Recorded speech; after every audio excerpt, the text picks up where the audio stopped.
104.9 XFM. You all right? This is Karl, producer of Ricky Gervais and Steve Merchant. They're not about today. Ricky's on holiday. Steve couldn't be bothered. So I'm left here with all the DATs.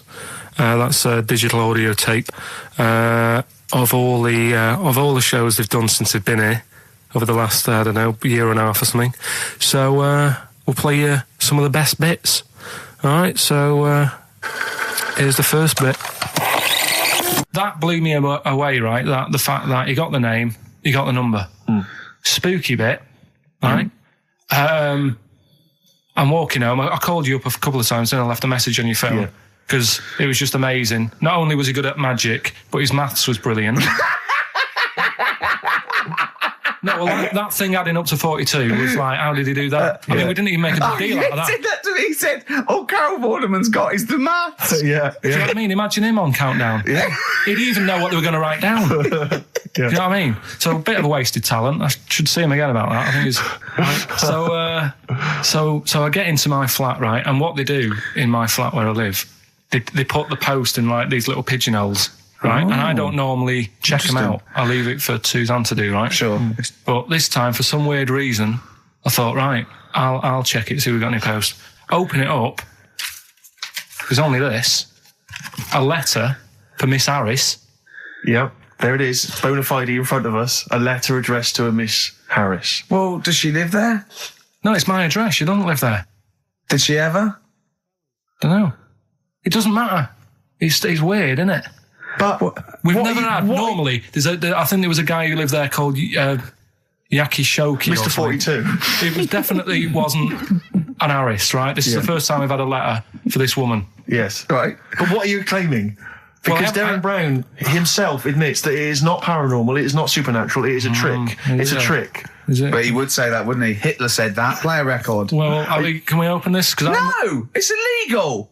No, but I'm thinking if it's a birthday card for someone's like 42nd birthday. Right. You can't open that letter. Go and put it back or you cannot open that letter. Why not? You can't open someone else's mail because you think Darren Brown's supernatural. What if we steamed it open and then resealed it? No one would know. It's only a letter. You can't, you can, but I don't want any part of it. Carl, I think you should open it. No, you open it. I'm not opening it. It's against the law. You should open it, though. We won't open it then. They won't send you to prison. Forget it. You'll get off. Cure? Yeah. Bit of cure? There's no cure, no. I'm looking... Well, I'm tempted to open it. Well, do you want to, Steve? There you go. No, I'm not going to open it, but I think you should, definitely. 6 Different Ways by The Cure from the album The Head on the Door. We've enjoyed that. The head on the door, Carl. Ooh, bit of a coincidence. Spooky, isn't it? It was only 4 weeks ago you were talking about a head and a door. Exactly. Has the door got a number on it? 42. Oh, dear. So we're not opening it? No. Well, I can't open it because as the producer, right? Oh, yeah, because your standing in society is such that they'd make a real example of you. Yeah. A producer of a tin pot radio show once a week. Yeah, he should know better. He can press buttons and talk at the same time. Sending down. But they wouldn't try you in an adult court. You would get away. You would get away with it. Just they'd hear you speaking for a little while, and the judge would end up squeezing your head and letting you off. It'd be like those people who train monkeys to break in. Do you remember down in South London? We talked about it in the past, and they were going around robbing stuff, and they trained them to do it. Yeah, I don't think those monkeys would have got in trouble. It would have been the keepers. So, I think XFM would probably take the rap. Will you open it? No, I can't be seen to open it. No, he's a writer-director. Exactly. So am I. I can't be seen to open it. I'll give it here then. Right, I'm having no part of this. That's against the law, but... Right, I'm having no part of it. Open it. Come on, you've started now. Right. The thing is, right, if it's important, we can say maybe she's listening. But do you need to stress? What it could be anything. What are you going to say? We're going to say, oh, and if you are listening, Mrs. Harris, you have got gonorrhea. Call the clinic. Do you know what I mean? It could be anything. Oh dear. Oh well, I think my talk did well. Well, what is it? It's the number 42 on there. What is it? Can you say? Be careful. What? Let me see what it is. What is it? Dear Sir, Madam, your periodical dental inspection is now due. Would you kindly contact the surgery to make an appointment? Harris, Mrs. Harris, if you're listening, your periodical dental inspection is now due. You might want to contact the dental surgeon that you normally go to. She could have a faulty tooth. 42. 42. 42. I don't believe it. 42. 42. Oh my God. God, that Darren's good. Darren Brown's good, isn't it? Oh dear. Ooh, those boys can rock there. That's the Guns with All Their Roses and Sweet Child of Mine. On XFM 104.9. I enjoyed that. Yeah. That was good. It rocks. I hope the audience was playing it loud like us. Yeah. Ricky Gervais, Steve Merchant, Karl Pilkington. Well, look at him yawning. How rude is that? Carl, what's wrong with you, man? Have you been up late? A little bit. Girlfriend was away, wasn't she, yesterday? Yeah, I always have a problem with that. I always have, because you don't go to bed, do you, early? Do you know what I mean? You sort of think, I just always find that thing that if, you're used to living with someone, one of you will go, let's go to bed, then you'll go, all right. But when you're on your own, you go, you just forget to go to bed. I just stay up. Okay, stop eating now, Carl. You've ate all the food. That's just a plate. All right. Okay. Yeah. No, I stayed up and watched, there was a thing on about Dracula. Right. What, Dracula? And I found a flaw in it. Go on. Not the fact that he's the living dead and and drinks blood to stay alive and he doesn't reflect and he can in turn into a mirrors. bat. Well, and you can go on. The mirror thing, you can't look in mirrors, can he? Well, he can look in mirrors, but he can't see himself in a mirror. Yeah. That still doesn't work. Go on. It doesn't work at all, Carl. It doesn't work at all. Go on. Well, centre parting's always really neat. His centre parting's always really how neat. does he do it if he can't look in the mirror? Blood on the floor or something it was called. Rubbish. I love the flaw in the Dracula film is that his centre parting's too neat. How did he do it without a mirror? Oh. Was it a documentary about Dracula? No, there was the real Dracula. The real Dracula. Yeah, the real Dracula. The It's true just a film. It had blood on the floor or something. It was called. Yeah. It's rubbish. We had a little lunch yesterday, didn't we? We did indeed. That was a nightmare. Yeah. I hate going out with you two. I was explaining to Carl, right? I like to excite Carl's imagination, right? And if it involves chimps or monkeys, all the better. Brains he likes, parts of the body, deformity. I know where to, what buttons to push. And I told him about this thing. I don't know if any of you out there know about this, but there's an experiment they did in the 50s, a clinical psychology experiment where your two hemispheres of the brain, okay, they're joined by a thing called the corpus callosum, right, which is just a little flap of skin, like a little scarlet lead that joins your two hemispheres. And what they did, they cut that in half, and they thought it was a cure for schizophrenia, but what it turned out to be, or epilepsy, I think, I can't remember, was that your two sides of your brains didn't function together. You couldn't get information. I was telling Carl all this thing, and one of the things I told him was that they did it on a monkey, and it fought itself over a nut. Like its right arm was connected, by its left lobe of the brain, and it was fighting over itself. And Carl went, instead of thinking this is amazing experiment, he went, would it have been happy if you'd given it two nuts? Yeah, I know. Well, you started off by explaining it. I remember you mentioned, because I was watching the two of you as you were describing it to me, you said, of course, one side of the brain deals with symbolism. And as you said the word symbolism, I noticed Carl drift away from looking at you, pick up his mobile phone and start pressing buttons randomly. And I thought it was the word symbolism that got him. And I noticed it took you just a moment longer. And I think the first thing you said was, when did I lose you? Yeah, I knew I'd lost him. It's extraordinary. And he doesn't even try to disguise it. I said nomenclature at one point as well. Right, yeah. And I knew I was dicey with death there. Yeah. But I told you tried to look it up, didn't you, on the web? You didn't find anything about it, did you? The spelling of it's what is it again? What's the word? Corpus callosum. Yeah, so I couldn't do it. No, there's no point. Yeah. Don't bother. Give up. Don't bother. Give up. So if anyone knows any interesting facts about that, but yours hasn't been cut in half, has it, Carl? That would again might explain something. I'll tell you what we will be talking about later. I don't know if you're sort of aware of them, Steve. Go on. Bonobos. Oh, I don't know much about bonobos. I told him about he was looking for stuff. I said, put in bonobo. He was having no luck with chimp. And they're a form of chimpanzee, but they're even closer to us, evolutionarily speaking. They've got their social groups are more like ours. They're more intelligent. And he was loving it, weren't you? So is it human bonobo Carl? Is that how it works on the evolutionary ladder? Chimp, Carl. Yeah. Yeah. Talking about him. So we're talking about bonobos. You're excited about that? Yeah, That's coming up in monkey news? No, I think it's a bit of a monkey bonus.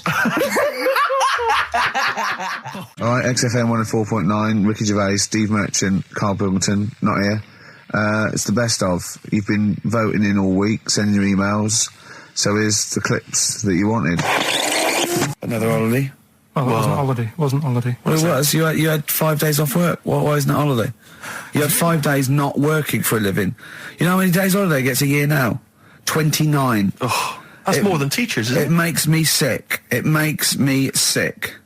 Well, I know the kind of hours you work, Rick. It's mad. I mean, if you're not in work by midday, you're furious.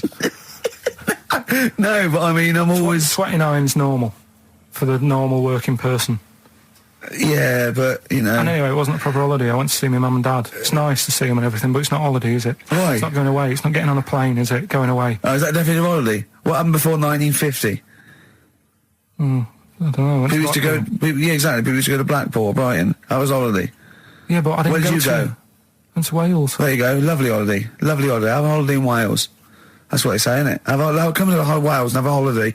That's what they say, innit? So come to Wales and meet your parents. Come to Wales and have a lovely holiday. Right. Well, anyway, it was good and that. It's always good to see him. Right? Yeah. But week off work.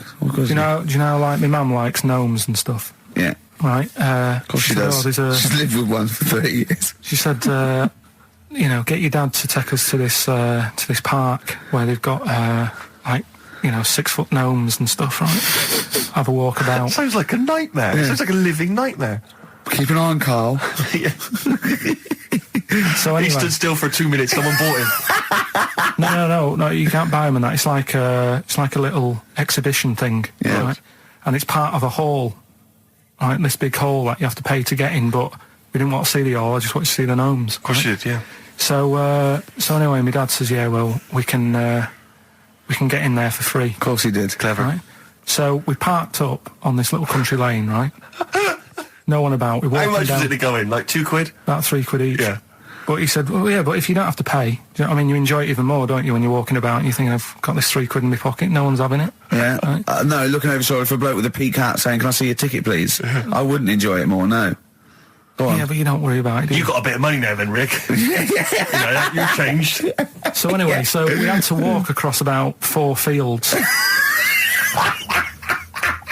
For £3? Right? And what happened was, we're walking through all these fields and what have you, big grass and muddy bits and all that, 'cause it'd been raining, and climbing over fences and stuff. And we're in this field, right? And I look to my right, and there's about 30 cows all staring at us, right? And Suzanne started to panic a bit. She said, we shouldn't be here. Dad says, of course we can. We're allowed to go wherever we want. All this land, it's ramblers' rights and all that stuff. Yeah. And take a cow if you want. So, unattended. Serves him right for leaving him in the field unattended. I'm having one. Yeah. I keep us fed for a week. Across. Anyway, these cows start surrounding us. Surrounding us. Oh, brilliant. Oh, no. Face off. And Suzanne's panicking, going, this isn't right. We're not going to make it to the fence in time. They're moving fast on us, and he started sort of running a bit. Wow. And it's like some kind of bovine West Side Story. A gang of cows coming at you. Don't worry about it and stuff. But my dad had to sort of stand there and wave a stick at him. Of course. And we got away, but Suzanne was having a bit of a sweat on. Got away. Saying, we could have got killed. Sure. And my dad saying, no, it never happens. And I just wondered if it does, if there's a risk of... Yeah, it is rare, but there's been a couple of cases of being trampled by cows. They're not aggressive. They sort of run through you. Well, they're aggressive if they've got a calf. They do have kids. What? You had kids with them. Kids, yeah. That's goats you're thinking of. Yeah. Maybe they were trying to sneak into the gnome thing, and they were worried that if too many people did it, they thought some cows, we can just sneak in. They Where were cows, no one's expecting cows. And the cows were going, walk upright like a human. Don't walk upright. They thought you'd blow their cover. Yeah. Yeah, people have been killed by cows before. Yeah, that was like the highlight, and then...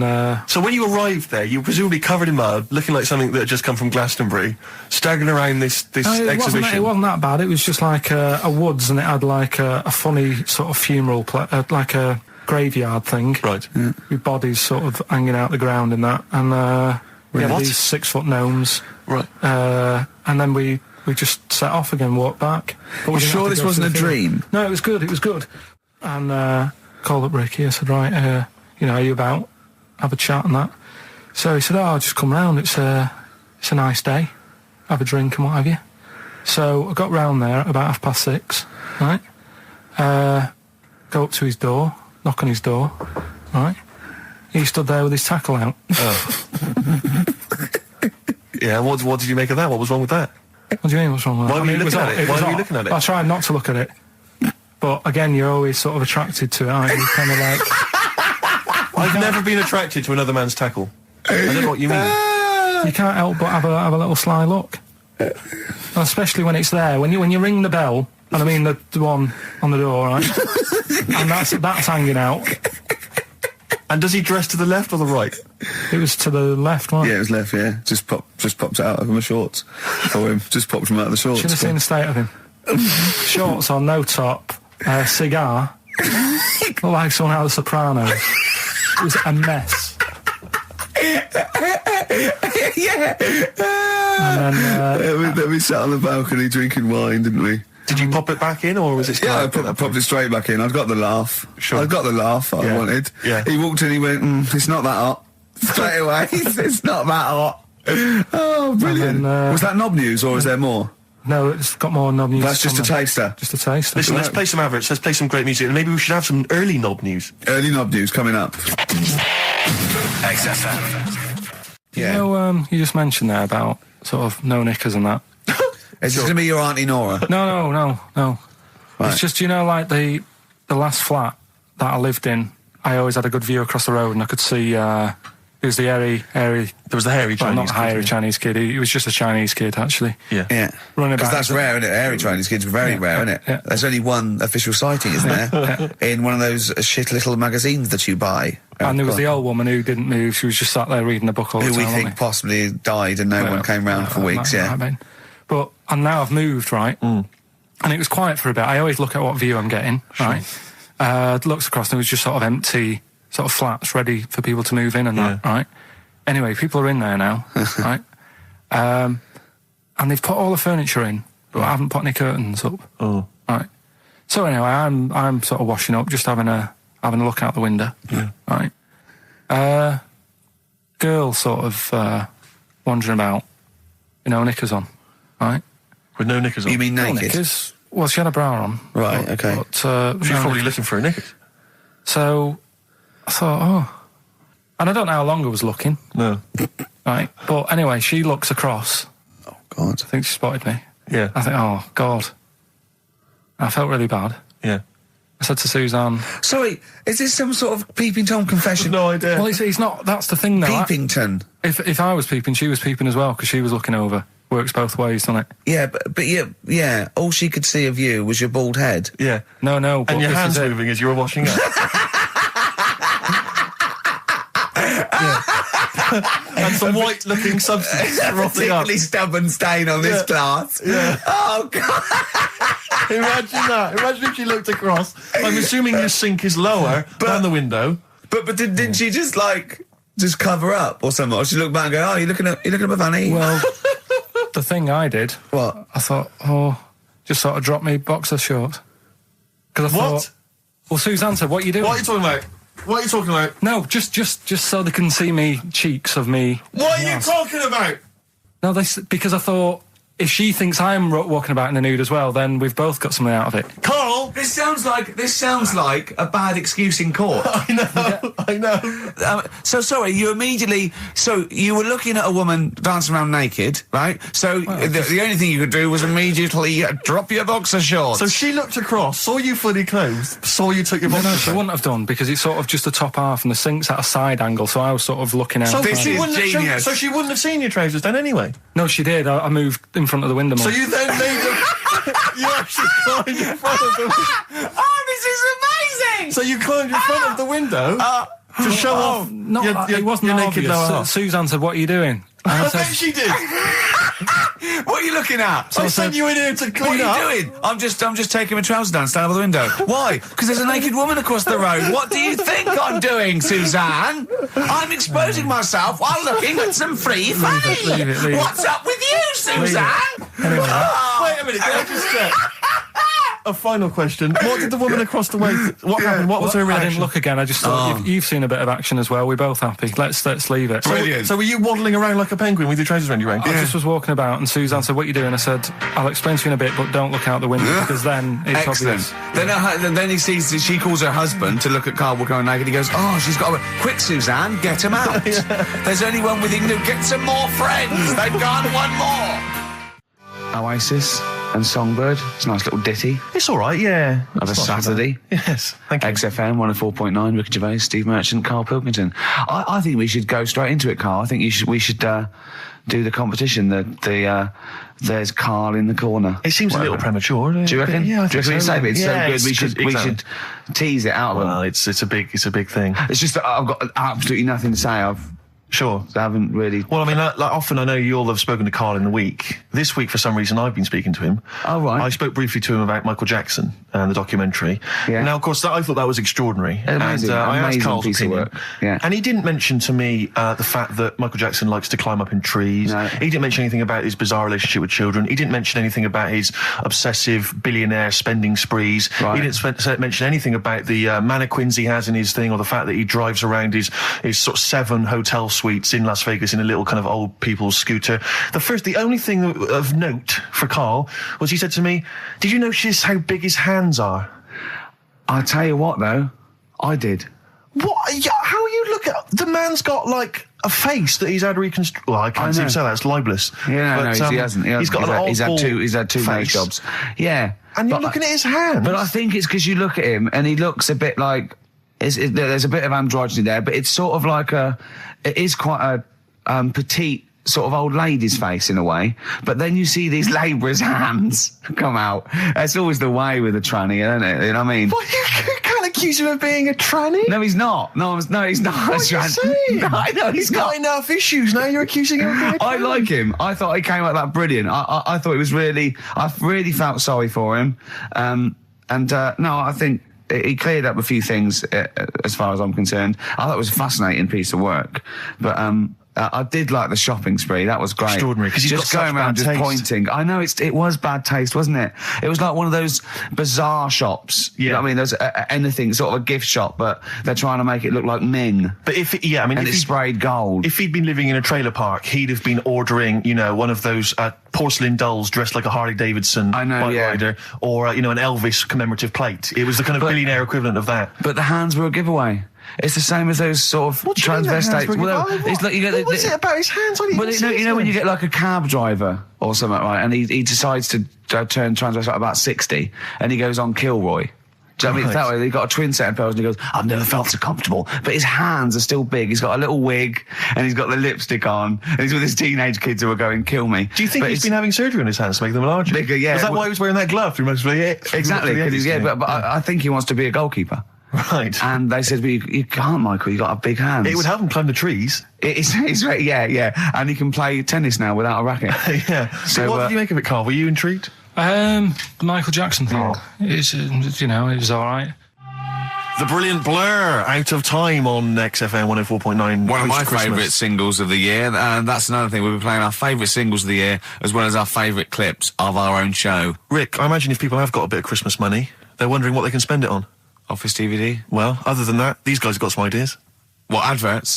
Brilliant. Could do that again. It's fantastic. Waiting on a Friend by the Rolling Stones. Yeah? Go on then, Karl. On XFM 104.9, Ricky Gervais, Steve Merchant, Karl Pilkington. Go on. Right, this one. Remember Blockbusters? Uh-huh. Right, this one is good, and we'll do this one. Rockbusters. And remember how Bob Holness used to give you a letter? Yeah. And it'd give you a question, and the answer to that question is that letter. Yes. Right, well, it works like that. So if I said to you, we'll test it out on you, Steve, right? Right, welcome to the show and that. Hello. Let's play, right? And I say, right, your first one is W. Mm-hmm. And the cryptic clue, because it's done like crosswords. Okay. So not quite like Blockbusters. Well, this young man prepared for his death. And it's a W, so the answer. And it's not always going to be like our sort of music, it can be any sort of music that's out there. So the W is the name of the answer. I understand that, but is the answer always the band name, or is it? Yeah. It's always the band name, is it, or the artist? Yeah. And so would the W be the surname, or would you have both the initials if it was someone's name? Would Elvis Presley be EP? Don't get annoyed, no. Carl. These are questions that I knew would be asked. I know because he tested it on me. So you've got to tell them. We That's need the to know point. the rules. If it was Elvis, I'd probably do E. No. Give him the answer. Give him the Right, answer. did you hear the clue? No, give me the clue again then. So the letter is It is a W. cryptic clue. It's The clue's W. fine. Listen, but, and the go on. clue is, this young man prepared for his death. This young man prepared for his death. Yeah. This young man prepared for his death. And it's a W, and it's his first name. That's what he needs Well, to see, know. that's the Yeah, but I don't... Well, shouldn't we have the initials? Wouldn't that make it easier? I mean, Yeah, wouldn't- but they didn't do that on Blockbusters, it just had one letter. No, they did. They did if it was if. The gold run they often had us for 3 or 4 Did they? letters, yeah. But it was normally just one word. It wouldn't have been a name or something. Alright then. W. Y. W-Y. Will Young. Excellent. I Right, didn't so understand it. What was this the young Will man... prepared for this young man. So he's sort of mixed, sort of cryptic. Yeah. But I mean, you know, that's a good effort. That's better than usual. No, it's that is better than It's not usual. bad, is it? So do you want to play? Let's play Rockbusters. Yeah, Rockbusters. All right. Sam, Hello. is it sounding alright today? It is. It's just about. Right, cheers. Sounded worse. Right, then. Yeah.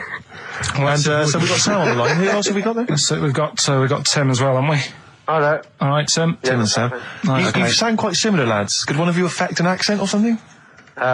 Which one's Tim? Yeah, it's me. Okay, which one's Sam? This is Sam. That's slightly deeper. Bit Slightly deeper, deeper. yeah. Sam, And they're not against the clock anyway, are they? So it doesn't really matter. I suppose not. So, I think Steve just wanted a bit of variety. Okay. you understand the rule, lads? Could you explain them to us? Right, play it. Okay. Hang on, wait. Well, let me explain because I mean life is too short. Now, Carl's going to read out say 3 clues, yeah, and just shout your own name and answer it, or shout the answer. Shout your own name, then the answer if you know it. It's the person who gets the most right. Okay. Is that all right? Yeah. Yeah. So, Here we go then. okay then. So Shouldn't it be the first to 3?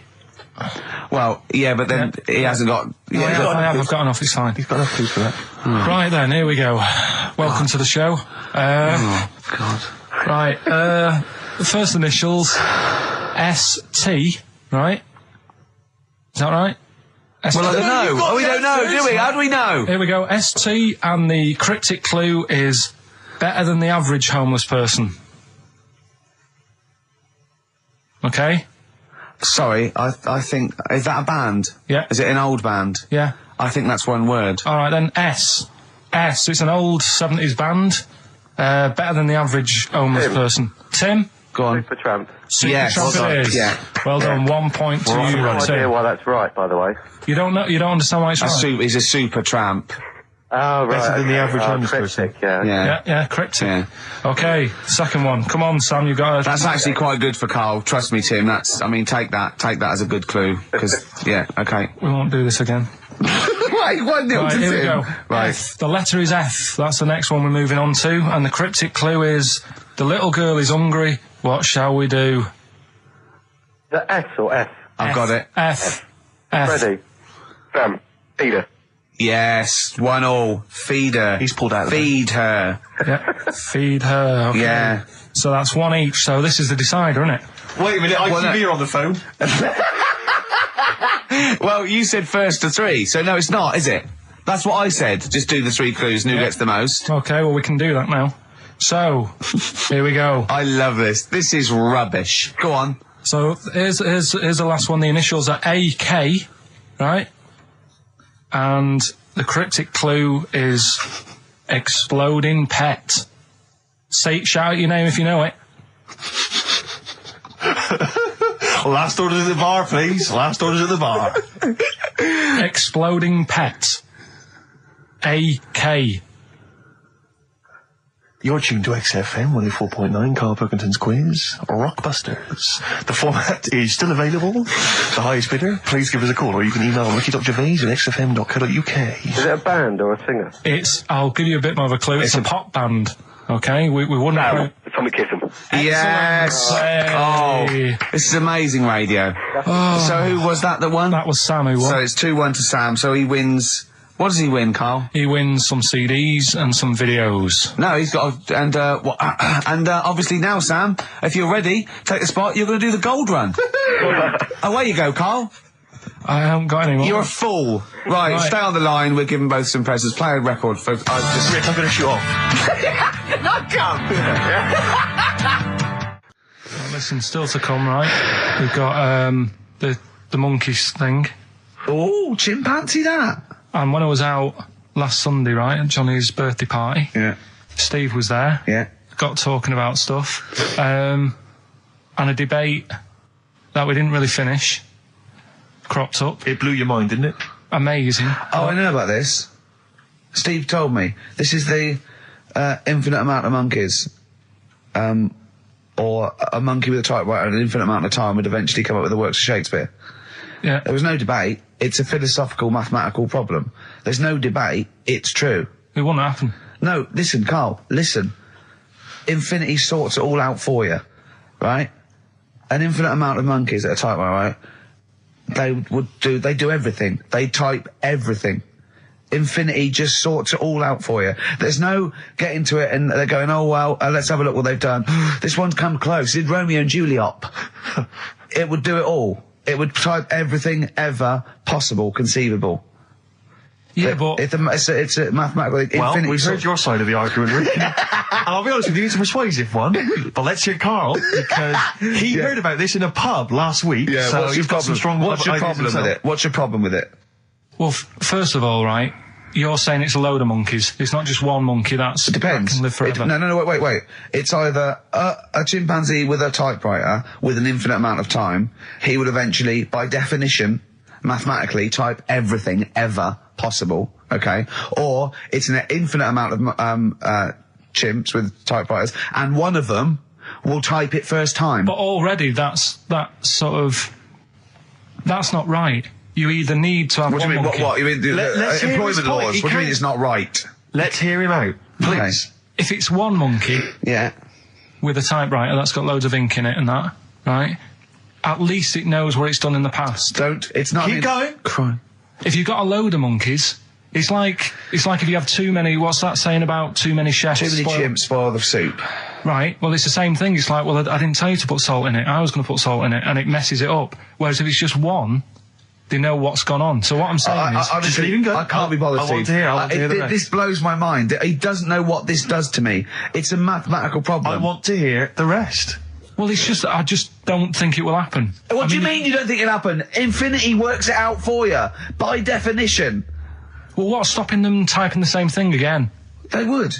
In fact, the problem should be if you had an infinite amount of time that it would type. It works for Shakespeare an infinite amount of times and everything else an infinite amount of times. But that's not as. But not Shakespeare. Oh, shut up, you idiot! Rick, do you know what he said to me? I said to him, I just explained it to him. I said, God. You've got an infinite number of monkeys, infinite number of typewriters. They will type the complete works of Shakespeare. He said, have they read Shakespeare? You're an idiot! Play a record. said, no, I'm not having this they're not conversation. doing it from I'm not having it because it really, really winds me up. But you're saying they'll do it with no spelling errors. Well, they do it an infinite amount of times. And they do it wrong an infinite amount of times. And they spell the last full stop wrong an infinite amount of times. And they get one thing wrong in Hamlet wrong an infinite amount of times. They do everything an infinite amount of times. But are they going off a story that they've... Play a record, Karl, because I'm going to knock you out. I'm just saying, Shut up! do they know the story? Oh, They're monkeys! Oh, Christ. No, Right, but- okay. Right. The Cure, obviously, Yeah. that song. Right, Carl's been taking phone calls for these clues. Right, and so everyone's been saying the same thing for the last one. He's been going, no, and I'm worried. I'm always worried. FD. I just overheard him on a call. They're going, what have I been saying? Oh, no, it's FP. Dickhead. Right, give me the clues out. It's a rollover. Right, tell people. We're really sorry to anyone who would have got that right. Okay, right, do the clues quickly. Tell them it'll be a rollover, so we have to do 3 new ones. Do you not write these down, You're such a... I don't write the answers down in case Ricky looks over the thing and sees the answer. Why would I cheat? I'd rather you do something right with your life. Right, well, the clues were I've got 3 other jumpers like this one. Yeah. That was FT. Yeah. You got that. 4 tops. Yeah, that's all right. Good, well done. That bunch of people can't make up their minds if they want to sit in the sun or not. That was C. They were getting that. That was charlatans. Charlatan, right? A bunch of them charlatans, right? What What's Charlie? No. It's like, shall I go out? Shall we? Charlatans. They got it, right? Where I went wrong with this one, the Jamaican fella, he had to have some aspirin. Why? It's my fault, you know, I'm not cutting, there's no point passing the buck or anything. I said FD. A lot of people were saying, Fred Durst, like, forehead hurts, which is a good one. Yeah, which would have been as good as any of yours. But I made an error, so we'll roll it over. No. What is the answer? We'll what is the answer? over. Jamaican fella what? Add some aspirin, why do that? What's the thing? FP. FP, it was Frida Payne. Frida Payne. Frida Payne. Frida Payne. Frida Payne. That's awful. You've got to write these down next week. This is I'm right. sorry, You're the producer. I know, but I've had a busy week, haven't I? That's not an excuse. That isn't an excuse. Our excuse is we don't care. Yeah. You do put care. the work in and then make a mistake. Yeah. It's better not to try than try your hardest and be rubbish. Do you see what the point? We don't care. But you've got standards. Yeah, and you're not meeting them. Think of that. You're not even reaching your standards. God. Right, well, that's that, I guess. Well, the prizes will be giving those away next week. Again. Just completely... Song for the ladies to end the show with. It's from Nick Cave's new album, Nocturama. This is a track called He Wants You. Back next week. Remember, Frida Payne. This is the Best Of Show on XFM 104.9. I'm Ricky Gervais, with me, Stephen Merchant. Yes. I hope you're enjoying the Best Of. I know what you're thinking. If this is the best, my Christ, what was the rest like? Well, we'll be back in a week's time, so you can judge it for yourself live. But anyway, in the meantime, this is one of the best clips I've ever heard. Oh, I'm laughing just thinking about what it might be. Do you know why people tink the glasses before they have a drink? Why they tink? The verb to tink. I do know that, Carl. Is it about poison? It is. Here we are. What, would it make a different noise? Nope. Brilliant. Go on, explain Why? it. You explain it, Steve. No, don't, Steve. You explain it, Carl. Go on. Oh, I've started, so I'll finish. Go on, Carl. Explain why they tink the glasses. Ages ago, Yeah. only people with money had drinking or something. That's like one of my film reviews. Years ago. Welcome to History Now. Now, ages ago, only people with money had drinking or something. Keep going, Carl. Keep going. Like spirit and stuff, so they'd, it's like businessmen with money. It's easy for you to say. This is getting to be cruel, isn't it? This is amazing. Yeah, go on. Why Go did on. you open your mouth, Carl? What were you hoping was the best that could happen? Because you were trying to make me look stupid before with the planet, so I'm... Whereas you know... Yeah, go on, no, come on. Businessmen with money have got to drink and ching. Okay, so then we'll drink. So they'd nip round to have a chat about whatever they're earning money with. And they'd say, right, do you want a drink then? And they'd go, oh yeah, that'd be alright. So, rather than like, just pouring it out of a bottle into a glass and saying, there you go, it could be going, hang on a minute, it could be poisoning me head and trying to like nick my business idea. Yeah. So what they'd do, it'd sort of pour a bit of his drink into the other person's glass and you get that tink noise. And that's like, cheers, you know. No, Carl, I just have a slight amendment there. I think what it was you're absolutely right that they would then test each other's drinks to show that it wasn't poison. But over the years, that was reduced to just chinking the glasses by way of saying, let's not actually bother going through the whole rigmarole. They just did the chinking of the glasses. Yeah, that's good. It was exhausting though, wasn't it? I know. Was it worth it, do you think?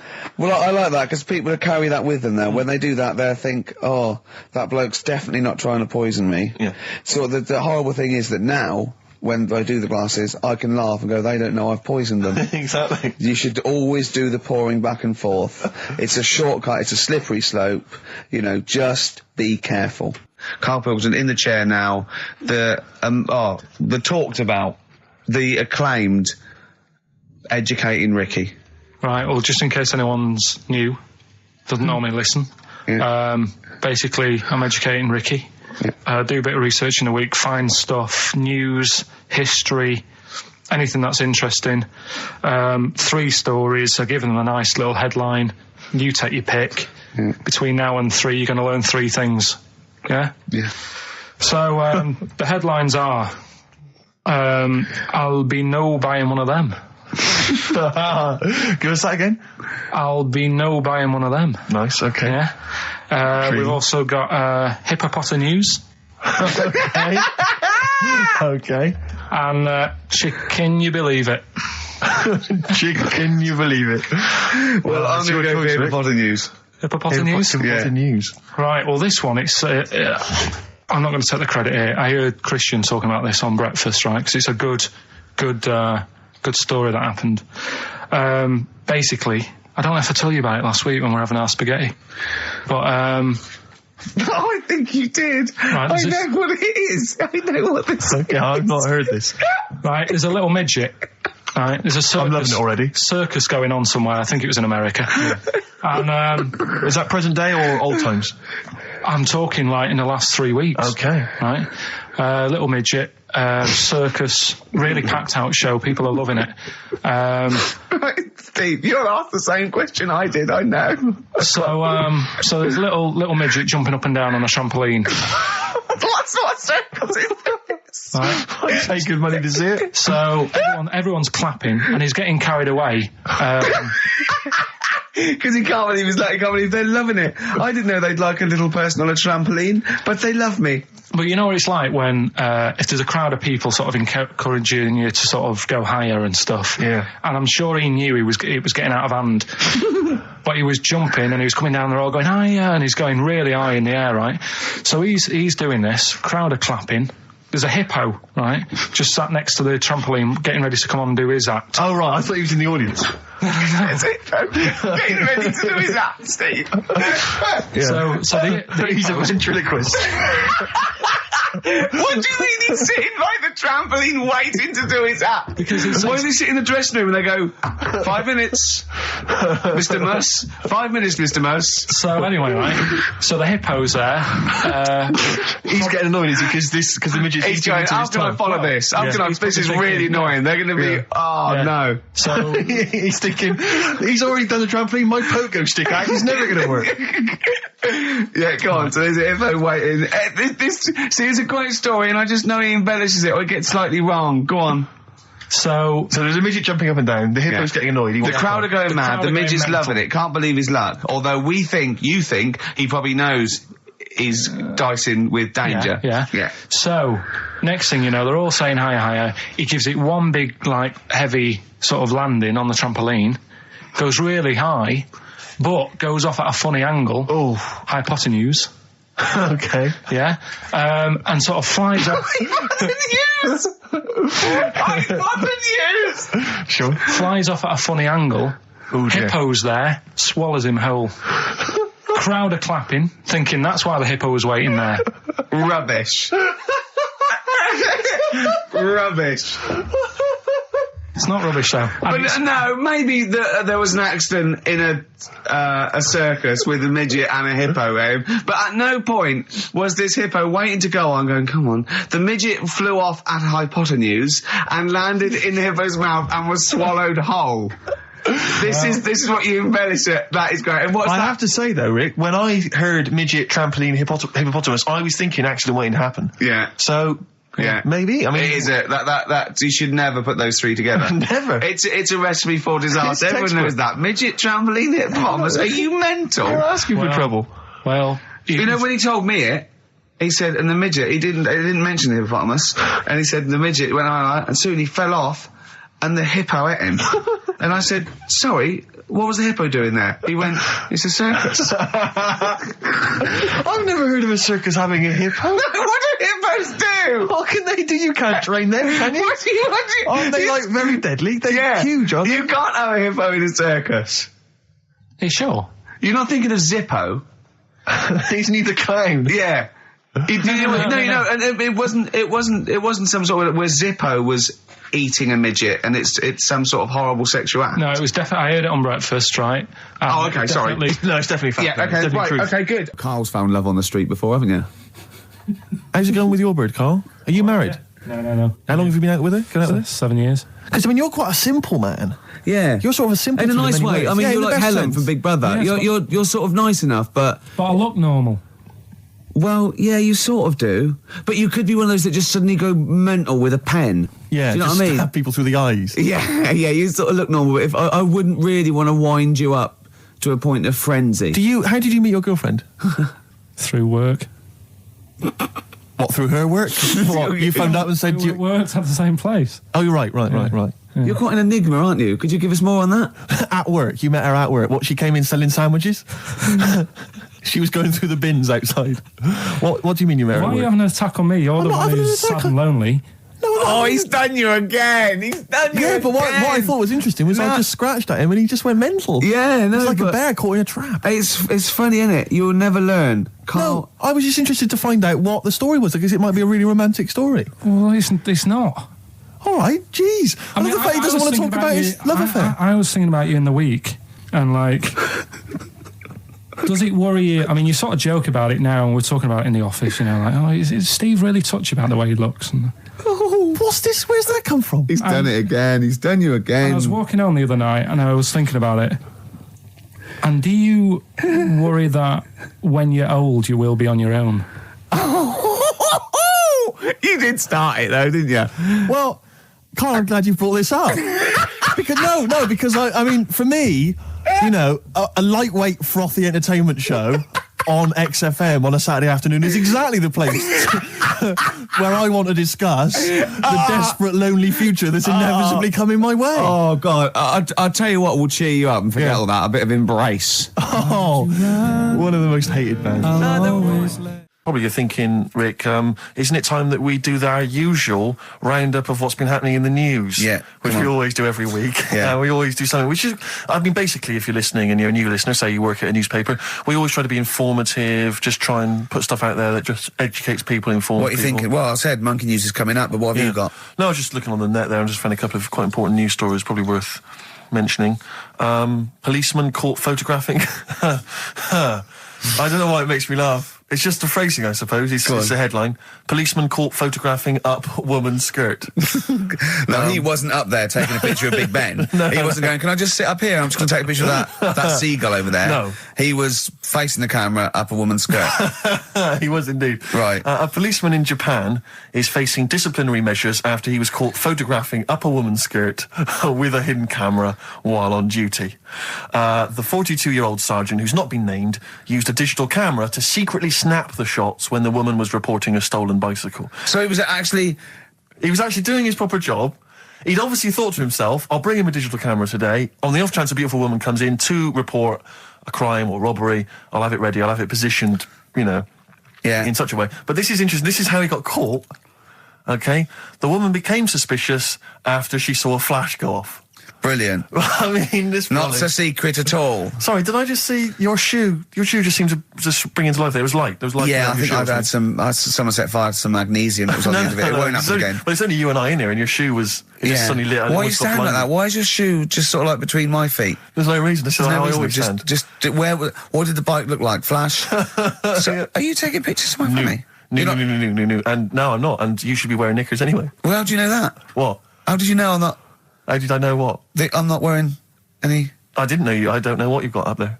Well, I don't know what it looks like, and there's no way I could. Of course, it would be roughly that conversation in Japanese. I know, yeah. 4.9, I'm Ricky Gervais, with me Stephen Merchant. It's the best of. You've been voting in all week, sending your emails, so here's the clips that you wanted. Wu-Tang Clan and Gravel Pit, we love that, don't we? I love it, yeah. Yeah, brilliant. Classic track. We're talking about embarrassing stories and stuff, and I don't know if I've told this on the radio before. Have I told you, Carl? I'm not sure. But this was when I was working at the BBC. This is not even long ago, and I'd moved to London, and I was fairly new in London. And I was working at the BBC, and I had this BBC hire car, and I've never told it. If there's anyone listening who works for the BBC, I don't know if I can still get in trouble for it. But this BBC hire car, and it was like I'd been ferrying kind of actors and people and production people around all day in this car. And I was driving back, it was quite late, it was about sort of 7 or 8, and I was driving back, and I pulled in to get some petrol to fill up the car every day. And I went into this garage to fill up some petrol, and I was there, and these two blokes came in a white van, right? They pulled into the forecourt, and I was filling up the car, and they went, "Hey, do you want to buy a couple of speakers?" And I said, "Yes, I do." Yeah. Because, I'll tell you the reason, it was like I was so flattered that they thought I'd be the kind of bloke who would, A, need some kind of classy speakers, and B, would like to buy them on the sly. Do you know what I mean? Yeah. I thought, they like the They've seen me. They've seen I look a bit of a hustler. Exactly. Yeah. I'm a street sort of guy. You can see by the way I use my walk. Exactly. Yeah. So I couldn't believe my luck. So they drove behind the garage, the little sort of garage bit at the back, and I went round there, sort of casually went round there, sort of locked the car, went round there. They went, open the back. You had 2 speakers in there. I said, "Are you sure these aren't knocked off, mate?" He went, No. We work for Dixon's. This is the story he spun me. We work for Dixon's, right? And we're delivery men. And if we make a delivery and the person's not there to sign for the goods, then we have to bring them back to the warehouse. But if we can sell them on the way back, then that's really good for Dixon's. Dixon's must love that. And instead of thinking, are you sure some kind of troubleshooter did someone going to go into Dixon's and go, you're not getting in the garage forecourt market? Jones. Exactly. Get a couple of lads in a white van. Exactly. Yeah. So anyway, I sort of bought this story, and I was a little bit dubious, and I went, right, let me hear them then. And he wired them up to the car stereo, and boom, boom, boom, they're playing. So it was some groovy hip-hop. I was thinking, great, these guys know what I'm into. Yeah. And he's giving me the talk and stuff. And I said, I'm a bit worried these are knocked off. He went, no, listen, we got a bloke at Dixon's who can confirm this is fine, right? Phone him up, use my mobile, right? And quote this reference number, right? So I phone out, and I goes, I go, hi, some guys here in a garage forecourt trying to sell me some speakers. Just wanted to check. He went, it's fine. I went, should I just read the reference number or whatever? He went, if you want. And X14, and I went, yes, fine. Yeah. Okay. You know that was, don't you? That was actually Mr. Dixon himself. Exactly. Yeah. Exactly. So I'm thinking, well, they sound great. They're giving me for a knockdown price. I'd say they were like 400 quid. They were like 200 quid or something. It was a good bargain. I was in the market for some speakers as well. Yeah. So while they were loading it's them all kosher. I phoned Dixon's. Exactly. I phoned Dixon's. That's fine. Yeah. So while they're loading them in the back of the BBC hire car, right, I'm in there paying for the petrol, right, and the guy serving goes, all right. He goes, what were you doing around the back with those blokes? Right? Because obviously there's security cameras filming this whole transaction, right? And he goes, what are you doing around the back? And I went, brilliantly, there's some old mates. Some of my mates were just having a chat and that. He went, oh, right, okay, like giving me obviously the evil eye. So I went back to the van. So I'm in the car now and I'm driving with one of the blokes who's in the van with me because I didn't have the money on me. So I had to go to the cash point to get the cash, right? So I'm driving with him and the other guy's following me in the van and he was like a northerner like you and he was giving it all the, all right, I'd say my girlfriend's a DJ, she's got some of these speakers, they're fantastic, and he's giving me this. And then my mind starts working. Now that I've got a bit of time to think, I'm thinking, wait a minute, this all sounds a bit dodgy. Yeah. It dawned on me, Rick. You know, fool, are you? You're streetwise. Exactly. You're streetwise, Steve. Not only that, I was thinking, how am I going to get them home? I've got to drop the car off at the BBC. How am I going to get these huge speakers back to where I live? And how can I pay for them? Because I've just spent £100 on Find the Lady with a couple of blokes in the square. It seemed like a fair game. Some of his friends were winning. But so I explained to him, I said, I can't get them back to like Brixton where I was living at the time. He went, don't worry, give us an extra 20 quid, we'll take them home for you. Oh, that's good. Delivery. They do a whole service, you see. And there's also a backup guarantee. Did they have the guarantee, the 3-month guarantee? They didn't. No. But I said, I'm not sure about that. He went, well, why don't you put them in a cab, send them back, and your housemates can collect it? I was like, oh, no, there'd be no one in. And I was beginning to sort of get a bit conscious of like, maybe this was a bit of a scam after all. So I pulled into like a little side road. And I said, I'm not sure I'm into this now, actually. He went, what are you talking about? It's 200 quid for a pair of speakers. It's a bargain. You never get a bargain like this, mate. I'm going, not too sure, actually. I don't think I want them. He went, 150 quid, mate. 150 quid. I went, no, he's 100 quid now to you. And I'm thinking, wait a minute, this doesn't sound like the kind of work that Dixon's would be doing. Dixon's don't do that when I go in. This is it. Dixon's never negotiate in that way. When I go look around and I leave, they go, where are you going? Exactly. I go, no, we'll have anything then. Have anything for a quid. So I stopped the car and the white van pulled up behind me with his mates in. Sure. And And I said, can you get them out? I'm not interested. And he went, 100 quid, mate. Oh, you, and he was just going, you tosser, you obviously want some speakers. And he was having a go at me. So I was carrying the speakers out and putting them back in the white van, and he was just shouting at me. He was going, 70 quid. I was like, 70 quid from 200? This is ludicrous. You realise that wasn't Dixon's policy then. Exactly. They don't usually shout you tosser as you leave you leave the shop and walk down Camden High Street. They're not usually shouting you tosser. You should have took the offer of like the monthly payments they've got on at the moment.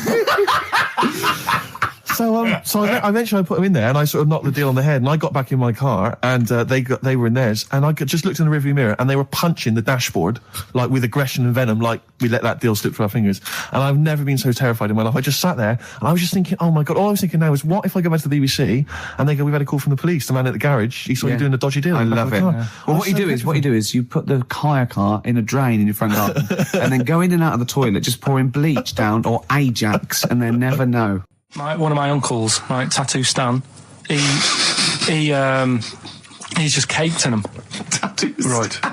I don't think he's my proper uncle, but he's just like my dad's got Tattoo Stan. No, my dad's that's a province in Russia, isn't it? My dad's got loads of mates who. When you say he's not your proper uncle, do you know, like when just a bloke someone who's comes hanging around, around all right, Uncle Stan. Yeah. Do you know what I mean? And my dad had loads of mates like that. There was John the Screw.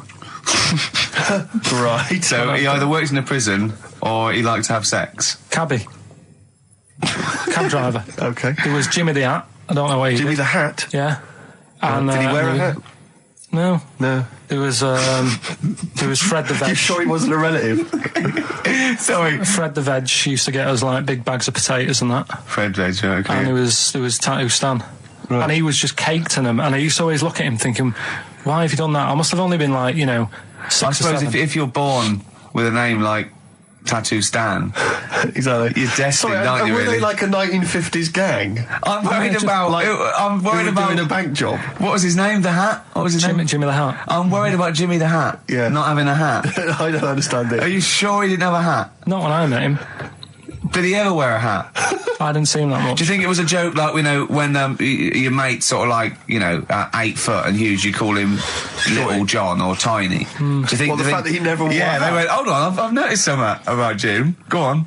No hat. And I go, oh, true, let's call him Jim the Hat. Jimmy the Hat, yeah.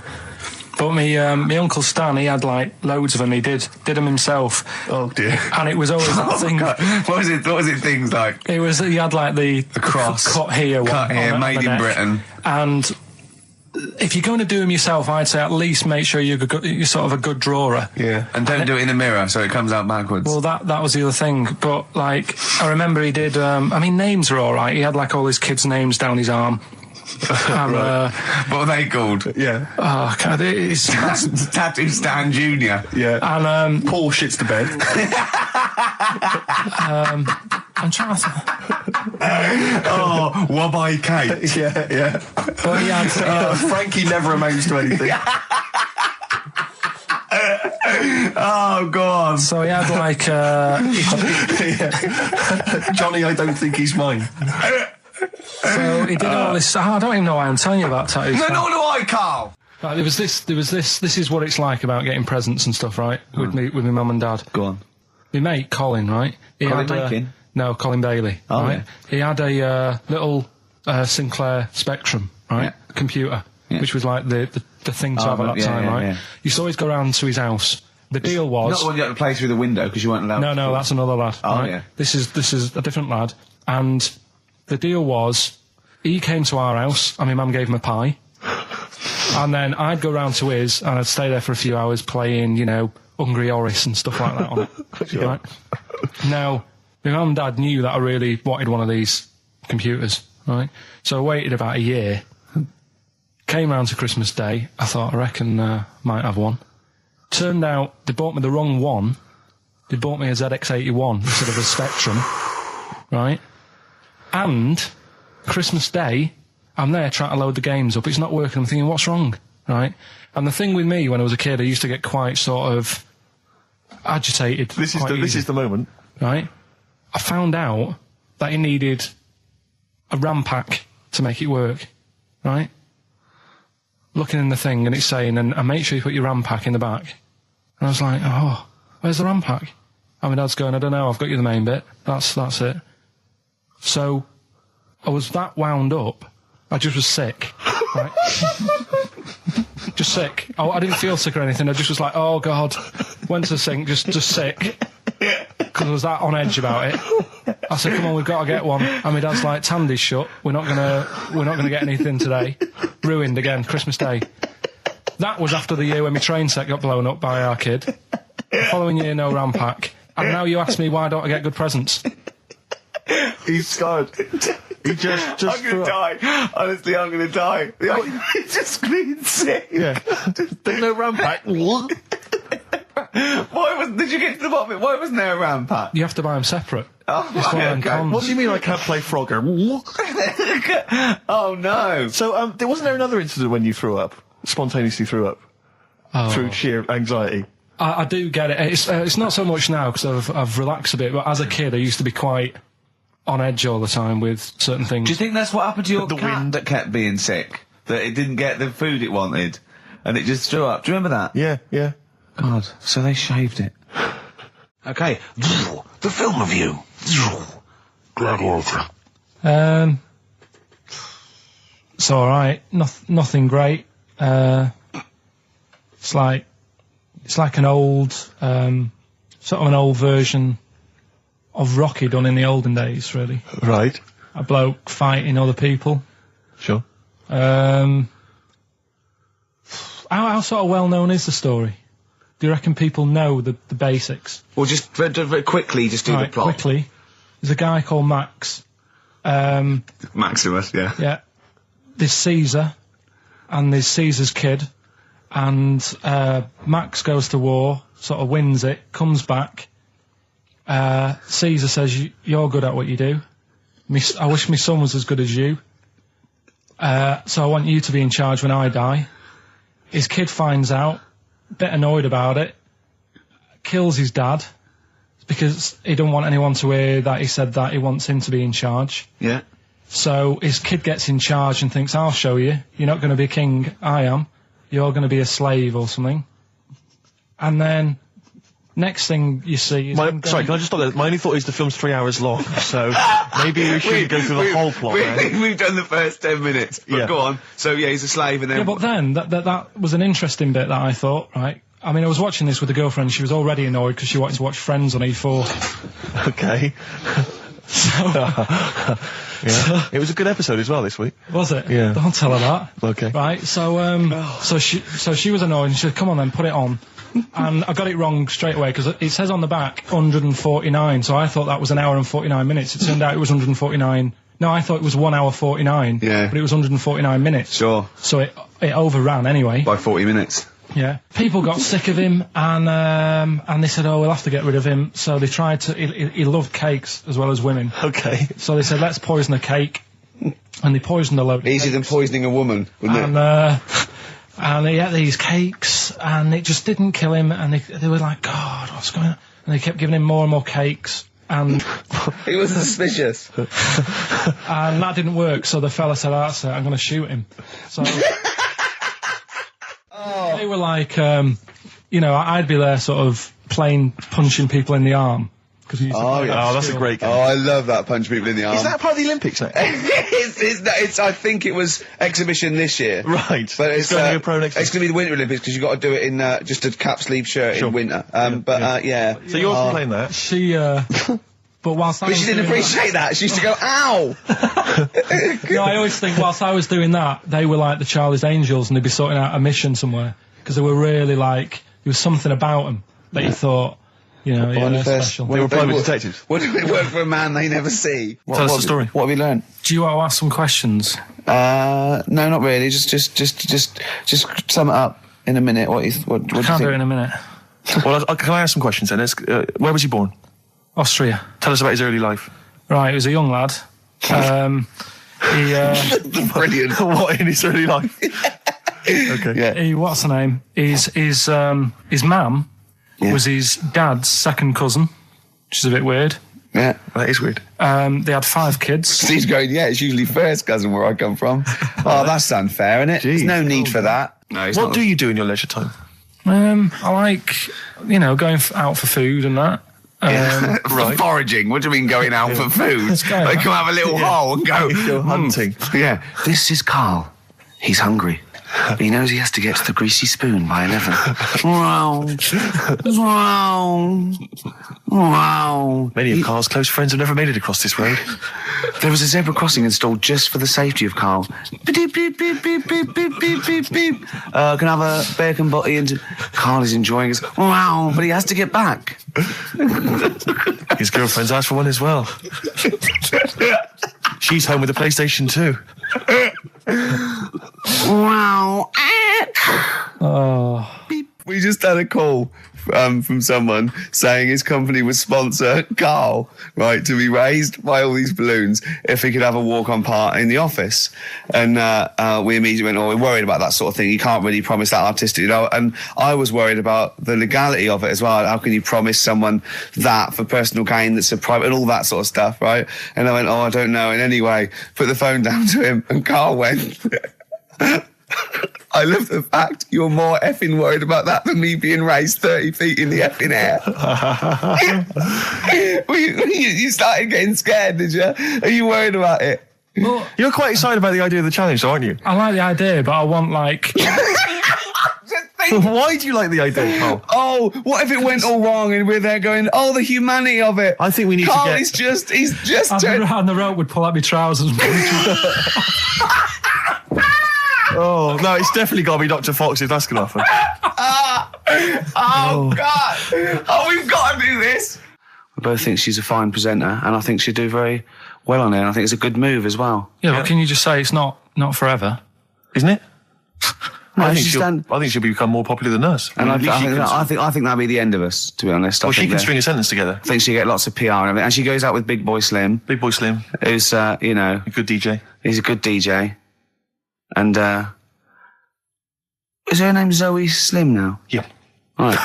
There will be nothing. It's 3 months, isn't it? She's taken over for. Is she getting paid the same as us? I don't know. We'll find out. I bet it's a hell of a lot more. I'll go mental. I bet it's good money. It's good money. I'll go mental. A kid used to take a horse into the house. Sorry. Whoa, Neddy. What do you mean a kid used to take a horse into the house? Where did he get a horse? Must have nicked it from somewhere. Must have done. You've seen a horse with it? No. What, is that from outside the saloon round the corner? Yeah, was it just tied up with a bit of lettuce? Right. That's great. Big Jake coming looking for it. I'd been out. So let me get this. This was before the lynching stopped or after.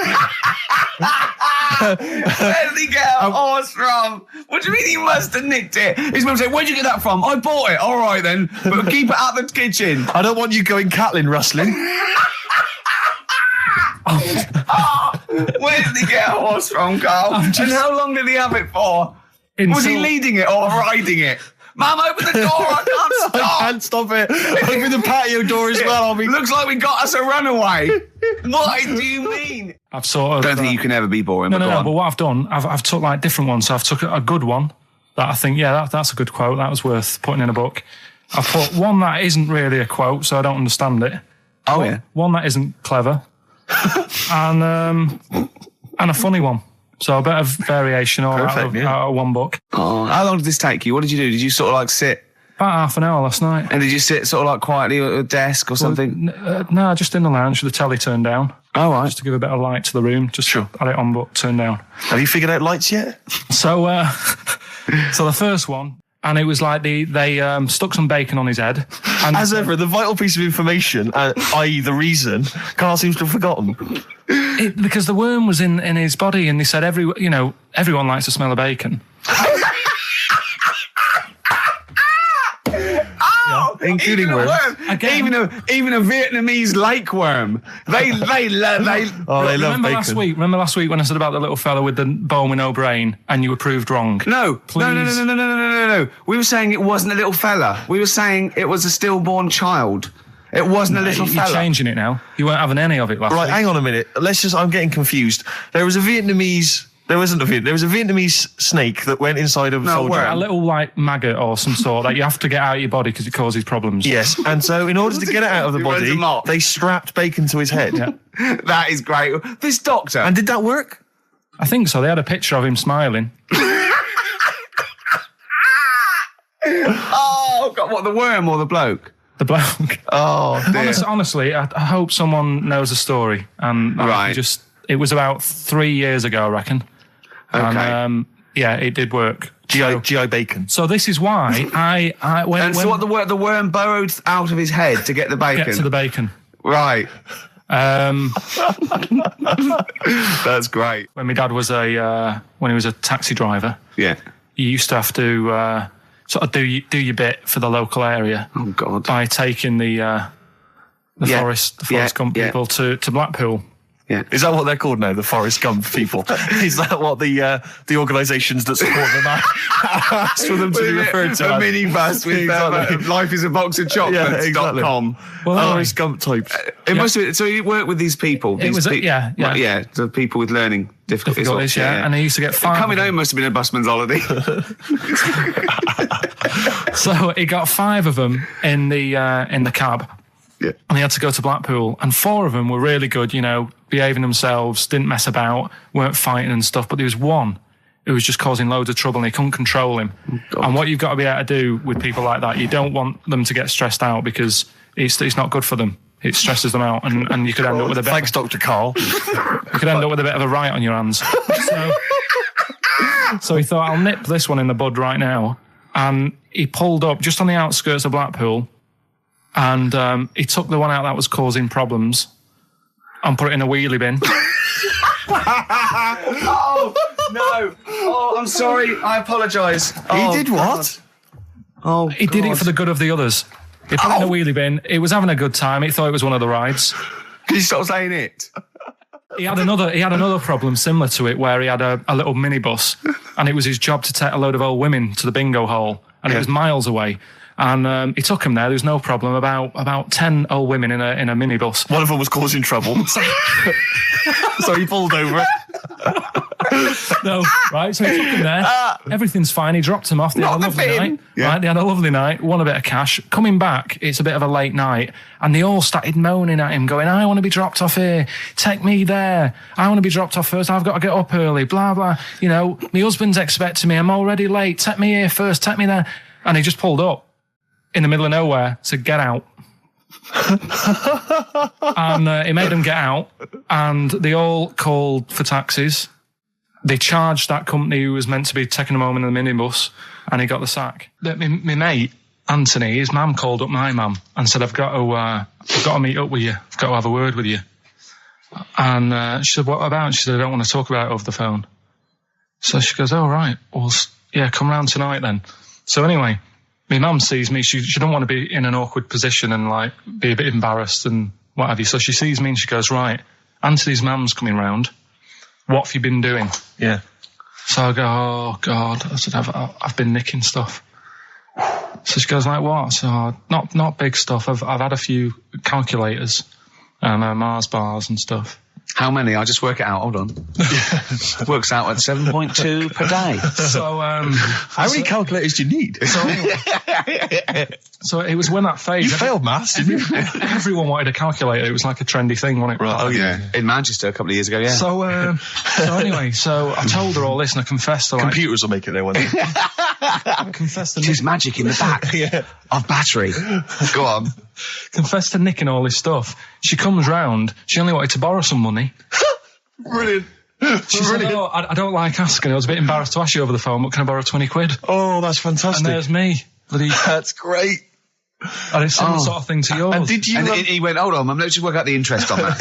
I bank 10%. She'll owe you £4.40. Yeah. Oh, so your mum was a loan shark. yeah. And did she mention? She went, I just with that other, because what I'm saying is presumably you got your mate in trouble. No. Right, you didn't. She went, no worries, I'll just go and get my purse. It's on the dressing table. Exactly. Yeah. Carl, do you want a cigar? Well, quite, yeah, but what is exciting, surely, is the razzmatazz and the brushing shoulders with the rich and famous. I'm not into that. You're not? No. I don't feel you're going to appreciate this like we thought It's you weird because Suzanne said to me this morning, who would you like to meet there? Is there anyone who, like, you can get close to and it's like, God, I really admire your, big fan of yours, whatever. And it's me and Steve, so you're here now. Well, I really admire your big fanny. I didn't... What did you say? What did you say? If you're a big fan of it. Oh, right. Oh, right, yeah. And, sorry. there isn't anyone, really. Do you know what I mean? You two are all right. Thanks. Jonathan Ross, is he going? He might do, I don't know. But hang on, wait a minute. I can't help but feel we could have exploited this more. We could have maybe run a competition to let someone win. Yeah. If you're not going to appreciate it, Carl. Yeah. Are you going to get a trouser suit? Are you going to get a ladies' trouser suit? I just think then, if you go sort of like looking macho and walking down with him, they know that you're not really partners. And I just think it's a slap in the face for BAFTA. That's true enough. No, it doesn't matter what you wear though. Look at Elton John. Can't you mince a little bit? Can't you at least sort of walk a little bit mincy? Because you've got such a macho sort of mank walk. Elton John's fella doesn't look gay and the stuff he wears and that, does he? Do you know what I mean? It means nothing. No, but that's because Elton's doing the work for him. No, but... by dressing as like some kind of restoration dame. Yeah. Right. Go on then, Carl. Second one then. This is a bit easier, but I still think it's a good one. So this is, we should explain what this is if you just tuned in. It's one of those stupid lateral thinking problems. That Carl himself has created. Yeah, that was his homework. Right, this one. It's a fella. He has a normal day doing stuff. Nothing wrong with him. Right? And it's the twist in the tale. It's just like Tales the Unexpected. Yeah. Just a normal day, nothing wrong with him. Hold on, though, he's got the legs of a fish. Go on. So that's why he's been hiding his legs. So Go on. He does his normal... The legs of a fish?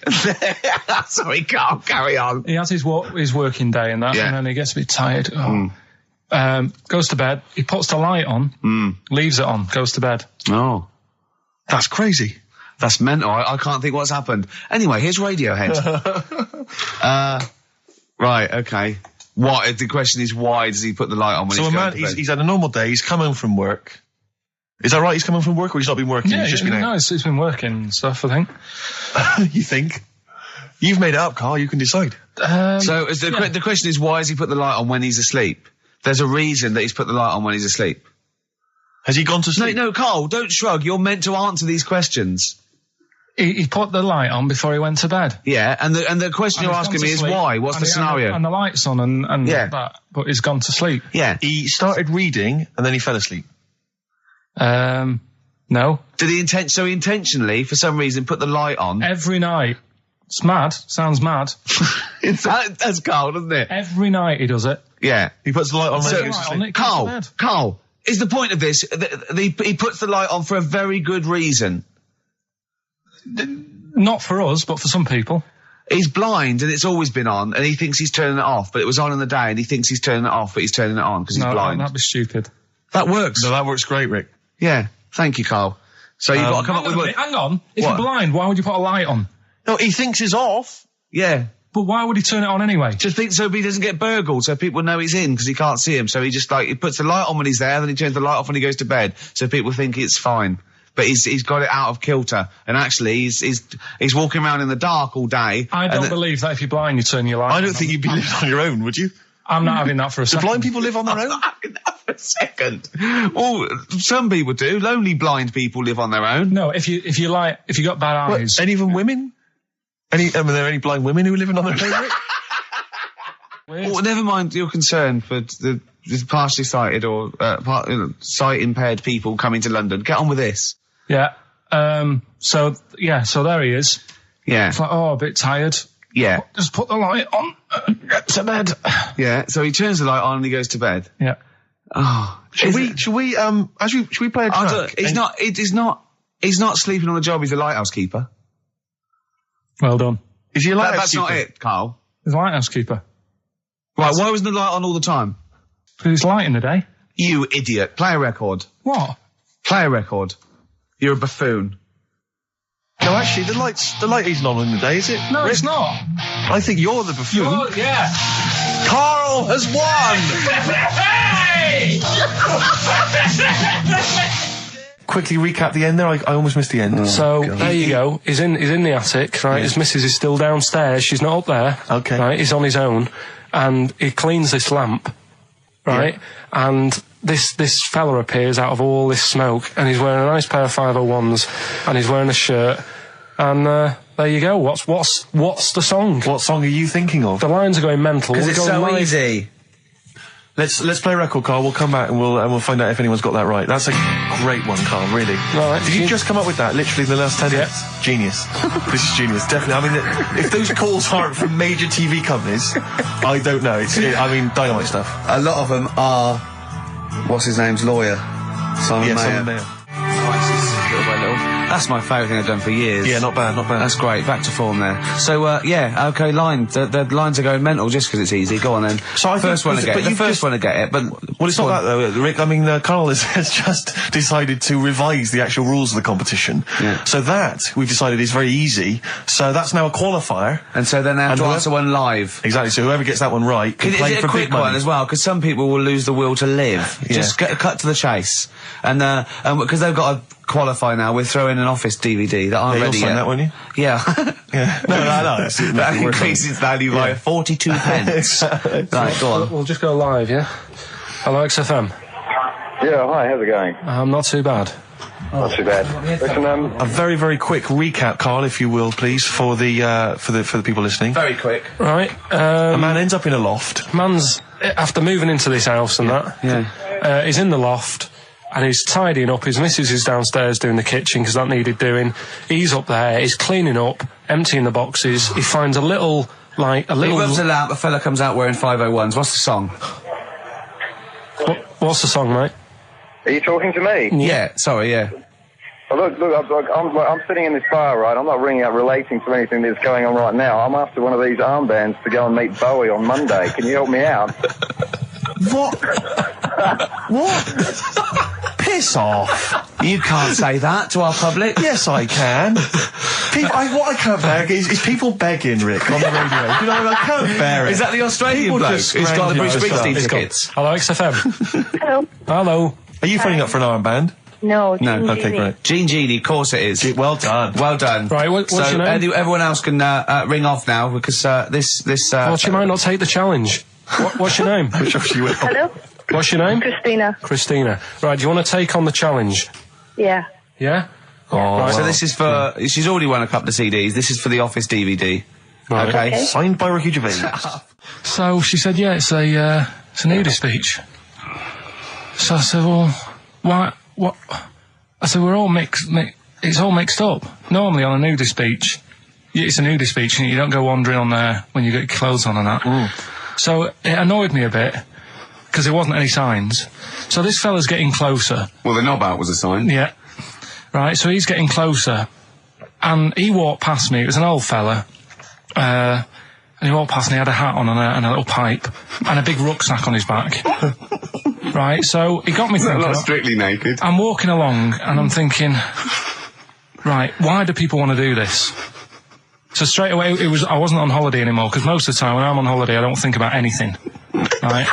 Your mind's a blank. I just switch off. Right? But all of a sudden, this has got in my head now, and I turn around to look at him, and... Check out his arse. And this bag, right, I swear, it was massive, right? What? You had a massive bag? The bag. His rucksack? His rucksack. Oh, right, okay.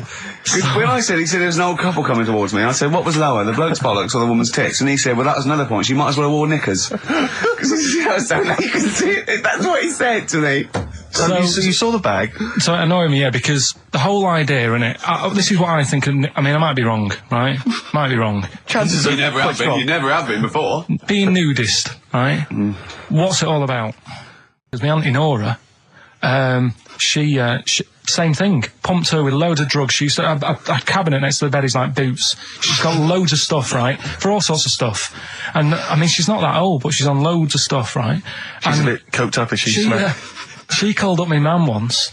And, yeah, you told us this. Go on, tell it again. And she said, oh, how are you doing and that? She's all right. Bit worried though. My mum said, why, what's up? She said, I've been breaking wind. So she goes, well, you know. She says, no, but this one is going on and on and on. And she was like, she was like, what do you say? What's like passing wind, farting for 5 minutes. One thing. Not like, trumping and then nothing. Yeah. Continuous. Continuous drone of a fart. I'm eating. Eh? I'm eating. So am I. Carl, you have to carry on. Right, yeah. We're all eating. Those crisps, food crisps. So last week, you were playing your feature, that song, I Shouldn't Switch Off, because I'm enjoying the story. Yeah. And we played Living for the City, only you played the single mix, which doesn't have the entire second act, if you will. Yeah. So, Carl, you've not heard it before. I've never heard it before. You're excited to hear the second act, because as far as you're aware, there was a young guy, he's living with his family, they're fairly impoverished in Mississippi, but, they're happy, they're getting on all right. But you're not even aware that he's moving to the big city. No, it just fades out. Well, that's the city in question. I mean, I've liked this song for, must be, 3 or 4 years, and I've always listened to the single version. I had no idea that I didn't know the full story. So, yeah. It's not, I mean, and I know your attention to detail, you like to know the full story, like, where everything was. Well, the whole idea of the feature is to say, you've got to listen to the song. Where was the lead plate thing? Where was the lead plate thing? That was like a few years back. Where was it? In Britain and Scotland. Yeah. It was a problem all over the world. They had to deal with it. You're making it up now. Is it something you saw in Lord of the Rings? Yeah. Right. So anyway. Yeah. So the Lion and the Witch, Go on. Go on. So far then, what did we learn in this story from We Stevie learned so Wonder? far from Stevie that there's a young lad, he's got a family, he's fairly happy, except they're very poor, and they struggle to get by, but they're happy and they're doing it anyway. He's moving to the big city. Carl, this is the bit you didn't realise. Just play the track. Okay, here we go. So this is halfway through. This is halfway through the tune now. This is, you've not heard this before, have you? Let's go. Sorry, I accidentally played an episode of Kojak. By mistake. We were going to play a song. Carl, what did you make of that then? Yeah, what's happening there then? Eh? He was living with his family, he was fairly impoverished. He went He's on a moved bus. to Was the that new... a bus he was on, was it? Right, so what's your take on it, Carl? After hearing that, what I've worked out by it, the first part that we heard last week, everything's alright, but it's not that great living in Mississippi, right? So he goes, I'm going to go to New York. There's plenty of work there. Yeah. They'll sort of accept me as, and everything. So he goes there, and the weird thing is, he's hardly, been in New York for a second. He gets on a bus, all of a sudden some cop is arresting him. He's like, what's going on? And then he's got 10 years. I mean, what you can't hear, because the levels are quite bad. I mean, I work with sound. I can't really hear what's going on. You're criticising Stevie Wonder, I'm sort of guessing that he didn't pay his bus fare or something. And 10 years. He got 10 years for that. I really don't know what was going on. And the last one. I've got that one. That's terrible. That's terrible. Okay, quickly. Oh, God. And the last one is that bloke who does... Come on! It's making me laugh. Come on, Carl. Be professional. Right, the last one. Right. I can't do it, it's making me laugh. Oh, come on, I'll come and read them then. No, hang on, come on, Carl. Right, here we go. They don't do this on Blockbusters on TV, do they? No, come on. That bloke who does sport on telly. He's got a little kid, right? Initials DC. What? Right? Is that, I'm was that the completely clue? confused by that. Was that the clue? Yeah, that bloke who does sport on telly. Yeah. He's got a little kid. Initials DC. Okay, is that a band? Or an artist? It's well, I'm not A gonna tell you. cheese. I'm not This is gonna a tell you. well-known sandwich. Is it? What is it? Is it a band or an Right, artist? so just quickly recap. Okay. It's Come on, Carl. Right. Come on. Quick recap. The first one is B. I don't think them birds should be around in this area. Right, that's B. Right. Second one, he doesn't like women, yet he's got a few kids. It's a bit weird. That's PD. And the final one, that bloke who does sport on the telly, he's got a little kid. Right. DC. All right, and it's ricky.gervais@xfm.co.uk if you want to enter for Hellraiser. Oh, I'll tell you what, continue to do a little theme of some old stuff people haven't heard of. If you're under 30, you probably never heard of this band. It's also a new thing I want to introduce. It's Show Up Camfield. Camfield talks the talk, he doesn't walk the walk. He doesn't play some rock classics on his show because he's scared. I'm going to play the tracks that Camfield's too scared to play. This is Kansas and Carry On Your Wayward Son, all right? Kansas. Carry on your wayward son. The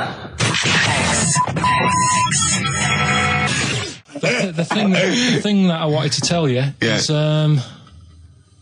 money for old rope. Do you know what I'm saying? I can't even be bothered. Yes, you're going to tell me now. Come on, Carl. Right, I mean it. Basically, money for old rope came from the right. What was all that about What? He can tell someone's weight. What was that bonus for? fact. And blind blessed shitting himself. What are you? What? No, don't you? No, tell me that now. You nearly made me swear. Then, I'm getting really annoyed. I'm getting really annoyed now. Tell me this back, Carl, or I'm going to go mental. Come on, Carl, time's running out. More that people years ago, when people used to be hung, right? Right. If you didn't like the person who's been hung, you'd go, God, I really don't like him. And so you never forget the Because time. even if they're being hung, we take that as read. Yeah. But, so they never forget afterwards to get the hangman to get the rope and to cut it up into little pieces, and he'd sell them. He'd sell the little pieces of rope to people. See, Carl, that's the most interesting thing, if it's true, that you've come up with. Right, okay. And so so they sell the rope? They sell the rope, and it's money for old rope. Money for old rope? Meaning, like, you know, God, it's easy to make money, that all they have to do is cut it up and sell it. I'm cynical. Right, there's a little midget. Right, there's a circus. I'm loving it already. Circus going on somewhere. I think it was in America. Yeah. And is that present day or old times? I'm talking like in the last 3 weeks. Okay. Right, little midget. Circus, really packed out show. People are loving it. Steve, you'll ask the same question I did. I know. So there's a little midget jumping up and down on a trampoline. That's what circus is. Right. I'd pay good money to see it. So everyone's clapping, and he's getting carried away. Because he can't believe they're loving it. I didn't know they'd like a little person on a trampoline, but they love me.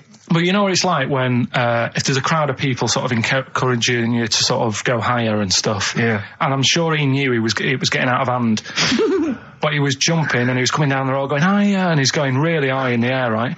So he's doing this, crowd are clapping. There's a hippo, right, just sat next to the trampoline getting ready to come on and do his act. Oh, right, I thought he was in the audience.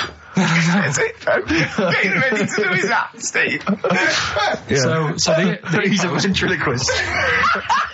What do you mean he's sitting by the trampoline waiting to do his act? Because why does he sit in the dressing room and they go, 5 minutes, Mr. Mus, 5 minutes, Mr. Mus. So anyway, right, so the hippo's there.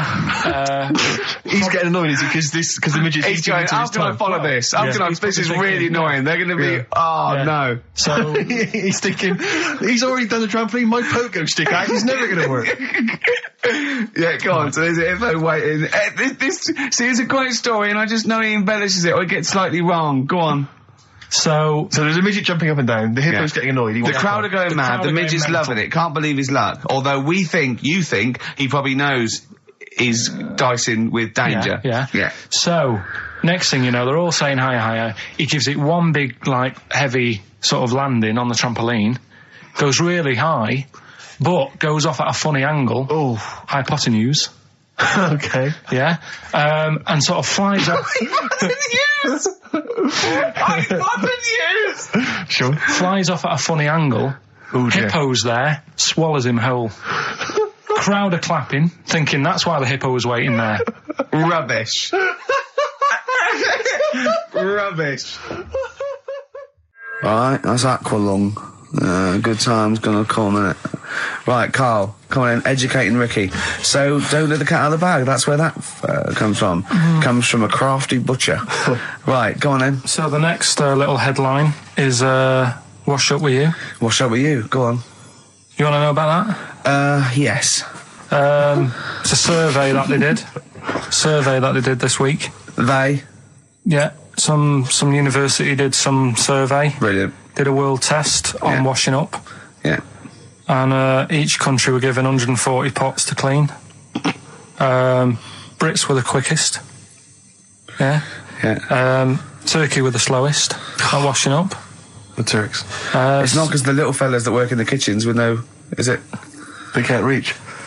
Spain were the cleanest, and the Germans were pretty good as well. So... I don't know where to start with this. Honestly, Steve, I don't know where to start with that. Look at his face. It was really light, right? We've had the parrot, right? These are things that I found. Found the parrot, right? I've told you about the dog in the car wash. Right, you didn't tell me about that. You said there's a car wash for a dog. That's all you told me. Yeah, the but parrot, you said there's a parrot. What? It's a problem at funerals. Yeah. That's nothing. That's nothing. Do you understand? And they used to eat cats. what else have we got?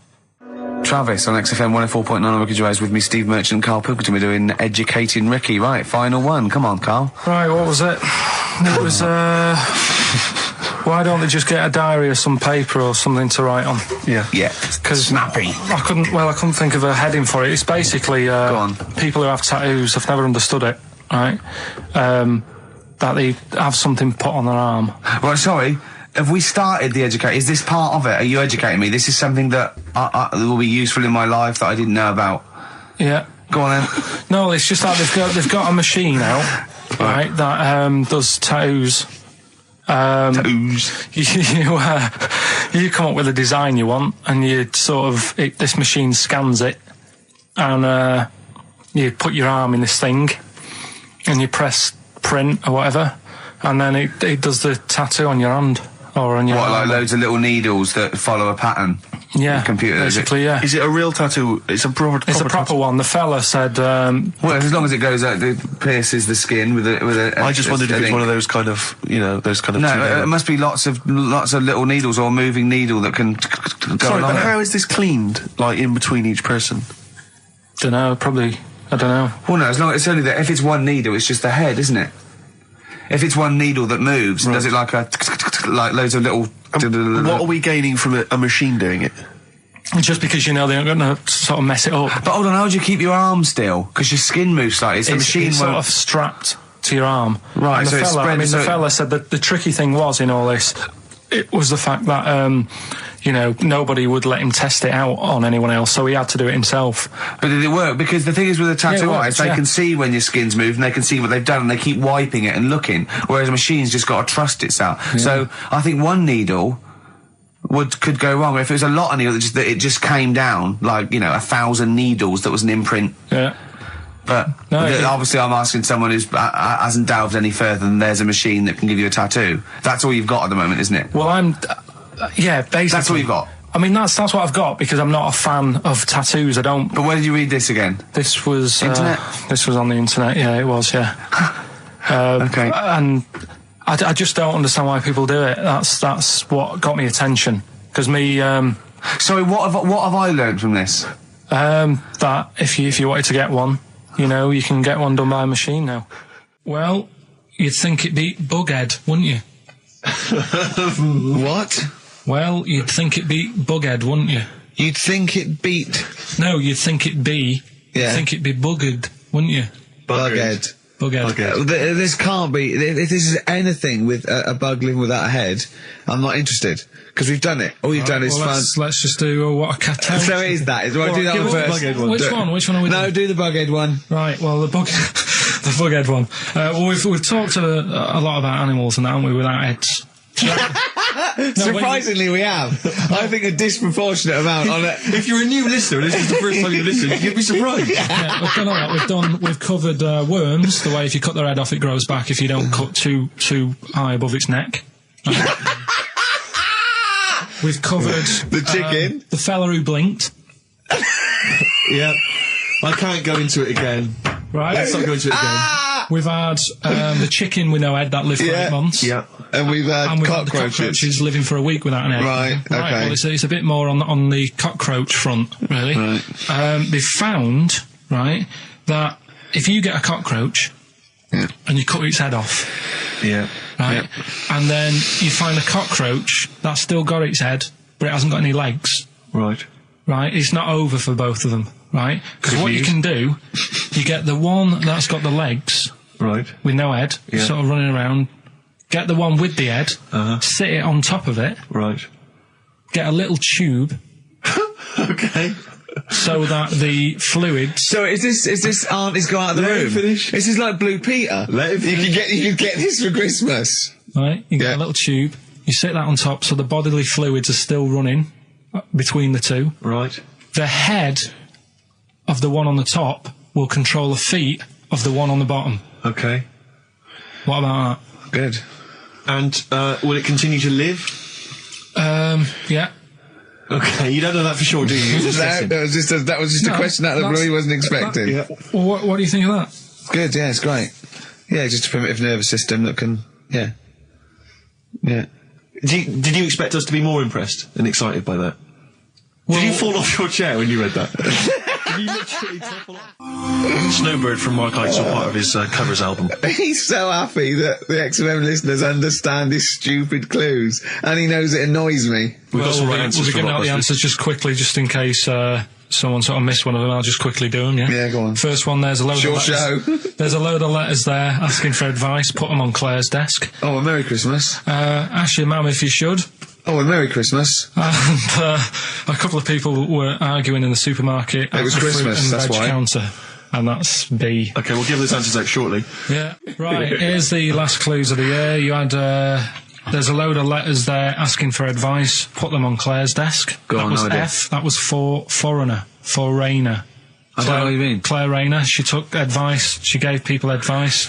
So that's a foreigner. That is shit. Right. I'm sorry. That may be Christmas. That is absolute A dark. lot of people got the right answer. I know. Yeah, well, that well, annoys right, me even well, more. Actually, a bit of extra monkey news if you want it. Okay, always. Do you know the Monkey News Extra. Go on. Do you know the Halfords ads? Halford's ads? I don't think so, no. What happens? Halfords, they've you know, they sell nuts and bolts and stuff. Right. They were using monkeys in the ads. Okay. Um, Yeah. And what happened? packet. Don't they sell bikes, Halfords? Well, mainly. Bicycles and motorbike stuff in that. Okay, so they're using monkeys in the advert. What happened? I can't handle it. What? I can't do this. Look at What? him. Look at him. I don't care what he's doing. Well, basically, right, there was a load of hassle because they were using these monkeys in this Halfords advert. Yes. Right. And what happened? Get to the point. It turned out it wasn't a problem because they were mechanics in the first place. What, they were monkey mechanics? Yeah. What are you talking about? Mental. What are you talking about? It's not a story. Right, anyway, listen, let's get back onto They were it. mechanics in the first place. Right, listen. Right, so they're making this documentary. Right? And stumble across a little gang of... Come on, just... Get on with it, please. Little gang of monkeys. That's Yes. the first time I've ever laughed. I'll hear that. I know. Well, brilliant. What do you want, a cake? Come on. Can we play a song? Oh, I don't understand what is wrong with you, you freak. It's making me laugh. Just tell us the story. All right, then. All right. So anyway, right, so there's this documentary being made. They found a little gang of monkeys. Right, play a song. I don't know what's going on here. I apologise. It's just if you were looking forward to monkey. Oh, chimpanzee that. Monkey News. Excellent. Okay. Right, where were we? We would just start again. There's some people making a documentary. For what? Okay. Making a documentary in a jungle and that. Right. Stumble across a little gang. Okay, come on. All right. A little gang of monkeys. Yeah. Oh, come on. So the camera crew are there filming it. Yes. Everything's going normal. It's all fine. Nothing odd about it. Okay. They're not running a restaurant. They've not got any barber shops. Nothing. No. Just regular monkeys going about their business. Yeah. So anyway, what normally happens is the monkeys sleep with the partner. They already do what? They don't sort of sleep around and that. Once they find the girlfriend or the boyfriend or whatever, Yeah. they stick with them, right? Okay. But anyway, they were watching this one, right? And it's going around a bit, sleeping around, Oi. and it was getting fatter. They thought this is a bit odd, Yeah. right? So followed it round and see it having it away. Turns out, little prostitute.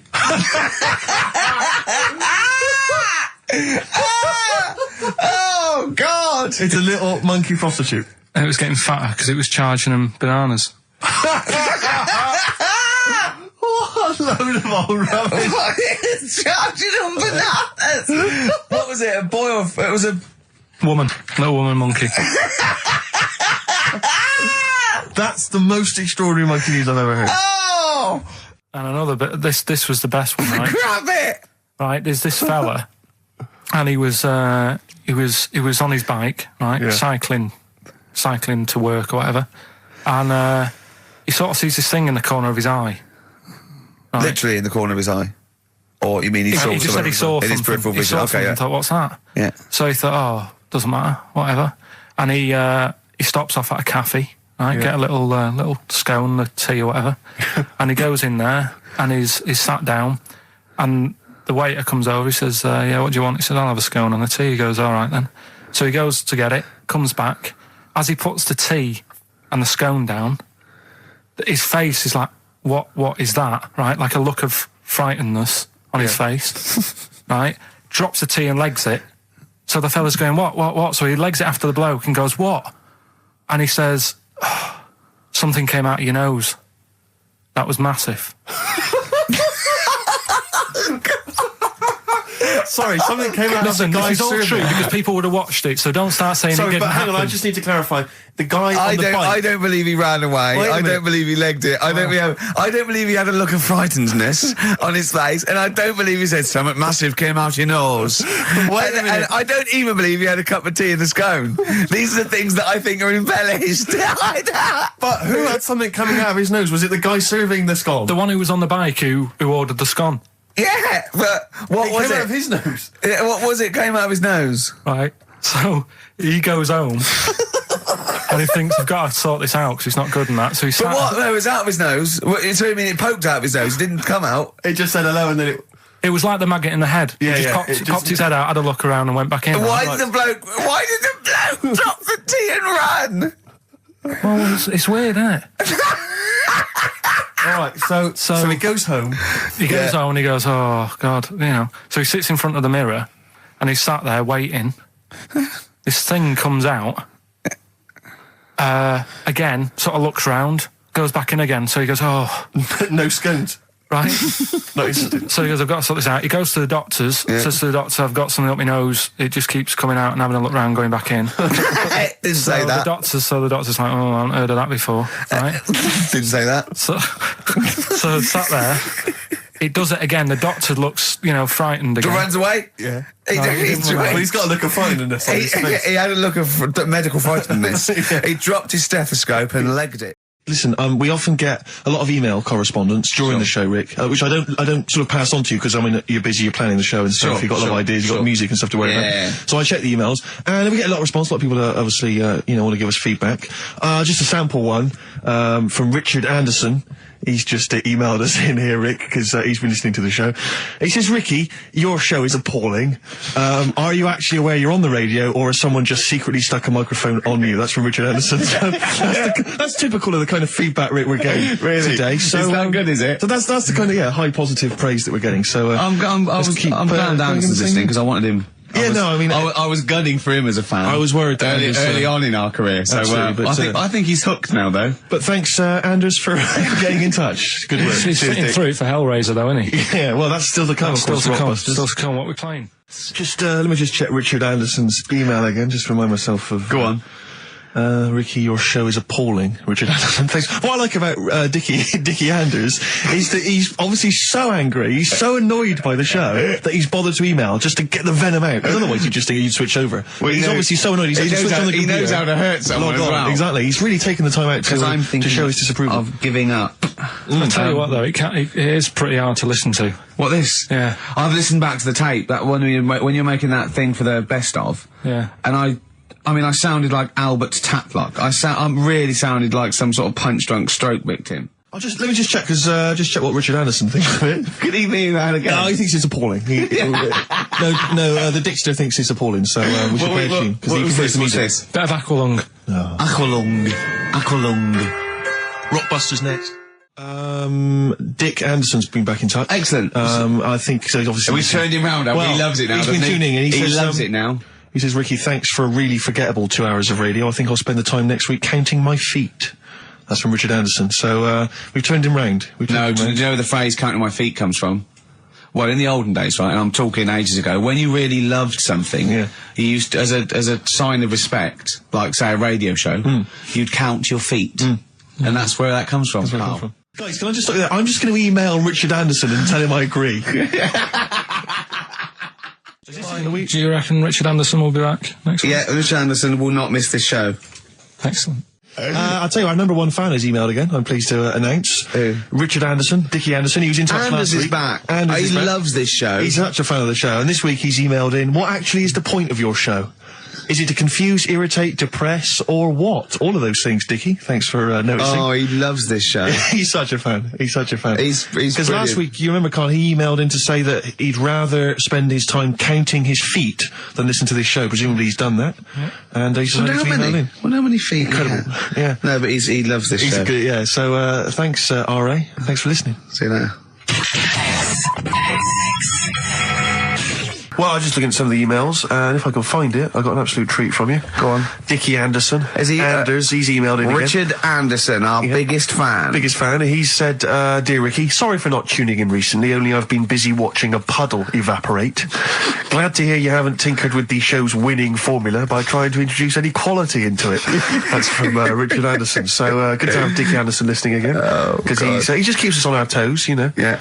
And good work, Rich. Thanks for that. I wonder what he looks like. Dickie Anderson? Yeah. I bet he's a good-looking guy. For some reason, I've always imagined him as being slightly older, with maybe a beard. Oh, no, Do you know what I mean? Like I think of him sort of cords and now and sweater. Definitely cords. I think he looks like, maybe the Proclaimers. Yeah, but again, with a beard or at least a moustache. Yeah. I don't know why I'm seeing some kind of facial hair. And he's sort of like, he's sort of, he likes the Cure and the Swiss Nut, but, he snarls at everything. He thinks everything's puerile. Yeah. I bet he prefers Radio 5. Do you think Radio 5? Yeah. 5, yeah. Yeah. And 4. I bet he's a real music snob as well. I bet there's certain bands, it's like rubbish. The Blazing Squad, rubbish. All pop music, rubbish. Britney Spears, rubbish. Is this defamation of character? He slagged you off enough times, Rick, and the show. I don't know if And I'm only saying it's my opinion, Exactly. I imagine, so... Yeah, I mean, we don't know. I mean, you know, he could be a lovely guy. to be honest, I'm getting to like him. What I like about Richard is he's willing to say what he thinks. Well, it's more than that. He's a bit like Eminem. No, it's more than that. He actually hits on the truth too often for my liking. Yeah, well, I mean, this is a shoddy show with very, very little to offer. You got to remember though, it is a bronze-winning show. We did win a bronze award at the Sonys last year. One of the most coveted of the awards. Yeah, the bronze. In my opinion, the bronze is slightly better than the gold. Well, a lot of people don't win the bronze, Rick. You got to remember that there's not many people who win the bronze. Gold, just, gold's got no intrinsic value. It's just a currency, and in my opinion, bronze is better. Well, yeah. In a way. Carl, Rockbusters, your mum's... Carl. Yeah, no, listen, we did get a bronze, but this year we introduced Rockbusters. Things will be changing. So, Hey, we didn't introduce Rockbusters, Carl. Please don't tar us with that brush. Yeah. You introduced And also, it. do you remember the show that got that bronze was the show with the complaint that was upheld by the radio authority? Was it really? Yeah, the show that got the award and was nominated was the one with the only upheld complaint we've ever had. Do you think if we hadn't discussed that particular subject for quite as long, we could have got the silver? I think it was a mention of, and I say this meaning male birds, of all the cocks. Right. Yeah. This isn't a radio show, is it? I just suddenly caught myself. This is nothing. I told you that before. It's been bad today. No, but I mean, it's the way, this casual way that it's like we almost have no regard for our listener. And I'm not proud of that. I just don't know what to do about it. Do you know what I mean? I don't know how to do this properly. I mean, we're just chatting here. I mean, it's only Anderson who's seen through us. And that surprises me, that more people haven't... I mean, what are the figures like? Do people listen to this show? Well, I'll find out for you. You keep saying that. But, there's this parrot. And, apparently, it lives I mean, Rick, it's unique, if nothing else. I mean, when you wake up with Woken tomorrow, you're not even going to hear him start a line with "there was this parrot." Go on, there was this parrot, go on. Before we go, can we just get a little email off Anders? Because I think he must... Well, I think we've probably turned him round with this show. I'd have thought so. I think he's going to be saying, coming to us with his tail between his legs, saying, "Sorry, lads, a blinding show. I was wrong, you were right." Yep. Yeah. All right. Song for the lovers is very exciting this week. We haven't had a song for the lovers or the ladies for quite some time. Let's combine the two. And a bit of John Martin, May You Never. Let's end with Beautiful that this week. We'll see you next time. So, yeah. Bye. Just think if someone's just tuned in now. Is Anders listening? Well, I'll tell you, Dickie Anderson. I've got an email from Richard Anderson, Dickie Anderson. Go on. The Dick Machine, which... the Big Dick, which... now, this is interesting. I think we're wearing him down. Ricky, I think your show might be improving. Go on. That sense of despair and loneliness I normally feel when listening to your show doesn't seem so bad today. He's desensitised to it. Yeah, exactly. Always given up. Him down. Always just given up. Yeah. Yeah. I mean, you listen to this long enough and your standards will drop. Let's play a tune. Let's come back with some more of Karl's. I don't want to use the word facts. No, he's got more screen testing now. The camera's ready for you. Yeah. So I'll tell you what'll perk us all up though. Richard Anderson has emailed us. Dickie Anderson. He's loving the show, is he? Well, I don't know if you've heard this, Karl. Karl, I've called you Karl. That's okay. That's okay. I'm Claire. Pleased to meet you. Is it the shaved head or the stupidity? Yeah. It was the k sound. Because didn't I call you Arthur or Jack or something last time? You called me. I can't remember. I don't know, but it was quite embarrassing. Claire, I'll be honest with you. Claire's quite an unmemorable name. Yeah, I know. But yeah, Dickie Anderson. He's a guy. I'll be honest with you. He's not a big fan of the show. But well, we're getting to winning round. He says, "Dear Ricky, the more disappointing your show becomes, the more I seem to look forward to it." Now I see your face plastered across London. Is your show some sort of curse put on me by an old gypsy woman I've annoyed? Good point, Dickie. But Dickers. But Randers, as I call him. Yeah. He can't listen now. I know what he's doing. Yeah. He's tucked him in. He's backing into the fire as we speak, and he wants to roast them until they spit. Oh dear. Thanks for listening, Randers. It's a Merry Christmas to you and Happy New Year. And as you know, you've got a lot to look forward to because our first hour is always the best. That's exactly. So you're going to be loving it till 3, cockers. Oh dear. What should we play? Well, this is every so often I get sent a CD by a friend of mine, Harry, who just sorts me out with tunes that I may have missed. That's such a good idea. It is a great idea, and this is one that I think it came out this year. It's a Teenage Fan Club, and they teamed up with Jad Fair, and I think it's a mixed bag, the album apparently. But this is one of the good tunes on it. New to you. Last message from Anders, I suspect, for the day. He says, "I've just roasted my chestnuts over an open fire. It's a lot more enjoyable than listening to your show." He's pretty snappy, is Anders. Yeah, he keeps them coming. It's a shame that that we sort of couldn't sort of maybe meet up with him and try and persuade him that he should come over to our side rather than come over to the side. Exactly. Yeah, come over to this side. I think we've got him though, because Do you think so? Yeah, apparently they did this survey in America. People who loved Howard Stern listened to an average of like an hour and a half a week, and people who hated him listened 2.5 hours a week. Yeah, exactly. So I think he's probably more faithful a listener yes, than some of the people that quite like us. Exactly. Yeah. You know what I mean? He's got to listen. I'm the same with some people. I've got to listen to things that I just think are awful. I can't. It's compulsive viewing. So, I don't care if people listen to us because they hate us or like us. No, indeed, as long as they're listening. I was on the as long as they're spending money on the advertisers. Other day. Yeah. Hey, I should just point out, because it's Christmas time, we've had an email from Dickie Anderson. Oh, Dickers. RA is, he's I suppose he's a long-time listener. Yeah. And he emails us most weeks. Ricky, if, as I suspect, I'm your only listener, I wouldn't bother with your show today, as I've got to attend some family Christmas nonsense at Auntie Marion's house. That's from Dickie Anderson, and he's good because considering he hates the show and everything we stand for, he does take the time to email every week. That counts. That counts to advertisers. Yeah, I think we've got a lot like him. Oasis, Supersonic, still good. Still as good as ever. Still good on XFM 104.9. Ricky Gervais, Steve Merchant, Karl Pilkington. You'll be pleased, Rick. Go on. Ricky Anderson has emailed him. Dickers, Danderson. Oh, yeah, what are you doing, Dindo? He's probably our biggest fan. Diddler, you little diddler. Exactly. He has emailed in as ever. Ricky, your show fascinates me. How do you maintain such levels of senseless drivel? That's from Randers, from Randy Anders. Little diddle dodders. So thanks again, Dudley. Yep. Well done. He's that's great. I get a buzz. I was disappointed last week where he didn't. What? Ask him why he's didn't. He didn't respond last week. No, it's a shame. Probably busy. I don't believe he had something better to do. Well, I would have thought so. I can't believe that of anyone when you've got this sort of level, intense chat. You mentioned earlier when we had our regular email from Dickie Anderson. Yeah. Randers, as I call him. Dandy son. Yeah. You mentioned it because we didn't get anything from him last week. We didn't get anything from him last week. Anyway, he's obviously listening, Rich, because he's emailed in to explain his absence. Dear Ricky, sorry for not tuning in last week. Only I was in HMV returning the 14 copies of The Office I got for Christmas. That's from Randers. So,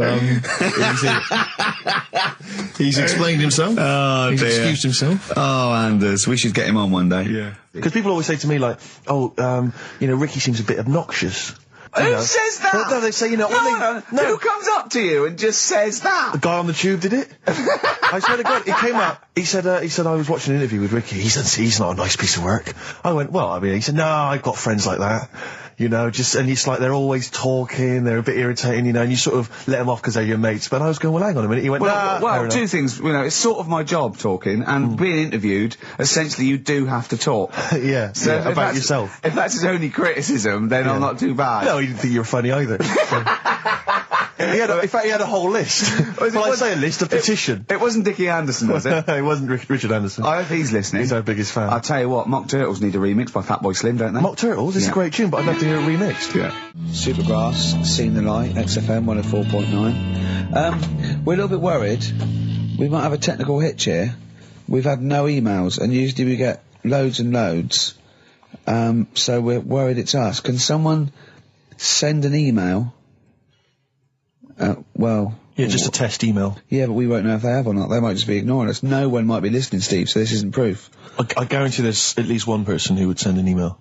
Maybe if Dickie Anderson's listening, he could do it for us. Anders! Do us a favour for all the pleasure we've given you over the last few years. Ricky.gervais@xfm.co.uk. If you haven't heard the Rockbusters, might as well give them out. Well, let's check the emails working before we do that. Yeah, otherwise it's a complete... This whole show has been a sham and a farce and a waste of time. Well, I think they can take that as read. Boys are back in town. Thin Lizzy, what a classic. Beautiful. Carl, should that be our anthem, me, you and Steve, eh? Eh?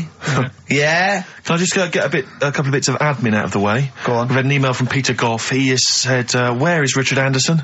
Where is He only Dickers? tunes in to listen to him. Where's and it's absolutely Dickley? fair Where's enough. little Dickie Docker? Little Dickie Anders is not emailed in. If you don't listen normally, Anders is our biggest fan. He Normally he's got loves some- us. I just absolutely But he's thinks the normally world got of... a little bit of constructive criticism, Oh, which right, we always he's appreciate. not- Yeah, we're open to that. Sure. Exactly. Sure.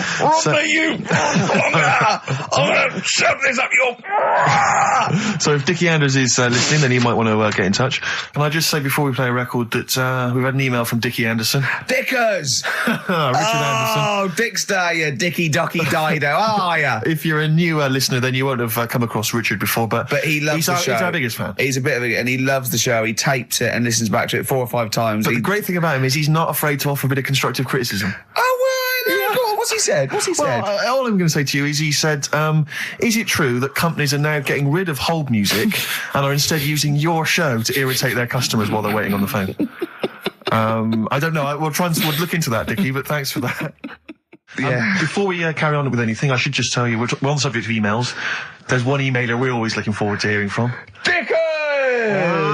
Richie Anderson! Dicky Docky Do! Richard Anderson, thanks for emailing. He's my biggest fan. He's now. one of the biggest fans. He absolutely loves me. But not afraid to offer some constructive criticism. Go on, That's the great thing about Dickie. And from Anders this week, he says, Ricky, I'm lazy, I talk nonsense, I'm badly organised, and I believe in ghosts. Can I have a job working on your show?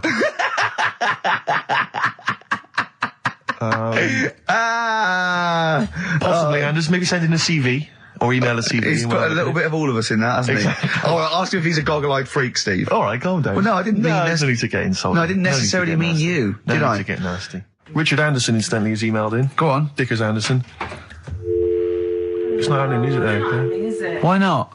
Because I'm a bit stupid. Why I can't work it out, can I? Can't figure it out. How would you call someone normally? Well, normally I just pick up the phone and dial it. Sure. No, I And don't then mean... I mean... But it's like I have a problem getting it through the desk. I tell you what, can I play an ad break and practice? Pretend this didn't happen and then Do you know, in a weird way, it's like having Carl. It's like having Carl play the ads. I'll get back to you. Anderson, Richard Anderson, I should just say, has got in touch. Okay. Here we go. Hold on. Oh, Claire. No, I can do it. Just tell All me right. Anderson. This is ludicrous. Yeah, so obviously Richard Anderson, he's emailed in his thoughts. Dickie Anders, Randy Anders. You. Dickster, Dickmeister General. Dickmeister General. And he says there's something making... Have we got it, Claire? He says there's something making strange yelping noises in the thicket at the end of my garden. Shall I go and prod it to see if it's Carl? Let me just tell you what Dick has said. He said, Richard Anderson, he also said, P.S. the show's still rubbish without Karl. Still rubbish without Karl. Now, is that a compliment? It's still rubbish without Karl, which suggests he thought it might be better without Karl. No, I think he means it's equally rubbish. Right. Yeah. Brilliant. Nothing changes. Thanks, Dickers. Yeah, he's Beautiful nothing- Dick Meister. What's happened to Anders? Well, I was just going to say, actually, we've not had correspondence from Richard Dickie Anders for some time. The Dick Meister General, with his naughty, insulting ways. Yeah, Anderson used to email regularly. Anders, get on your computer. Get in touch, mate. What do Just you tell us think of the show. Hold on, though. To be fair, he was listening when we were pretty shoddy. If he's listened to the last 3 weeks, I think we're owed a little apology from you, Dickster. Exactly. Absolutely. Listen, Piley, we want to send you all those goodies, including Scottish rock, but we don't have your address, so email in your address and we can send it off to you. All right? Yeah. More adverts? Yeah. The Seeker from The Who. Brilliant. Classic rock. On XFM 104.9, I'm Ricky Gervais, with me Steve Merchant, Karl Pilkington. All right, well, unsurprisingly, the overwhelming consensus is that people would like to hear the return of Rockbusters. I should, however, point out just some of the no responses. Let me see what we've got here. Is Dickie Anderson called in yet? Sadly, nothing from Dickers. I think I might make him one of my hilarious sort of comedy characters. What do you think he would sound like? What would he sound like? I sort of probably like that, I think. Ding dong. Hello. Hey, it's Dickie Anderson. I can't believe it. Your show's rubbish. Something like that? I mean, I think you should work on them perhaps before You're saying there's not a lot of substance these I'm guys? just saying that, once the novelty of the doorbell has worn off. I don't think you understand comedy on radio, Steve. I'm not sure I do, to be honest. Listen to Noel Evans, listen to Moyles. You'll see you don't need to riff with it. It's just, you just do the doorbell and just say they're here. Right. That's all you need to do. Sure. So, that's the main thing. Well, so we've had a couple I'm of thinking of some responses. more characters as well. We'll keep working on those. Yeah. It's interesting. I mean, I don't think our number one fan, Dickie Anderson, Richard Anders, was on the panel, although he here has emailed in. He's got a couple of thoughts as to maybe why we... What is Dickers doing, man? Dickers says, commiserations on not winning a Sony. I can't believe you didn't win, naturally. I mean, apart from your show's obvious lack of quality and effort, having a monkey for a producer, offering the biggest load of tat as competition prizes, saying hairy Chinese kid 48 times every show, Rockbusters, not bothering to turn up for weeks on end, only having 3 listeners, introducing the comedy characters Camp David, Harry Fook, which I think he spelt wrong there, Stephen Merchant. I'm not a character. Apart from insulting every race, religion and sexual orientation, bickering like schoolgirls... We haven't done everyone yet. We have not insulted everyone yet. There's loads to go. Despite the fact you generally bring misery into the lives of anyone who listens, I thought you were surefire winners. Better luck next year. Well... I mean, a couple of constructive, criticisms there, but generally, I still can't nail it. Was he on the panel? Well, I don't think so. Well, he's a fan, so... Yeah. Well, no, he's clearly a fan. I mean, he obviously loves the show. He has hit the nail on the head. Oh. Which... Yeah. But, by the way, Red Hot Chili Peppers on XFM 104.9. So, a few more shows. And I hope Sony are happy. They should encourage... we've only been radio, a couple of years. Exactly. You encourage young talent like you. Yeah. Instead of giving it to Radio 1 and Radio 2 and... The old war horses. We just had a quick email. I wonder if you could answer this. It's James from NW1. He says, Ricky, is Karl going to be on this week's show? Please let me know, as I may listen if he's not. Sadly, he is here. I mean, people are already turning against you, Karl, because they've seen what's happened. Yeah. I think they've probly realised that we gave him too much. I think we've got a spoiled sort of kid in our hands. It's sort of like, we knew how bad he was, but we were trying to sort of bring him out of his shell a little bit. Yeah.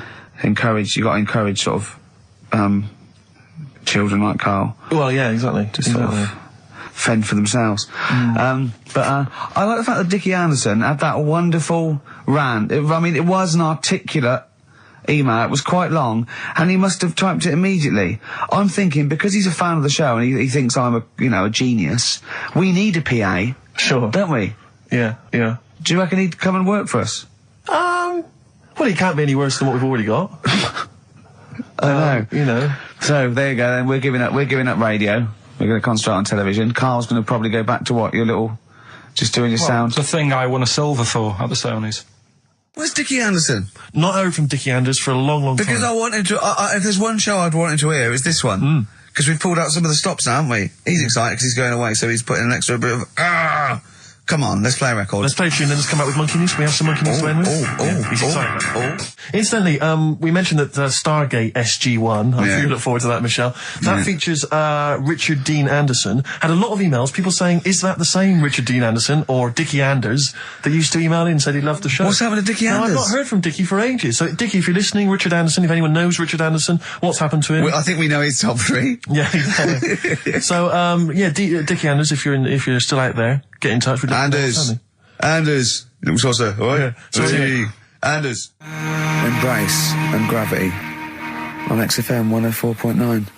We've had a couple of texts. People obviously can text in 83XFM. That's the text number for the big quiz that's coming up shortly. Rockbusters, still your opportunity to win some of those cracking prizes. Enter your name in the draw if you can unravel the, I don't know what you call them, conundrums that Karl set. Sort of. We've had a couple of texts. Obviously, we're leaving early today. This is a shortened show and our last show of this run. But we've got to leave early. We've got to go down and try and make poverty history. But Rob's texted and he says, only an hour and a half today. Well, poverty does have some benefits then. He's a fan. He understands the show. Who was that little fella that used to write in who hated the show? I forget his name. I haven't heard from him for a while, actually. I don't know what happened. No. Maybe he realised that if he hated the show so much, the obvious thing to do was to switch off. Maybe that finally dawned That's on him. annoying. What's his name? Someone will remind us of his name. I like people who hate us to carry on listening. Yeah.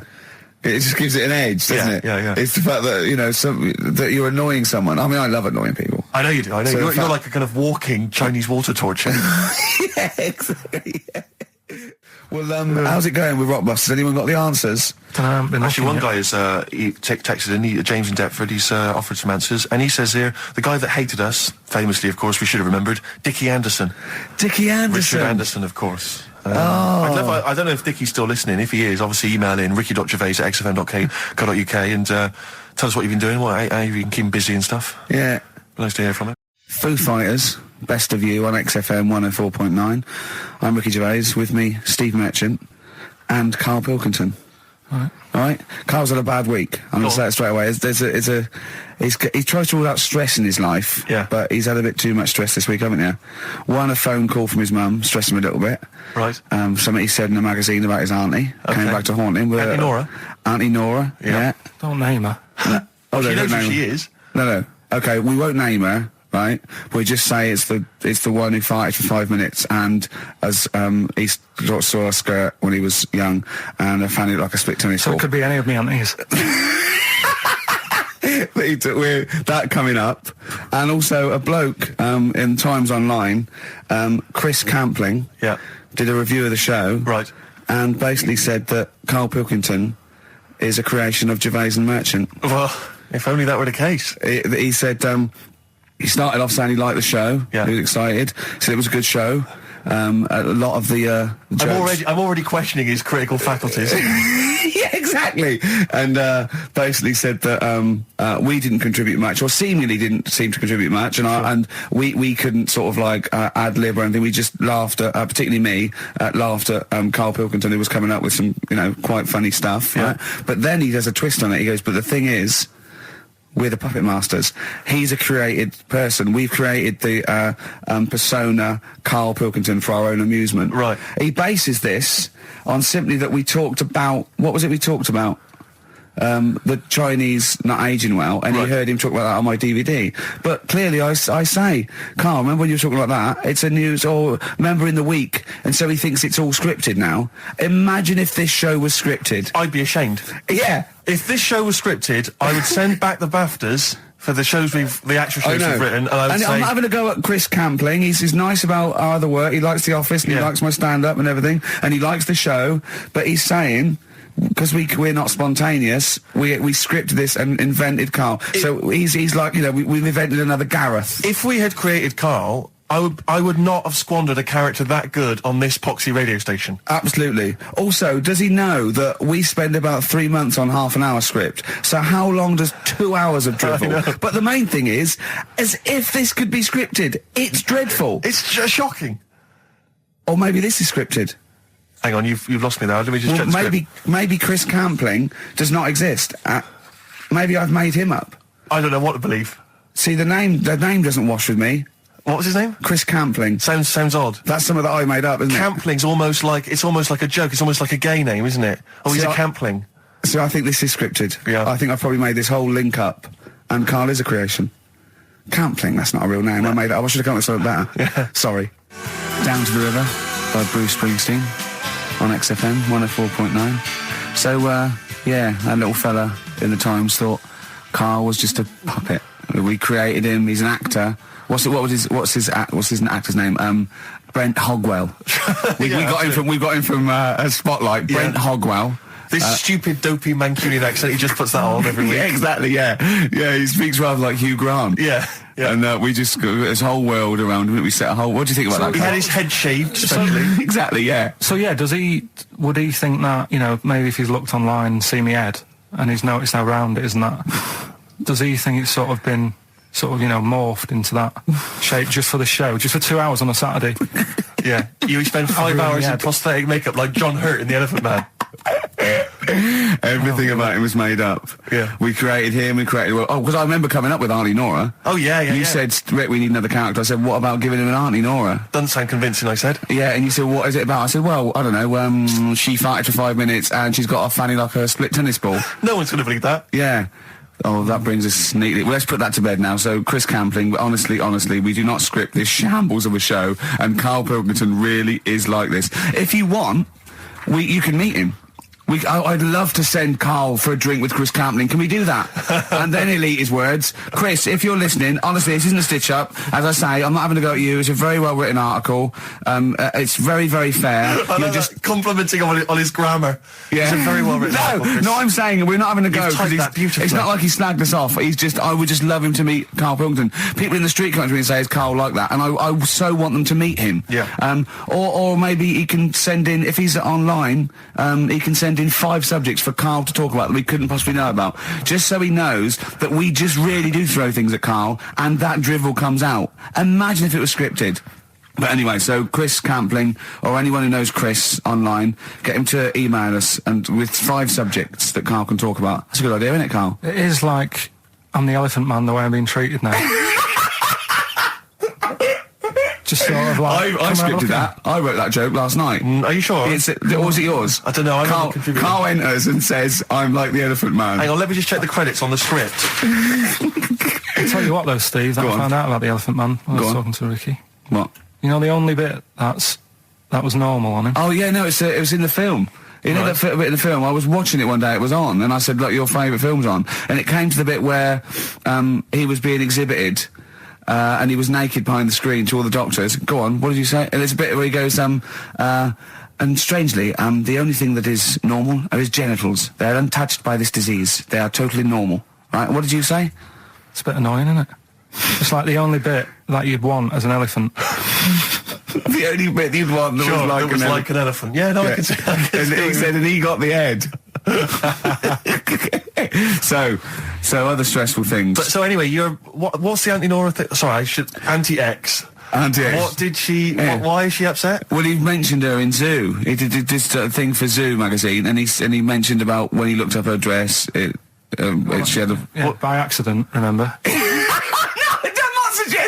You were going around looking up your elderly relatives' dresses in case they weren't wearing... For people who've not heard Karl talk about this in the past, just explain quickly again what we're talking about. Right. He didn't want to talk about it at all. When I was a kid, right, Auntie Nora used to come round.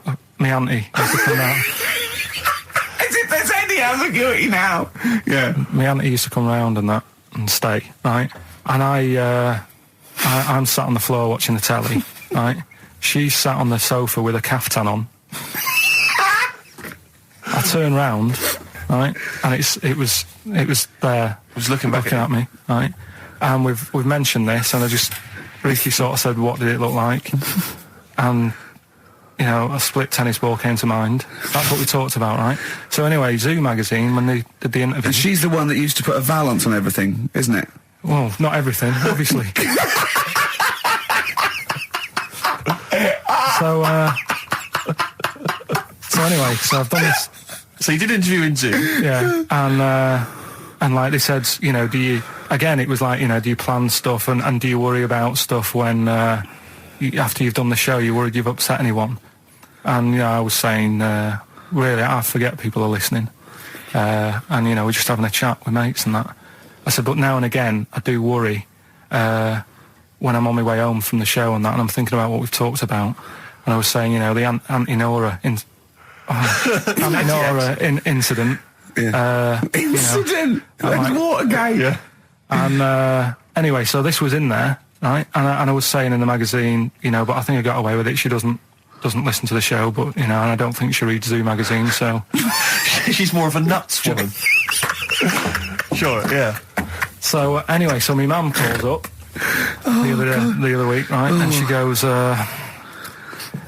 wish you wouldn't, you know, talk about Auntie Nora and that. And I was like, oh, so how do you know about that? She goes, well, one of your cousins have called us up and said they've read the article about it. So yeah, that's why we don't want to talk about it, really. So he stitched you up. Oh. So do you know what Auntie X has made of this? Do you know if she was upset or not? Well, she doesn't know about it. Because I mean, maybe she's always thought it looked like a split tennis ball. Maybe you're just in sync, you know, because you're relatives and stuff. Maybe she knew instantly. Even if you hadn't named her, she'd have thought, hang on, I farted for 5 minutes once. Yeah, that's not going to be ambiguous, it could well is it? Be me. If you hear like someone who farted for 5 minutes and's got found like a split tennis ball, you're going to go, I wonder if he means me. Yeah. You're going to remember that. Auntie Jackie. It could be Auntie Jackie. Oh, God. And he got in trouble, you know, last week when he was going to the wedding. Let's talk about that a bit. Okay. Yeah. Cure? I love it. In Between Days, XFM 104.9, with Gervais, Steve Merchant, Karl Pilkington. The Cure, In Between Days on XFM. So, Karl, you were going to a wedding last week. Was it last week or the week before? No, it was last Saturday, wasn't it? Yeah. And he said, looking forward to it. He went, no, it's going to be boring. Suzanne was listening, knows that the couple were taping the show. So she had to get in there before you, didn't she? She went up to him and said, look, when you're listening to the show and he says it's going to be boring, he didn't mean you, he meant weddings in general. I love the fact she has to run round and clean up after him. It's great, isn't it? How was it? Do you not like weddings? You're not a fan of them? They're only good for the people involved, aren't they? What are you talking about? You're getting free food, free booze, free music? Yeah, but it's just all hanging about, and there's loads of people there you don't know. Absolutely, I agree. Do you know what I mean? You've got to make an effort. Yeah. And even the bit that was important, right, when they were getting married, right, there wasn't enough chairs, because it was, you know, all the family gets the chairs, don't they? So I was sort of stood at the back. Stood at the back in that, watching, and I couldn't hear what was going on, because a woman was breastfeeding the baby. Oh! But what, how loud was this baby going away? You couldn't hear what was going on? So it was slurping and that, and she was like, I just thought, how hungry is it? Could it not have waited? Because you've all got to wait for the buffet or whatever later. I know. But also just in this. Well, there was two, wasn't there? Why didn't you?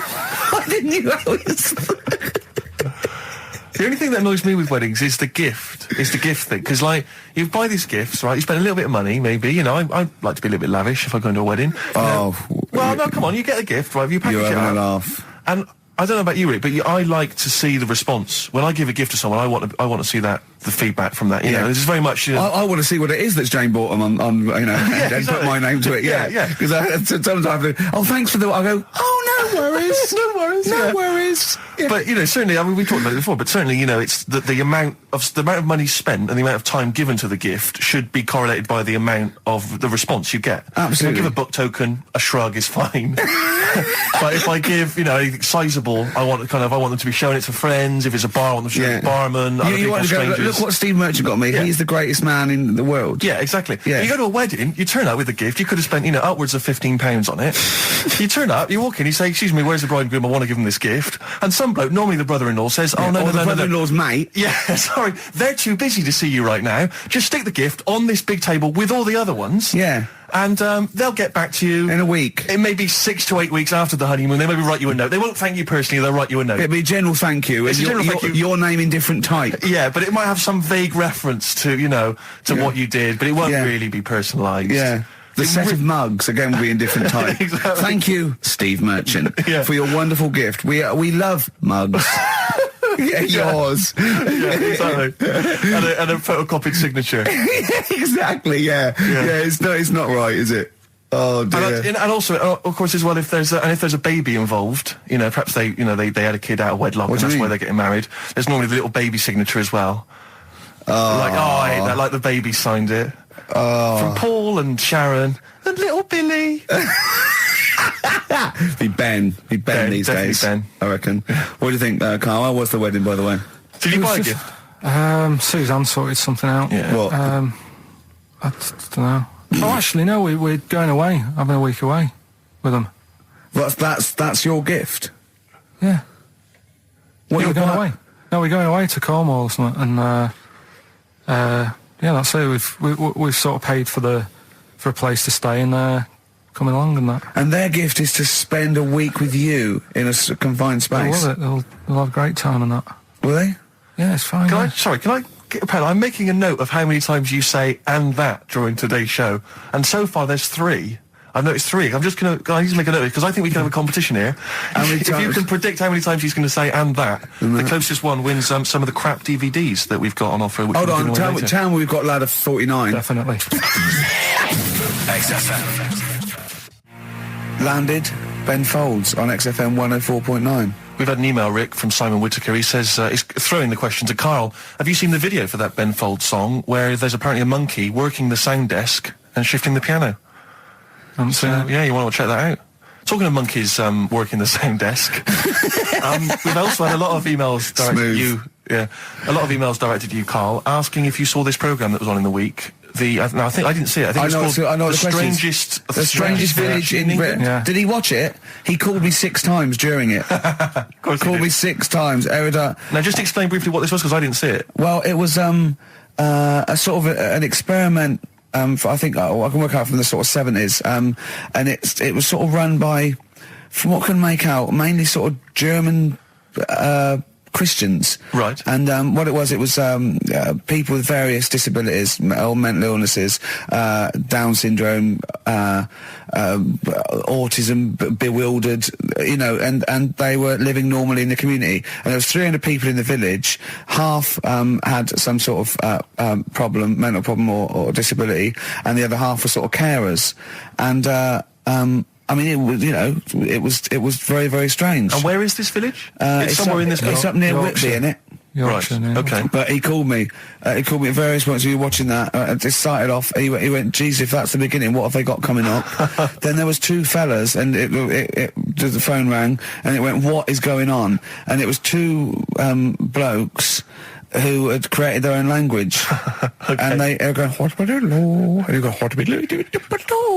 and it was an interesting program. I love documentaries like that. But what made it twice as good was that I knew that Carl was getting confused. Yeah. There was one bloke that went round interviewing people, and he'd just have a string of questions, and he'd go, "Have you ever had curly hair?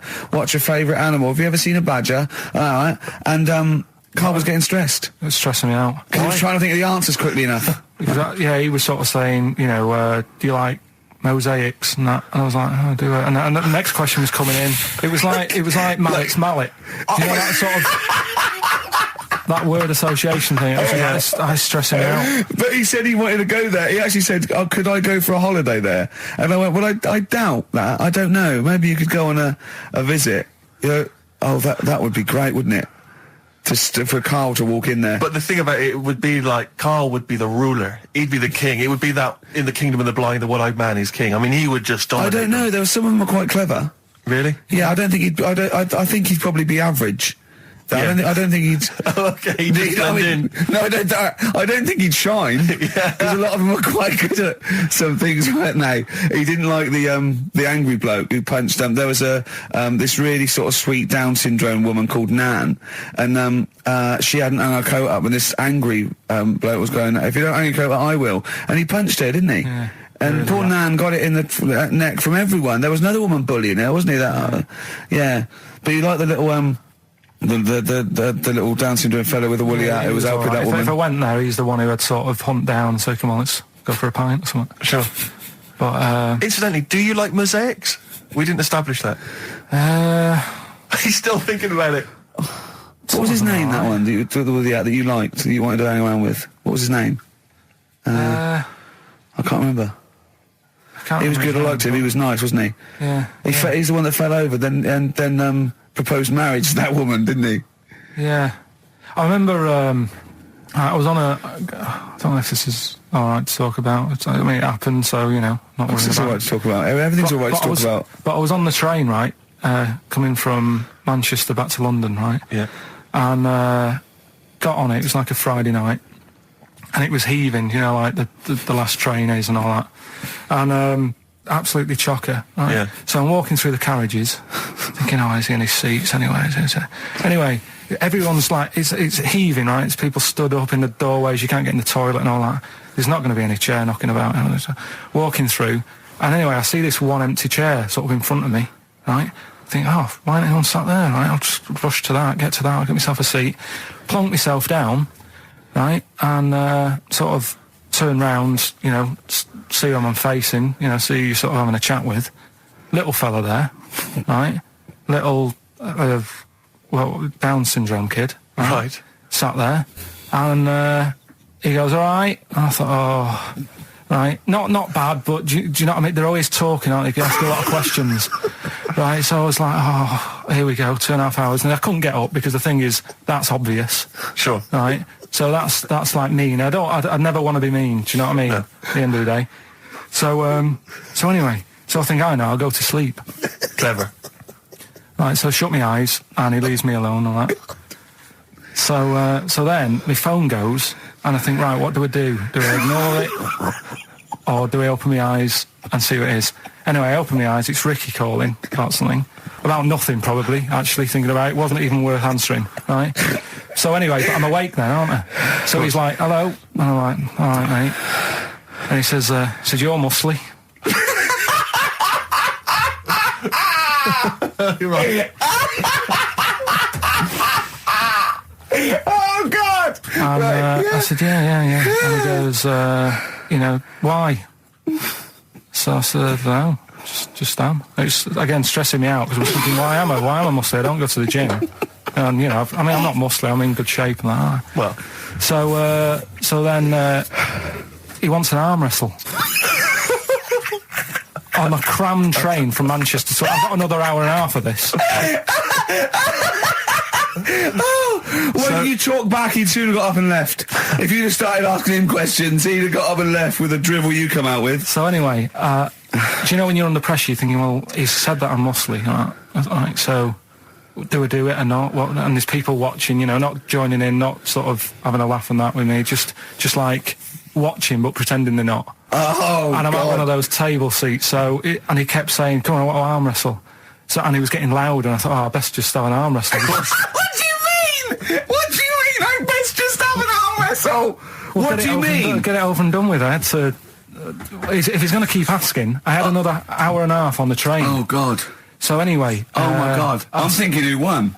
Well, I'm thinking, were people putting bets on? It was working. It was stopped, and just as well, really. What do you mean it was stopped? Was it game? No. He was winning. I was struggling a bit, right? Yeah. And he was really taking my arm down. And then he sort of let go and started laughing. And I thought, thank God he let go because I would have made. You know what I mean? If I lost that, everyone's in the train looking, and all the rest of it. It's suddenly serious to him. He's got to win this. Pilkington. But then he just, then we were chatting about favourite food and that. He likes sausages. And I said, he said, do you like sausages? I said, yeah, they're all right. I like a bit of Chinese and that as well. And he was saying, I can't have Chinese. Not allowed Chinese. Why? Don't know. He just said, it's not allowed to have it. But yeah, I had a good long chat about stuff and that. But so you enjoyed it in the end? In the end, it was all right. Yeah, it's just. What do you expect? Okay. No, but it's that thing, isn't it? It's always whenever you're faced with something different, it's always awkward, isn't it? And that's the thing. You're talking about him now, are you? And I think I did all right because everyone else was ignoring him, but I probably made his day pretty good. Yeah. We were a nice bloke. I like the idea that newlywed couple are probably thinking that's going to be a similar journey down to Cornwall. Rick, I know you like to occasionally share your musical tastes with the audience, and you know, just talk about what you're raving about at the moment. But I can't get enough of this Bright Eyes album. I'm wide awake. It's morning. It's brilliant. Beautiful. It's beautiful. There's so many great tunes on there. It's one of those albums where it actually holds together as an album. You want to listen to it from the beginning to the end. It's dynamite stuff. I'd say go out and buy it. Oh, I recommend it to anyone. Talking of going out and buying stuff, Rick, remember? Well, you wouldn't know about that. Well, no. This is why I had to put out that appeal for free stuff, and you know, we did mention that at the beginning of the first show, because you know, we don't tend to get sent a lot of the usual kind of treats that a lot of radio stations and radio DJs get sent. Certainly, we never get sent music, Rick.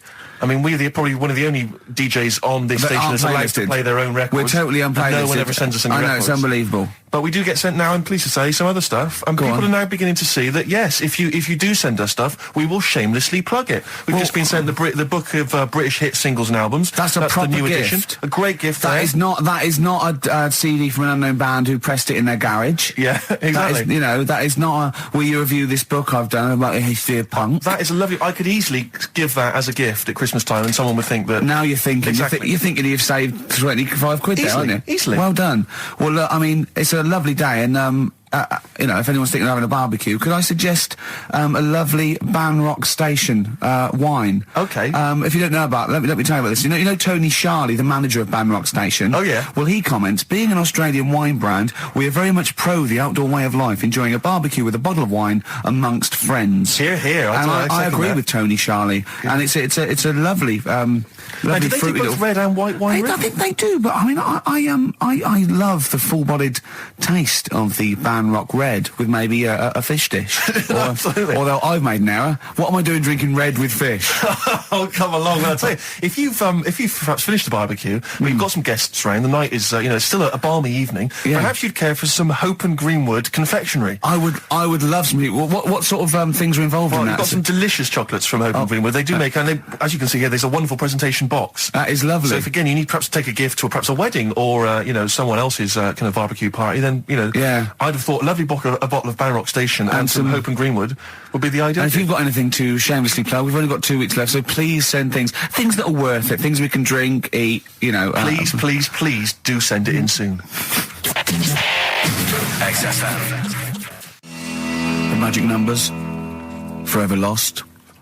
I was taken unawares because I opened that thing, what is it? The confectionery? Well, we were sort of doing it ironically, like people getting shameless plugs by giving us stuff, but then I opened it, and it's brilliant. It is brilliant. It's all retro stuff. It's got a curly whirly, a fountain, sherbet fountain. I've just been eating a drumstick that I didn't quite finish in time. It's got some of those little cola bottles. That's Hope and Greenwood and their confectionery, which are available now, the perfect summer gift. Perhaps you've got to go to a wedding or barbecue party. We've got some rubbish to give away now, haven't we? We have indeed, yeah. If only we hadn't opened that, we could have thrown that in the mix. But, no, it's too good to give away. It's time for Rockbusters, the quiz that no one looks forward to. And we've got, as usual, the bunch of CDs, DVDs, I should say, which... Just tell me we have got another copy of Ladder 49. Ladder 49's right here. That's Brilliant. In the mix, yeah. How many did they send you? Joaquin Phoenix, John Travolta, Ladder 49, the movie that no one's seen. Yeah. I've never met anyone wwho's seen it. But it's owned by every single XFM listener. Exactly. Also in the mix, as I said before, we've got Priscilla, Queen of the Desert, which, if you haven't seen that on telly, I'd be very surprised.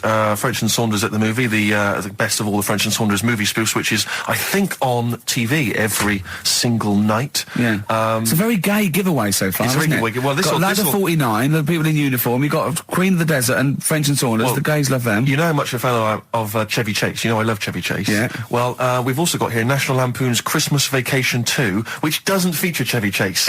It was so bad, even Chevy wouldn't agree to be in it, so instead Randy Quaid, who plays Cousin Eddie, it's him. Right. And on the back I notice it says, special appearance by Eric Idle. Brilliant. I mean, let's be honest, if a film's got a special appearance by Eric Idle, I know. it's probably not a classic, is all I'm saying. Do you reckon they do Always Walk on the... look on the bright side of life. Anyway, that's just some of the DVDs which you can win, and obviously the real reason you should enter is because you go forward to this big prize draw, which is in our last show, where you can win some actual quality. A signed Matt Groening drawing, and if you can see him drawing that on rickygervais.com, it is totally genuine. It's just there, him actually drawing it in front of your very eyes. Also, us made us Flanimals, and a signed poster by Nigel Tufnell. Christopher Guest. Sure. So proper good prizes. Yep. Just that this is, I think it should be the last one to get into it. Maybe next week, the 4 that we've got get down to 2 maybe. And then we get them on the line in the last, what do you think? Well, I'll be honest, I wish we'd thought it through. I don't know about you, but I wish we thought this Chris whole thing Campling, if you've got any ideas to how this show could have run, see, we should have scripted this. What we just said the go in a drawer, didn't we? Did we? So Yeah, we hadn't thought it through though. but we can't keep swapping and changing. Well, we haven't we can done do what it we yet. want. We can do what we We can do what we want, yeah. Do you know how many BAFTAs we've won? We can do exactly what we want. High five. Well, listen. Right, let's get down to business then. Right, so Rockbusters, let's explain briefly what this quiz is for those that have only just started listening to the show. It's basically Blockbusters. Well, you say that, Rick, but it's not, is it? I mean, that Blockbusters made sense. Yeah, well, this is this just is the incoherent drivel. thing. Carl thinks this is a cryptic clue, going, right, a fella is walking along and oh, look, there's the fish. What does that mean? Trout spinners. Some of them are hard because they've dug them all out. Some are hard because they don't make sense. No, but they've dug them all out because they're going to put them all on the website for people to play along with, and they came to me for the answers, and some of them are pretty tricky. I couldn't answer them. So I love that. Anyway, the only man that can outwit himself. Right then. So the first one then, here we go. Why don't you borrow some land off Mr. Boardman or Mr. Laurel or Mr. Fletcher? All right? Why don't you borrow a little bit of land? Oh, it's changed already. Already changed. Already off changed. Mr. Boardman. Well, no, do it again and do it exactly the same each time. Do it again. Why don't you borrow some land off Mr. Boardman or Mr. Laurel or Mr. Fletcher if you need a bit of it? What's changing? Okay, and what are the initials? Right, LS. LS. That's a band or an artist. You know what I'm talking about? Right? Second one. I'm gonna. Sorry, he's got a sweet in his mouth. I'm gonna annoy those seabirds over there. Right. Right. I'm going to annoy those seabirds over there. Well, just those seabirds. It doesn't matter where they are. I'm gonna annoy them seabirds. I don't know what he's talking about anymore, Steve.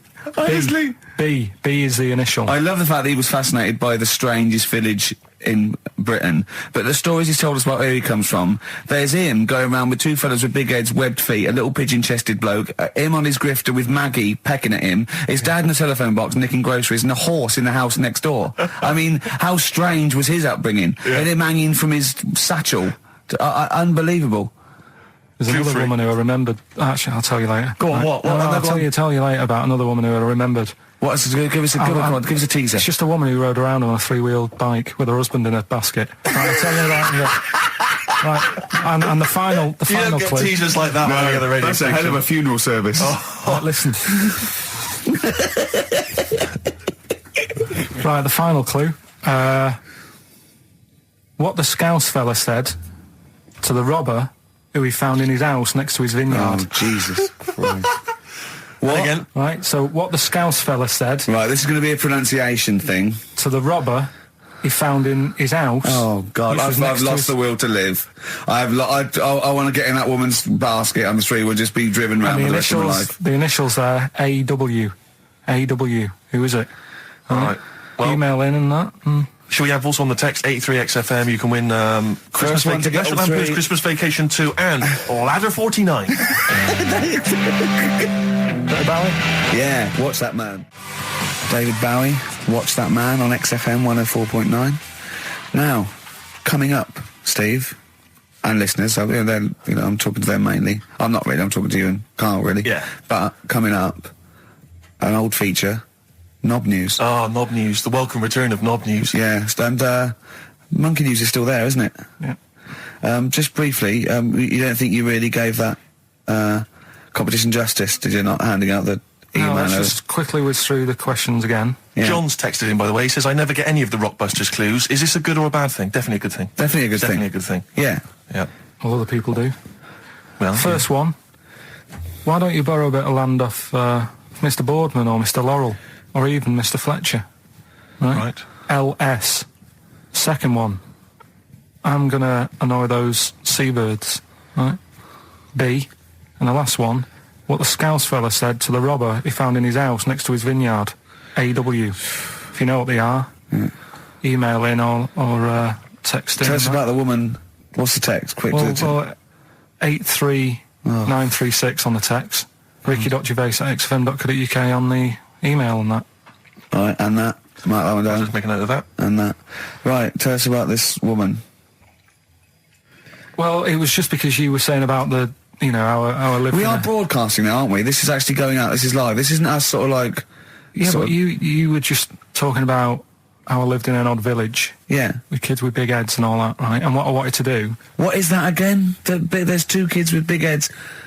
Yeah, they just had sort of big heads and webbed hands and that. They went to my school.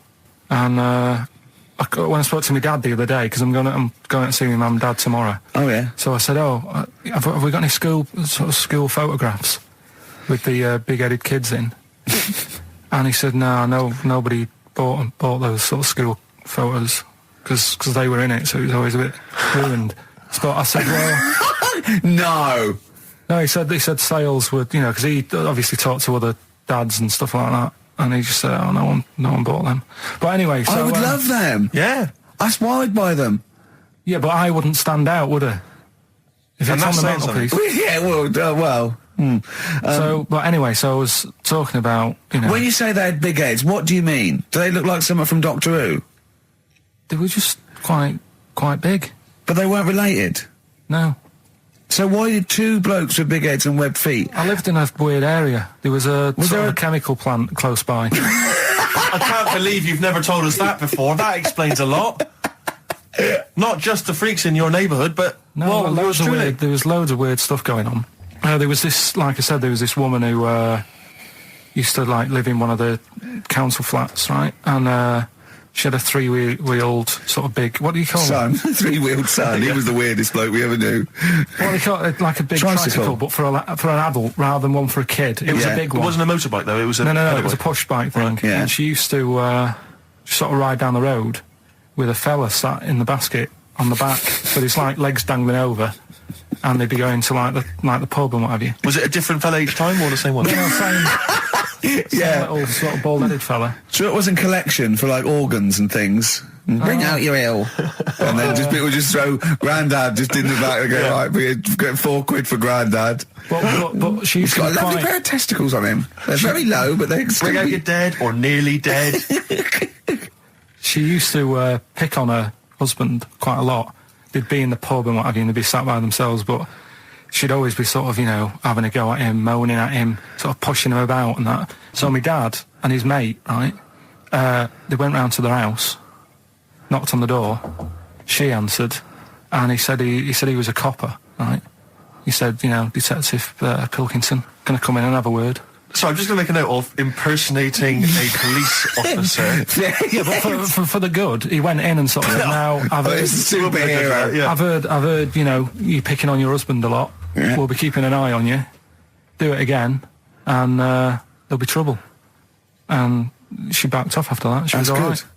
And how was the husband? Was he still in the basket, though? Was he allowed to ever sort of, ride up front with her? Or was he just always in the bar? She'd sort of stopped picking on him in public places and stuff. That's good. You can't get done, can you, just for doing that? I think impersonating a police officer well, you probably did. There was no gain. I think you can't impersonate a police officer full stop, but I think they'd probably be lenient on him that he was, But let's face it, he's not going to be caught because why would anyone know about it? It's not like his son's going to say it on a radio station, is it? And stitch him right up. Is this something you did generally? Kind of a little bit of light vigilante work? Just whatever, him and his mate, just, if they saw something going on, they go, what can we do? Sure. What little scam can we do, or whatever. Oh, that's fantastic. That is brilliant. Right, okay, coming up, Knob News. And Monkey News. And Monkey News. And the answers to Rockbusters. What a show. Signs on XFM by Snoop Doggy Dogg and Justin Timberlake and a bunch of other people. Yeah. Ricky Gervais, Steve Merchant, Karl Pilkington. Sorry, I was just enjoying that Hope and Greenwood confectionery. Lovely. I wish I had something to wash that down with, Rick. Well, won't you have a glass of lovely Banrock Station red wine? Oh, lovely. It's barbecue friendly. Yeah, perfect. Good, so just keep sending stuff in for free. Stuff, please, free stuff. Good stuff. Carl, what are we talking? What are we doing? I've got something to tell you, actually. We teased Steve about not ever spending any money. I'm careful with money, I'm not. Yeah. Guess what? He's treating it like, he's nurturing this, right? He keeps running off, right? In the edit, he's having a suit made, and he wants it to be just right, because I reckon he's forking out quite a lot. He's having a suit made. Think of that, him. Let me tell you this, though. I don't want you thinking I'm getting all flash with my cash. It's very hard to buy off the peg when you're 6'7". So, you know, it was a necessity. Carl, I don't want you thinking that this is the beginning of some new phase. Well, is everything you buy sort of made to measure? Or? No, I'm afraid if only I could afford it, mate. But, no, I'm off the peg generally, but... So what, like properly done and that? Just... Oh, yeah. It's the full thing. The full works.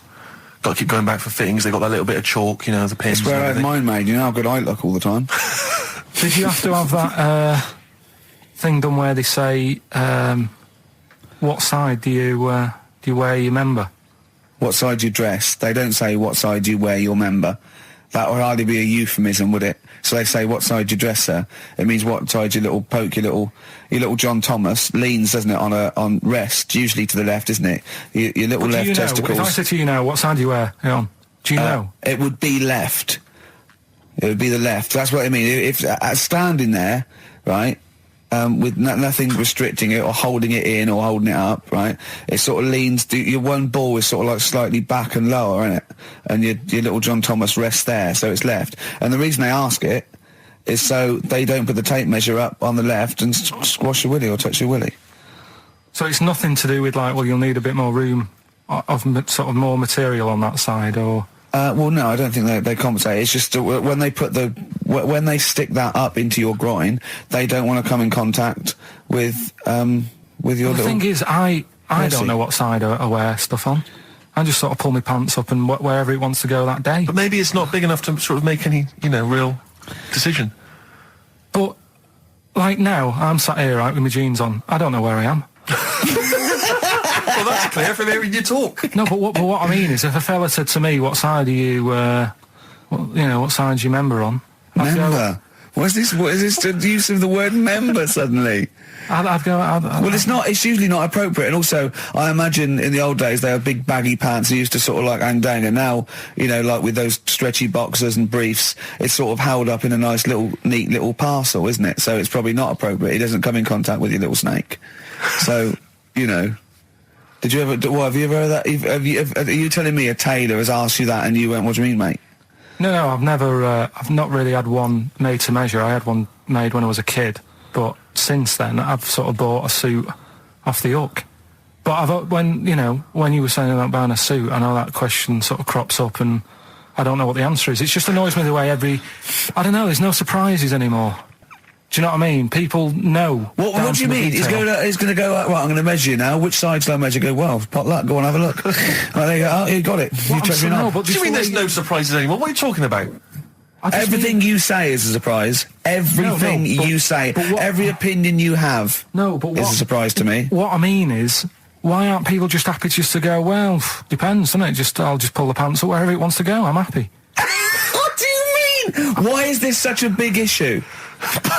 But Carl, when they ask you this question, they're not making a note of it somewhere. It's not statistical research to find out what the kind of common leaning is. It's a question so he doesn't touch it when he's using his tape measure. Just be careful. But he is being careful by asking the question. But what's wrong with him touching it anyway? If he's, I mean, it's only a slight... Fair enough. But if he just sort of, knocks it a little bit, you can just go... Do that again? To me, it's the same as the prostate thing. It's just happening all over again. But a doctor doesn't go, what side's your arse on, sir? Trying to avoid the arse. He wants to go, he knows where your arse is and he's aiming for it and he wants to get it up there. He's aiming for it for a good cause. This little fella's going, well, I've got to measure his leg. I don't want to touch the knob. I'll just ask him, sir, do you mind telling me where your cock is so I can avoid it? It's a big difference. But like I'm saying to you, I'd have to have a look first to let him know.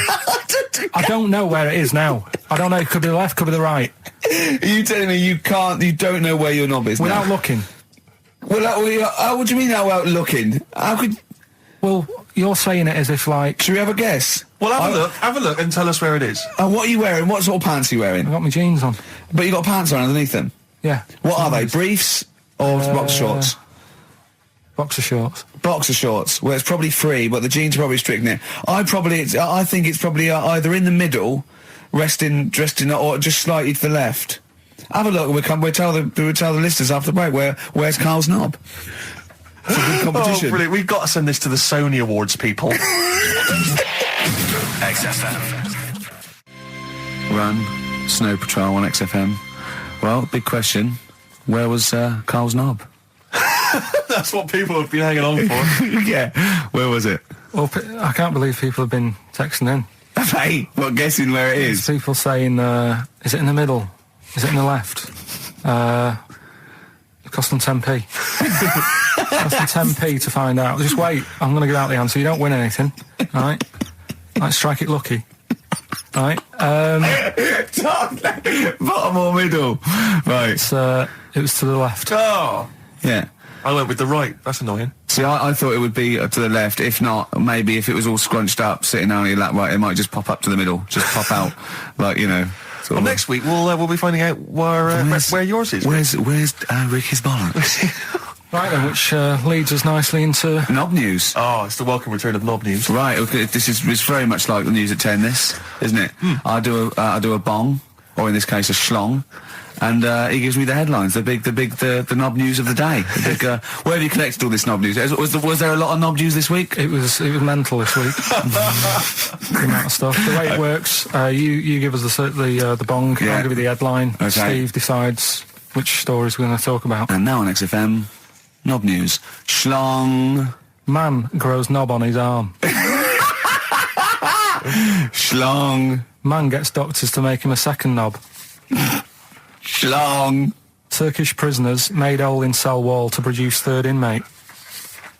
Schlong. Doctors accidentally remove man's testicles.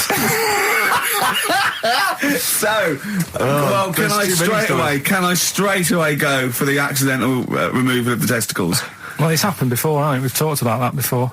How did what did he go in for a tonsillitis? What are they called? Tonsillectomy. And he went in the wrong way. What are you talking about? How can they accidentally remove his testicles? It says he didn't look at his folder, and the doctor said to the fella, "Oh, we've removed your testicles and we wanted to take out your prostate gland."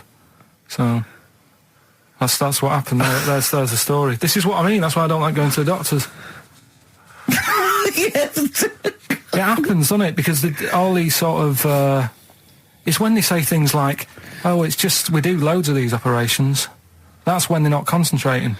Brilliant. Do you know what I mean? When they say it's procedure, that's like having a boring job that you do every day when you're not going to be concentrating. I prefer them to go, "This is a tricky one, this."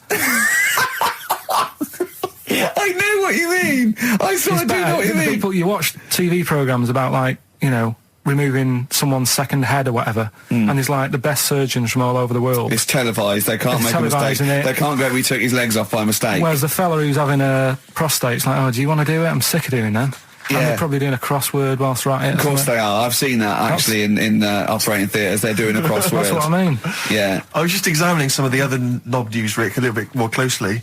Man gets doctors to make him a second penis. I'm sure we're all interested to know what happened there. Yeah. A German who persuaded doctors to give him a second penis has lost his wife after he showed her the result. Biker Michael Gruber lost his original penis in a motorbike accident, and doctors built him a second one using a mixture of skin, bone and other tissues. Bone?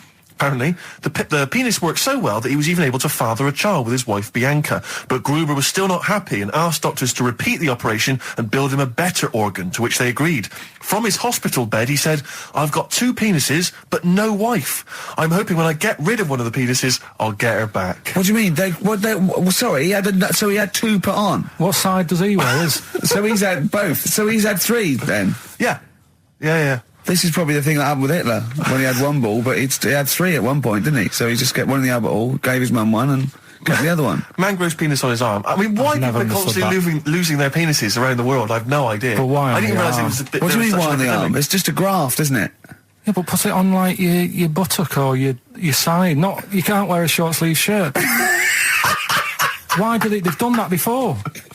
I don't understand it. Why not just graph it onto the side of your leg or something where it's high up, close to where it should be? I don't know. To get it used to the environment. Like when you were, like, released a duck into the wild. I've never understood that. If there's a doctor, again, you know, we had a doctor last time, there's someone who can let us know why they put it on the arm. So they can keep an eye on it, presumably. He's not going to work with this knob on his arm. He's probably in a hospital bed and under examination. Right. So what do you think? They pop the knob on the arm, say come back in 3 weeks. What do you do, by the way? I'm a mechanic. Keep the knob, keep the long sleeve shirt, because the blokes go, why have you got a knob on your arm, mate? What are you talking about? He doesn't go back to normal as a teacher. Sir, what is it, Simpkins? You got a knob on your arm. No, don't worry about that. Do your maths. What do you think this bloke's walking around with a big knob coming out of his arm? Why on the arm? So they can keep an eye on it. So it's not But if he's in bed, just get him to not put any undies on or whatever, and just have a little sly look at how it's going.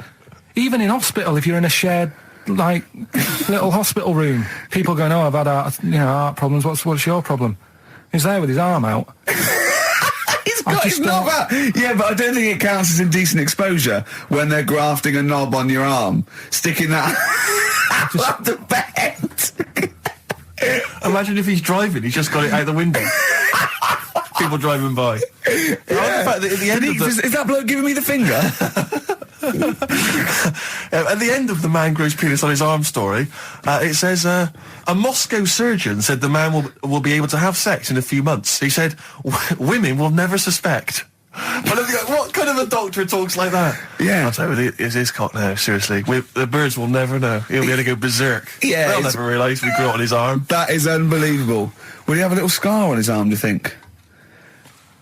Yeah, I don't get it. Like I say, 83936 if there's a doctor out there. Or indeed if you've ever grown... Or a tailor. Making you a shirt. What side do you wear your cock on, sir? It's on my left arm. What's this? Bit of stones? Yeah, beautiful. Lay it on me. Wild Horses by the Rolling Stones on XFM 104.9. Well, I think the listening public would have enjoyed knob news there. Oh. So, I mean, there was a lot of knob news this week. I was surprised. You know, I would have thought it would be hard sometimes to get knob news together, but... I would have thought it would have been part of a bigger news programme, but, I mean, I don't think we'd dedicate a whole sort of, like John Craven's news round. Yeah. A whole 5 minutes to knob-related news. Yeah. There was other news, was there, in the week at all? Carl, it wasn't just all knob-related, you didn't just research. No, they're the ones that sort of stand out. There was Christ on a crisp. Right, what's that? That's obviously a crisp that someone vaguely thinks looks a bit like Robert Powell. Yeah. Yeah, what a load of twaddle, yeah. There was a bloke who can blow up balloons using his ears. What do you mean? Look at him. Just, well, it's all connected, isn't it? That's, you're just redirecting it, aren't you? Pointless, though, isn't it? It is pointless. No, I'm sort of downplaying it like it's no big deal, but it is pretty impressive. It's not. When was the last time you blew up a balloon? Oh, I don't know. That's what I mean. It's not needed. It's not impressive. That's what I mean. That's why. But you could say that about any form of sort of like bizarre entertainment. I don't think you have to hang yourself from hooks, but a lot of people go and see Jim Rowe Circus. I mean, I wouldn't. I don't see the... But would you go and see that? What, a man blowing up balloons did? No. If it was a mate of mine, I'd go, do that thing you can do. To a group of new friends, I go, all right, then I'd get on with it. You know, to me, it's below an average card trick doing something like that. Apparently, though, he does make balloon animals with his penis, so... Which is pretty good, isn't it? Him up with his ears. So it's always a snake. So a little snake. I go, yeah, well done. Back to the news. Right, now listen then. What about another feature we'd like doing? What? Song with a story. Okay, he's been working on this, hasn't he? Hasn't he? He's like a producer, isn't he? Yeah. But with a completely round head. Just saying that, you were saying I don't like music, but I'm saying I do if I can hear what they're singing about. And there's a reason to sort of listen to it. Have you turned into 50s dad? What is this? No, but it's like, it's nice to have a song where you go, I can't turn it off because I need to know how it ends. You know what I mean? It's like a mini... Right. It's like a mini film. You can't sit film. through a film unless it's got a grotesque in it. He can watch The Elephant Man because he's getting a glimpse of this... He's waiting to see the bloke's face. That's all he's waiting for, right? And so 3 minutes is about as much as you can maintain his... well, last week we did Babushka. Yeah. That woman dressing up, sort of tricking her husband, and it sort of backfires and that. Don't know how it ended properly. I don't know if they split up or whatever. But this week... There's no follow-up. Kate Bush isn't now penning the sequel. Right, go on then. So what's this week? Pinball Wizard. Right, okay, what's the story there? It's about this sort of deaf, dumb and blind kid. Right. who's good at pinball. That's it. So I don't believe he would be good at pinball. But even if he is, it's a lot to give up, isn't it? Just for that. Well, he didn't give it up. No, but it's not like, well, you can't even say to him, oh, you know, a lot of bad news and that, but you're good at pinball. It's just a bit rubbish. I mean, does he even know he's playing pinball? Is what I'm saying. Do you know what I mean? And it's not hard, it's just moving the thing, isn't it? Just hitting the buttons hard. Yeah. It's not like, you know, if he was good at Pac-Man or something, you go, oh, yeah. But it wouldn't scan, would it? Well, I mean, what were they thinking of? What were the Who thinking of when they wrote this? Well, let's have a listen to it. But, you see, now, he's a Pac-Man wizard. It kind of works. Yeah. He's deaf, dumb and blind, though.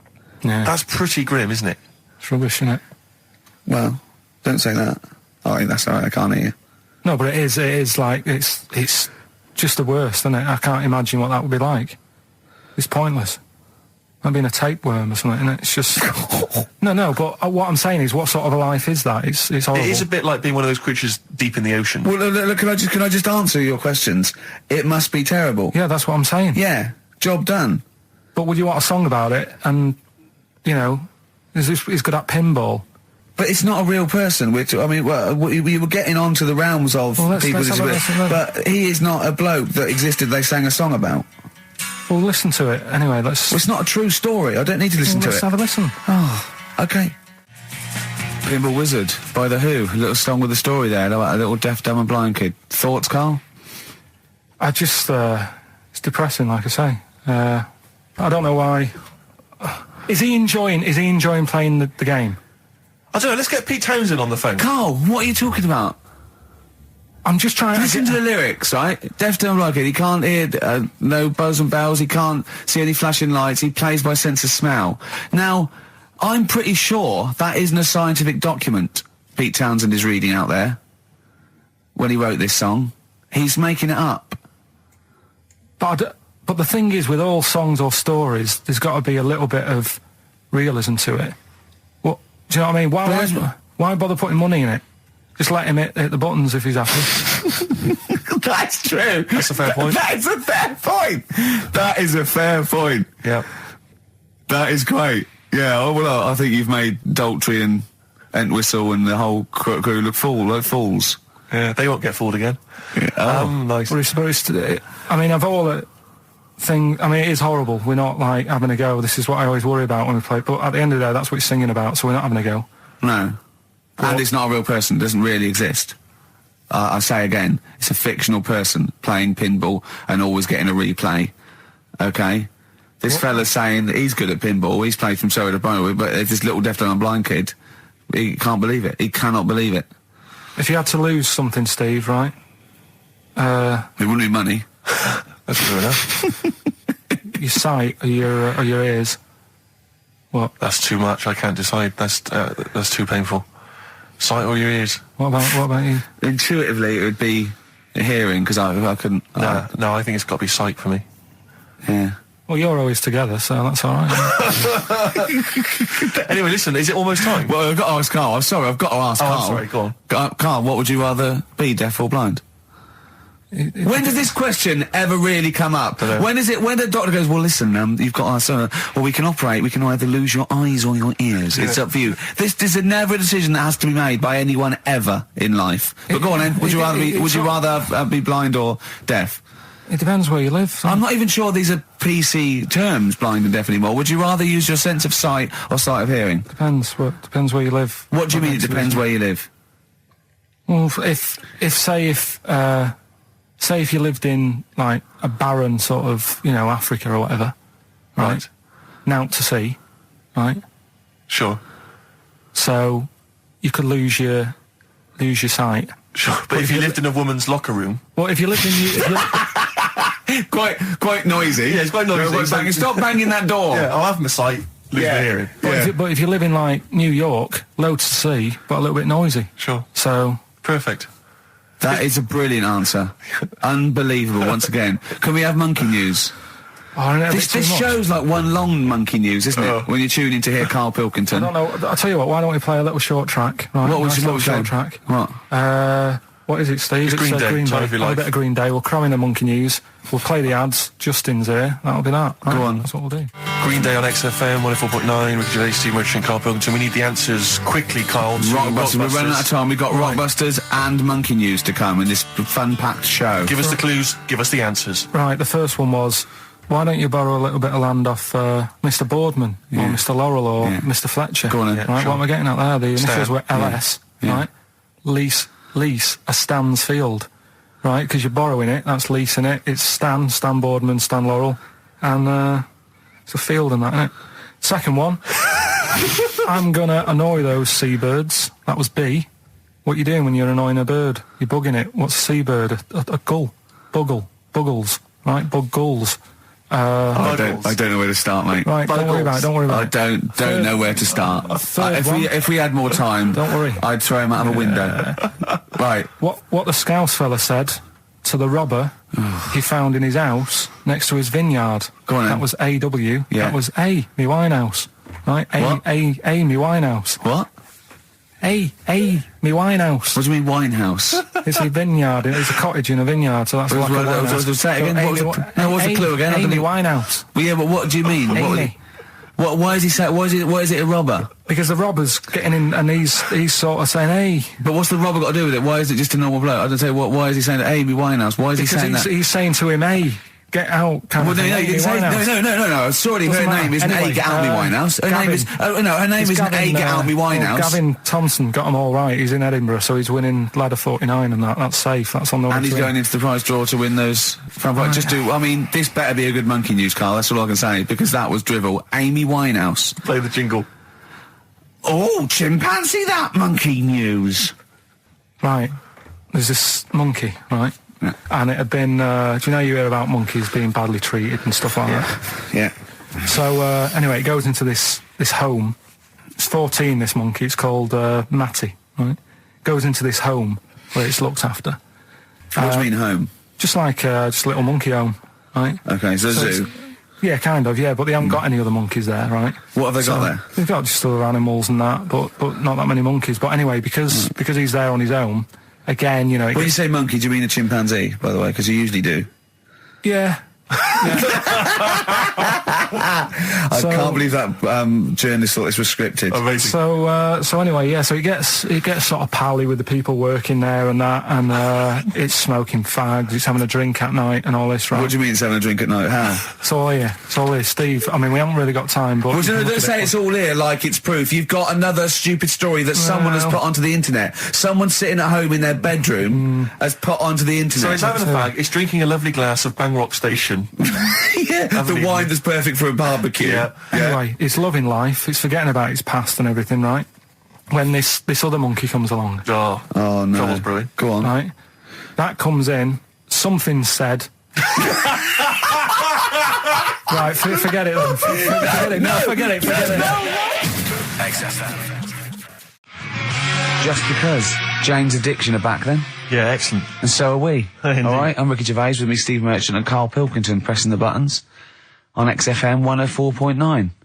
Well, I'm looking forward to today because not only have I got, you know, a bit of Bowie, a bit of Springsteen, Mock the Hoople, Pretenders, R.E.M., an Elton John classic, don't laugh, right? But we've taken Dr. Fox's advice and prepared the show, and I've got a big list here of amusing observations. Coming up after the next record, a funny observation about describing your looks. Brilliant. All right? Oh, before, just to say, Rick, I just had an email. Beach Buggy, your last chance to see them on Thursday, 5th of June, alright? So don't miss out. The Garage, 9:45. It's your last chance. Beach Buggy.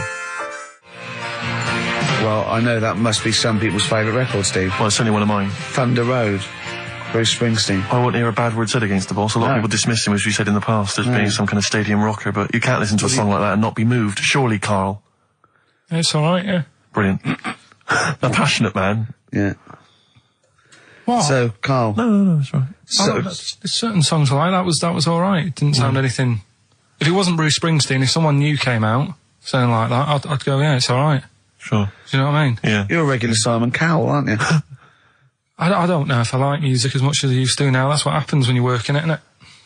Because Danny Minogue was on the telly in the week. Is it like when you work in a sweet factory and you don't nick the Mars bars after a couple of months? Yeah. Yeah. Danny Minogue was on the telly in the week, right? Yeah. And she was doing a medley. Yeah. Why do people do them? Well, to try and get all the hits. I know what you mean, yeah. Well, who's that busy that they haven't got time to listen to a full album or... But it was it's like a meal in pill form. Yeah. Well, I like most of Danny Minogue's hits, but I don't like the whole song. Yeah, exactly. So if you want to just like pop the best bits down, 30 seconds, put them all together, yeah. Well, I've got a Stars on 45 record from the 70s. Do you remember those? Yeah. Stars on 45. But it's that, like you say, this one had it would be a snatch of Stevie Wonder, followed by the MASH theme, followed by Layla, just the intro. It was sort of, it's not music, it's just... Well, we do a bit of that, don't we? That's what DJing is, isn't it? It's a bit of everything.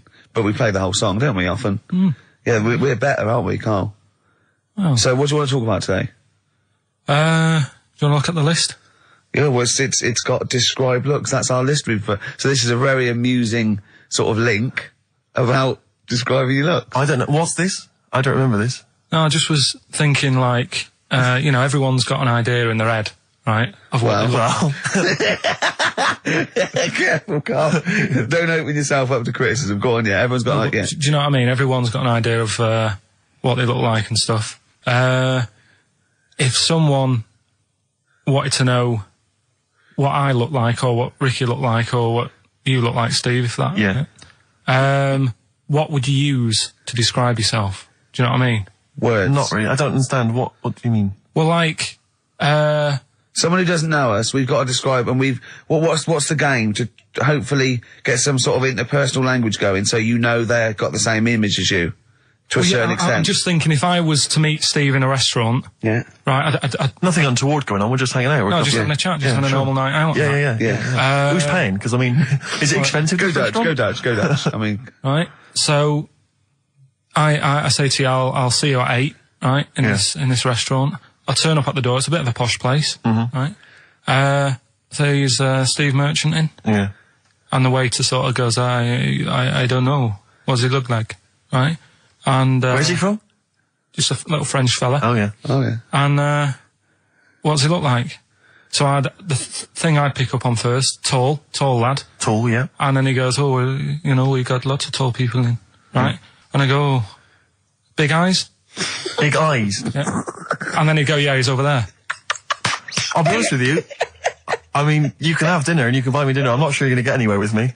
If you're slagging me off. No, I'm not slagging you off, though. That's what I'm saying. Yeah. I'm just using what comes to mind when can I just... Tall and big eyes. Can I assume that they know, like... Could I say, like, easiest for me I'd say, looks like Reg Varney from On the Buses. Would they understand that? Can I use sort of, like, kick references? He's 30-odd, this waiter, so he'll... Yeah, so I go, right. Oh, yes, it's Reg Varney is sitting over there. Yeah. So he went German towards the end. See, I describe you more, Rick, I think, as... I would imagine, I'd say, have you ever seen that Johnny Vegas on the telly? Yeah. Imagine he was inflatable and he just let out a little bit of air. Right, well, at least that's nice. What Ricky would look like. As opposed to, like, pumping harder. Yeah. Okay, well, describe... Carl I'd describe as... You know those little red monkeys that you see on wildlife programs? They're in the trees and they scream when they see a leopard or something. I think so. Shave that. Just shave one of those little red monkeys and put some sort of, old sort of Manchester gear on it, maybe. Yeah, you know what I mean? A banana rack and some baggy jeans. I'd like to see how the waiter would react to that. He's got a picture of a monkey, then he's got a picture he's shaved. It's like he's got no hair, then dressed like some kind of Manx scally. He's over there. Yeah, he's over there, Carl's over there. That's what I do. Brilliant. So, now coming up, the Verve, after that, an amusing link about gay handkerchiefs. Oh, really? I'm looking forward to this. Lucky Man by The Verve on XFM 104.9. I'm Ricky Gervais with me, Steve Merchant and Karl Pilkington. Carl, what's the problem with gay hankies? You played Bruce Springsteen last week. Yeah. Right? Yeah. And you said he had got a load of trouble on his hands when he had a hanky in his back pocket. Should I say that on the air or? Well, we were just saying that famously on the cover of the Born to Run, Born in the USA album, it's just him, isn't it, with his backside basically with a red handkerchief. I wasn't looking. Well, I just. I did it for research purposes for this amazing link. Yeah, he had a red handkerchief, I think, in his right hand pocket, and apparently that signifies homosexuality. Apparently, I don't know. Oh, I thought it was which way you take. I don't know. These myths, aren't they? Right, well, exactly. I don't even know if this is... No, well, I read up about it. Okay. Right. Just research. And, it's all sort of, they've got all different coloured hankies. Are they? Right? Yeah. Right. And, it depends what pocket you put it in as well. So you've got, like, the different colours, different pockets. Yeah. And, sorry, how many variations are there? Different pockets is what? Well, you've got, like, your back pocket, your right back pocket. Well, what do they mean? What do you mean? Well, what do they signify? You can't just tell us they signify something. What do they signify? Well, some stuff that we don't really want to talk about, to be honest. What? Sort of, stuff that gays are into. Wait. What do you mean? Barbara Streisand records? Yeah, Eurovision. No, like, a couple of the things that were there that I know we can mention. He said something about... I love what he thinks he can't mention. I love it. Decency. What is this? 1956? No, but I mean, it isn't just, having it away. Having it away? I love him! Having it away! You get up to some weird stuff. I love the fact he didn't want to offend, but he's offended a lot more people by saying they get up to some weird stuff. Right. In your opinion? Yeah. What do you mean? No, but don't if there is something that I don't know about that it's like you can't say on the radio. Yeah, I'd rather not. But what do you mean weird stuff? Well, one of them, right? If you've got a red hanky, right? Yeah. In your right pocket. Like Bruce? Yeah. That's exactly what Bruce had, yeah. Right, well apparently then, Bruce is an armpit freak. An armpit freak? Yeah. No. Really? No. But that's very specific. Carl. Seriously. Well, what? Right, okay. What else is there then? Sorry, is there some kind of homosexual body that sat down and came up with this at some point? Well, you said this is getting crazy. You've got, like, a blue handkerchief in your top breast pocket. I don't know what that means. You need to sit down. There's some kind of summit, figure out what it means. Yeah. It's just that you're not free from it either. So if you were to go in like a gay bar, which, you might do if you're straight anyway, because they're, good places, I think. Mm-hmm. Right? You can't actually go in there if you've got a cold, because every coloured hanky represents something. Right. So if I was to go in, had a bit of a sniffle, I could get into all sorts of trouble. Right. What, put out a Marks and Spencer's white linen hanky, that means you like to be tied up and whipped. Yeah. There was another one, armpit freak was covered. Armpit freak is done. We've covered. An armpit freak? I don't really know what that means. Right, okay, yeah. But there was just one other thing, like a blue and white one, is if you're into sailors. To sailors? Yeah, if you have a little blue and white hanky, that's in your left pocket. Yeah. Right. Blue and white equals sailor. So I wanted to ask you something. But again, we've got to be careful here. When you wouldn't leave the building that was on fire because you were standing proud. Hang on, we need this. Some people now don't know what you're talking about. Carl, you were on holiday. Yeah. On holiday in Tenerife, right? Yeah. You'd had a moment of intimacy with your girlfriend. Yeah. A knock on the door. You had to stop and get up. You peeked around the door. It was a fireman saying, "Get out," but you didn't want to leave because you had a. Yeah. Yeah. It was a little. Yeah. But what I don't understand is you maintained that while looking at a Spanish man dressed as a fireman. Yeah. Is that true? Is that the fact? You maintained. I'm sorry to say you maintained arousal whilst looking at a gentleman dressed as a fireman. No. These are the facts, and they are undisputed, right? Did you maintain? I'm not a machine, though. Do you know what I mean? I can't turn it on, turn it off. Right? But you were talking. I just thought talking to a fireman, you'd have probably lost it. I don't know, but you didn't. No, but the other thing was, I was talking to Suzanne about it again, right? Yeah. She said, "What are you talking about that for?" Right? I said, "Oh, it just cropped up," right? Yeah. And the dilemma was, you see, I wanted to try and make sure that it was a proper fire because that was the last condom we had, right? So it would have ruined the night. So I didn't want to it was like, well, what's going on? Is it, do we need to get out? Yeah. Is it a proper fire? Yeah. And you, and talking to this man in uniform, what did he look like? Was he good looking? Did he look like Ricky Martin, say? Was he good looking? Was he good looking in his uniform? I can't remember. Can't remember. Did he have a moustache? Better play a record, didn't we? Is this bringing it back? What? You look uncomfortable. What? Did you just switch this on with your hand? The Flaming Lips, and that's Fight Test. Lips and test. Lips Test. On M. We were talking there about homosexual people, and I'm sure we'll move on to other topics. But I just mentioned, I was talking to a friend of mine in the week, Rufus, and he overheard, he pieced together sometimes if you overhear a conversation, you can piece together what's going on. Yeah. You know, and, it sort of transpired from what you could make out that one gay guy had just realised or just found out that his gay boyfriend had, maybe been having an affair and was on the phone, and had called this person, the third party. So the other one was crying, wasn't it? The other one was crying in tears. Obviously, they just had a big argument about it. And all he heard on the phone was the guy saying, in a very kind of earnest tones, "I'm going to do everything in my power to destroy you." But I just like to think what that was. What was he, you know? No more guest list to GAY. To GAY. I am going to, slash your diesel jeans with a pair of scissors. What if they're listening now? I know, I mean, it's probably an emotional time for them. Yeah, but they probably don't think we're talking about them. No, not those. It's probably happened quite a lot this week. Well, possibly. I do know quite a lot of gay people, right? But they do jump about when it comes to partners. Right. Carl. No, Lee. Freedom of speech. Yeah. Let the man speak. No, I'm not saying that's a bad thing. I mean, it's quite, you know, they don't, you know, if they get bored, they move on that. Which is fair enough, but they do, How have you pieced this together? And they go out late, don't they? Well, we've covered that, haven't we? We've done that. Yeah. How have you, so Do you know how we covered that? His favourite record is Killing a Georgie. And he went, at the end of the record, he went, see, but how late was it? Yeah. If he'd have been sort of going out at a decent time, that wouldn't have happened. Sure. Do you know what I mean, Steve, though? They're always getting ready to go out about 1:30 in the morning. You're asking for trouble. Yes.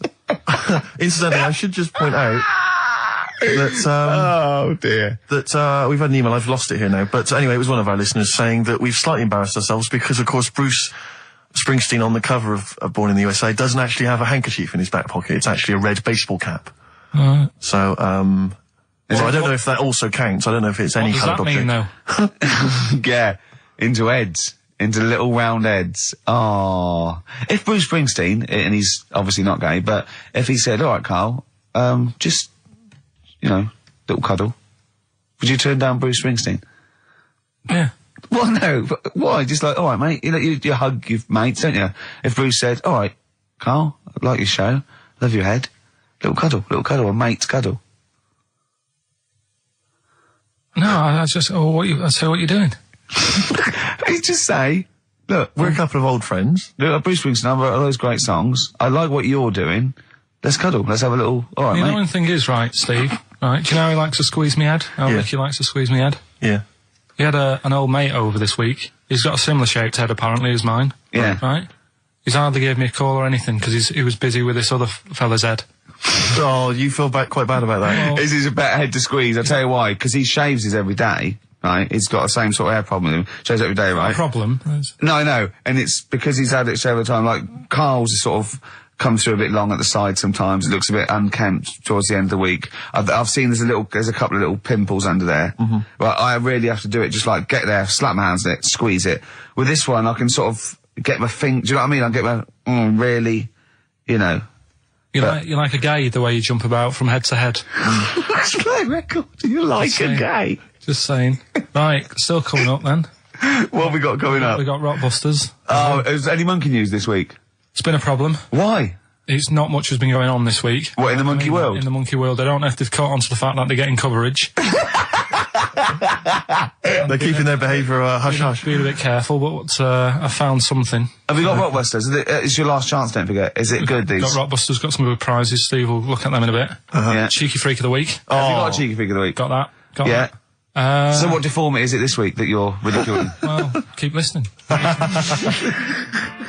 I didn't really appreciate the Stones when I was younger. I was always a Beatles fan, but now I can't really listen to the Beatles. It's like I've used them up. It's about 5 tracks I like. Yeah, the but Beatles. the Stones just get better and better. And that one's brilliant. And the video's so good as well. Amazing. From 1981.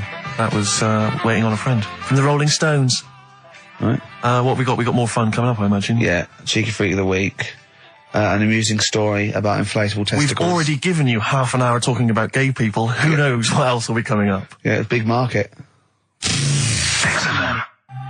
Out of Time by Blur on XFM 104.9.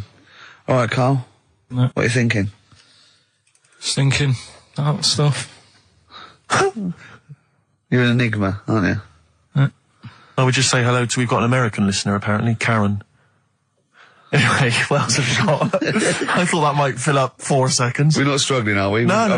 We well, just consult the list of Dr. Fox-esque amusing topics. Wet Ones, Screwball, Shop Train, Cheeky Freak, Ronan.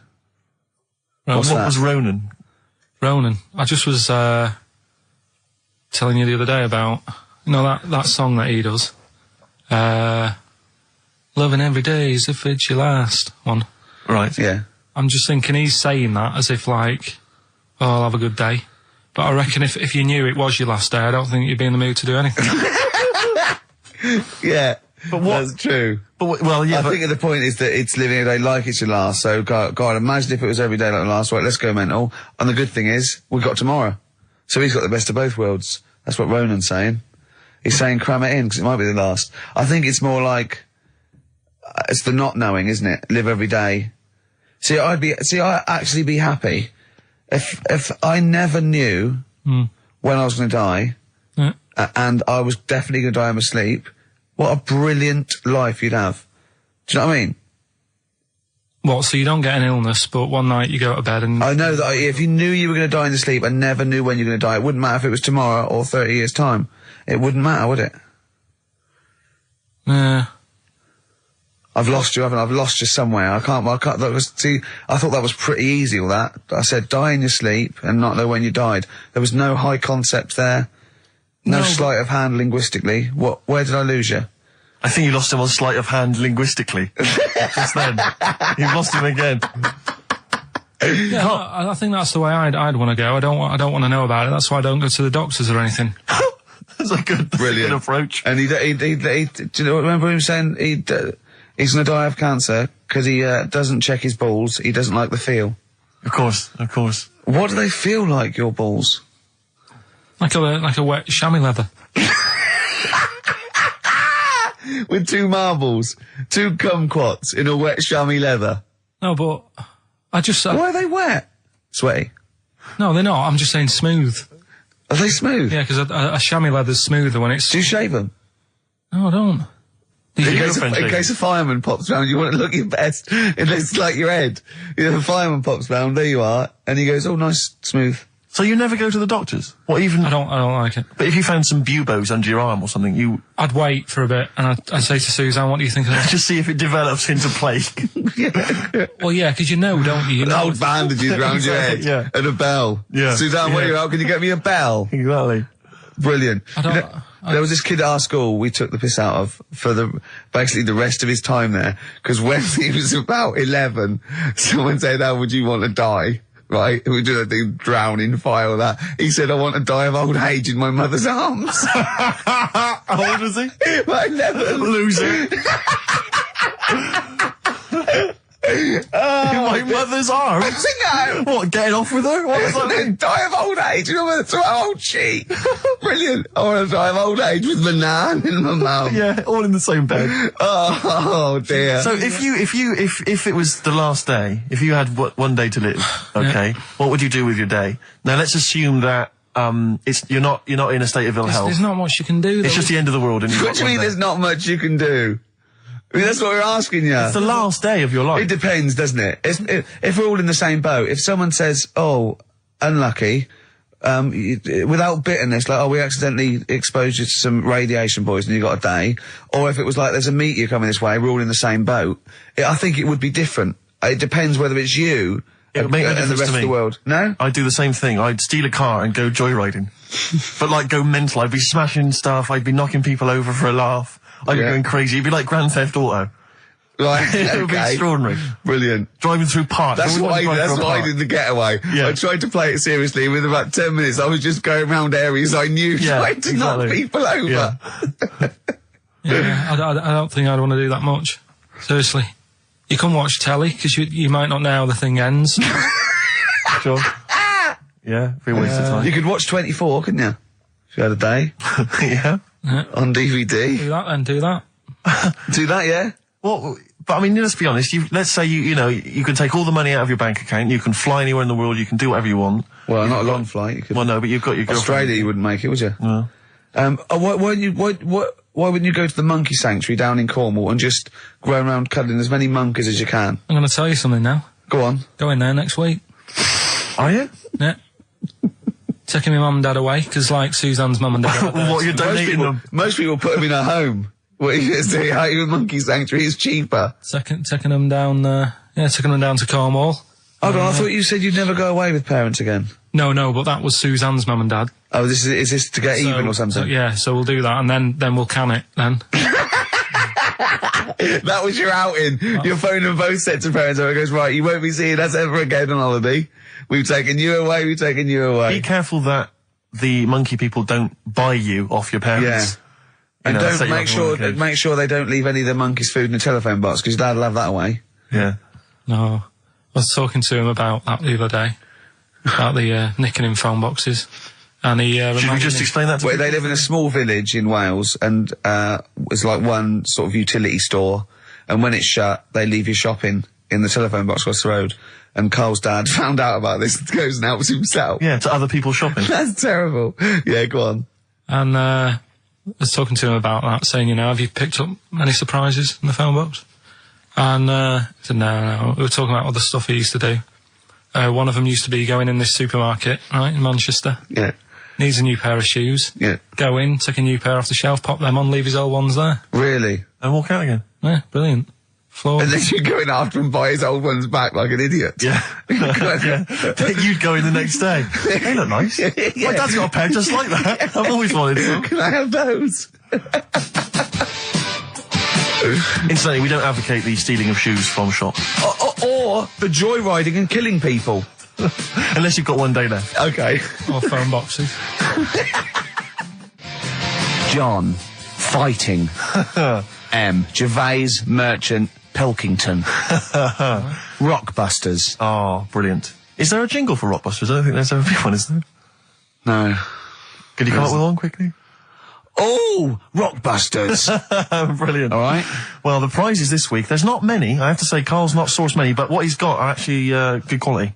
Well, I'm trying to instill in him that it's, quality, not quantity. Absolutely. As opposed to, 15 copies of, Fools and Horses Christmas Special with a giveaway 3-wheeler Yeah. car and Primal Scream's greatest hits on 11 CDs. Yeah. Not Primal Scream, in Spiral Carpets. Oh, that was it, yeah. Spiral Carpets. Anyway, yeah, we've got this new Kiss FM Hip Hop Classics compilation, which has got some really good stuff on there. New stuff from the likes of, Outkast and the Wu-Tang, but some old classics from Public Enemy, and of course LL Cool J's Mama Said Knock You Out. It's worth having alone for that track. Yeah. I think this is 4 CDs? No, 2 CDs. The Best Air Guitar Album in the World, Volumes 1 and 2, and a special box set. Yeah. You've got all sorts on there. Is May? Brian Adams is on there, Robert Adams, Palmer. May, but also Palmer. excellent stuff. Beastie Boys, Clash, we got the Kinks, so that's good.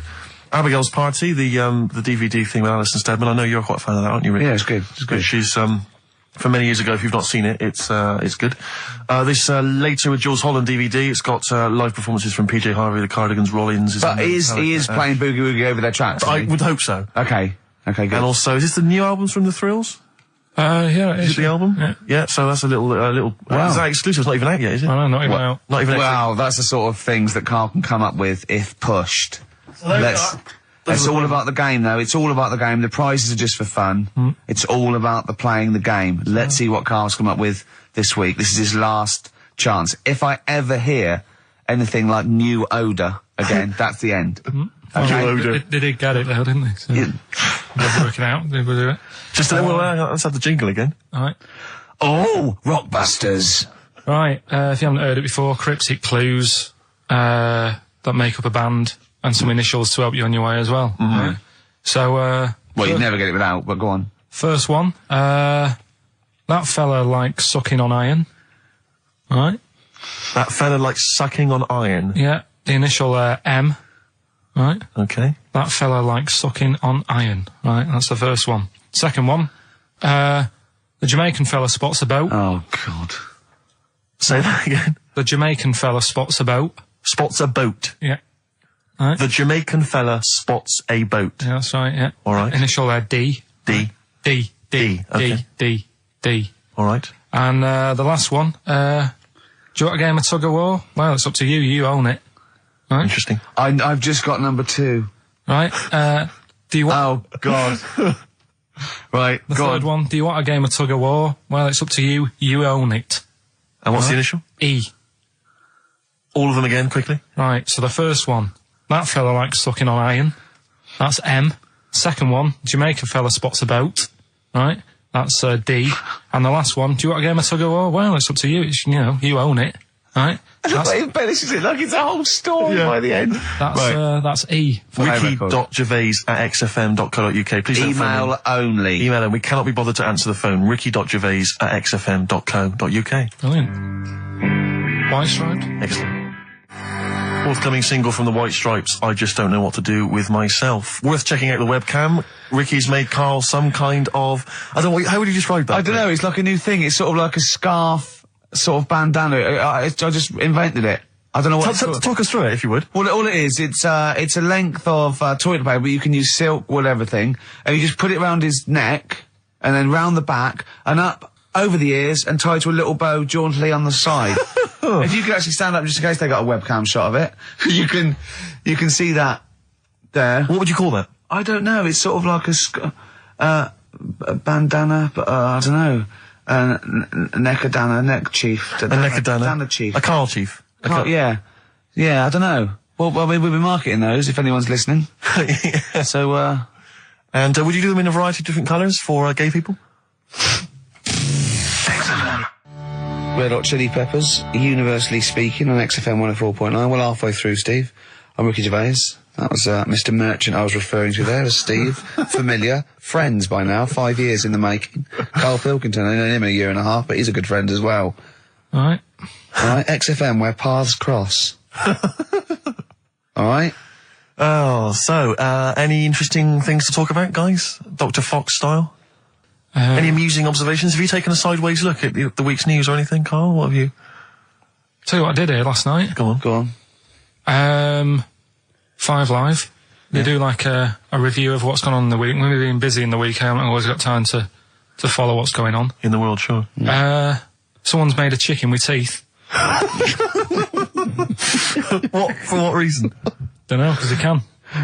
Just because they can. And like So it chooses food. Yeah. They had a few guests saying, well, where will it all end?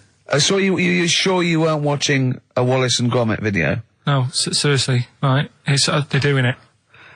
They're chicken with teeth. Why would they spend millions researching? What do you mean they've got a chicken with teeth? What do you mean there's a chicken with teeth? Sounds mad, doesn't it? What are you talking about, Carl? That's what they've done. Do you know, like... Why? I don't know. They're just messing with science and that, and that's what the people were saying. Why are you doing that? Do you know what I mean? Where will it start? What's the next thing? They did the sheep. They did the cloning. Right? The rat with an ear on its back. Did that. Can hear a cat coming, can't it? What else were they talking about? They were talking about that sheep again, that cloning one. Yeah, Dolly the sheep. Do you think it's that clever? They do all look the same anyway. What's it got to do with its cleverness? Being cloned, is it? Do you think that's a good thing? He doesn't think it's that impressive because they look the same anyway. Right. They could have just put any sheep in there and go, look, they're the same. Yeah. Brilliant. So there was a programme, people were talking about... What are you talking about, a chicken with teeth? It was the latest news. It was like all about the war and that, and I was like, yeah. And then it's a chicken with teeth. I said, hang on. Your ears perked up. Yeah, you didn't hear anything about the war, did you? That was like, they might have was speaking French, or just like whistles. And now, story about a chicken with teeth. Yeah. You stop washing up, maybe someone can let us know, you know. Oh, God, don't open the floodgates. No, but I'm just saying I don't know the full thing. They just, Of course you don't. Surprise. They just touched on it. Yeah. Anyway, other stuff I did do proper research on in the week. Go on. Having testicles done. Having your testicles done. Yeah. What does that mean? Same magazine that was doing the hanky coverage, letting you know what all that's about. It was like a great magazine. How can we get him as a pundit on these news shows like Newsnight? Do you know what I mean? Sky News. On there, wouldn't he? Just on there, just ask him what they think. Wouldn't that be amazing? Is there a producer out there that would take a chance on Pilkington? It's Pilkington, Raggy Omar, Ian Hislop, and they're a panel of people, and they just ask people. Yeah. Yeah. So you can have your testicles made bigger. Why would you want to do that? Well, that's what I was asking. What's the point? Well, the actual testicles, or do they just inflate your ball bag? Because you could do that, couldn't you? You could have some air injected so it was like a big... so they'd look bigger, but they'd rattle around inside, wouldn't they? Make a little noise, wouldn't it, when you're at... like manacas. Like some kind of instrument. Yeah. That was sort of like one of those African instruments, just like a big sheep's bladder with little... There's Pedro on the manacas. Yeah. They just, yeah. Yeah, just stripped to the waist. Yeah. Just, yeah, with us hanging out. Why, and then when you're sort of like, the neighbours would think, what's he doing? He's been playing those manacas all night. And really, you were, you know. Why the mouse with the ear on its back going, keep it down. Yeah, this is really loud to me. Eh? Why would someone have that done then? You brought it up. Yeah, well, presumably so that they could draw a little funny face on them. Yeah. Obviously. And you could let them down after the holiday, like you do a Lilo. Exactly. Just let them, yeah. On holiday, you're floating round, you know, like you're just in the sea with your big instrumental manacas, right? Just floating. You're having a whale of a time, like people playing it as they go past. Exactly. All right, Carl. All right, Become a bit of a sort of local celebrity. Yeah, there's Carl with his floating manacas, like a big jellyfish, right? Yeah. And then the end of the holiday, or Saturday. If you've got a little pair of tight speedos, you'll be like Jordan walking around. And then you just like... Just let them down when you come back. Let the knackers down for the plane. Mm. Yeah. Because apparently they do get bigger, don't they, as you get older? When you're an old fella. No, I think they get lower. I think that's it, that testicles and breasts get lower. Is that purely gravity?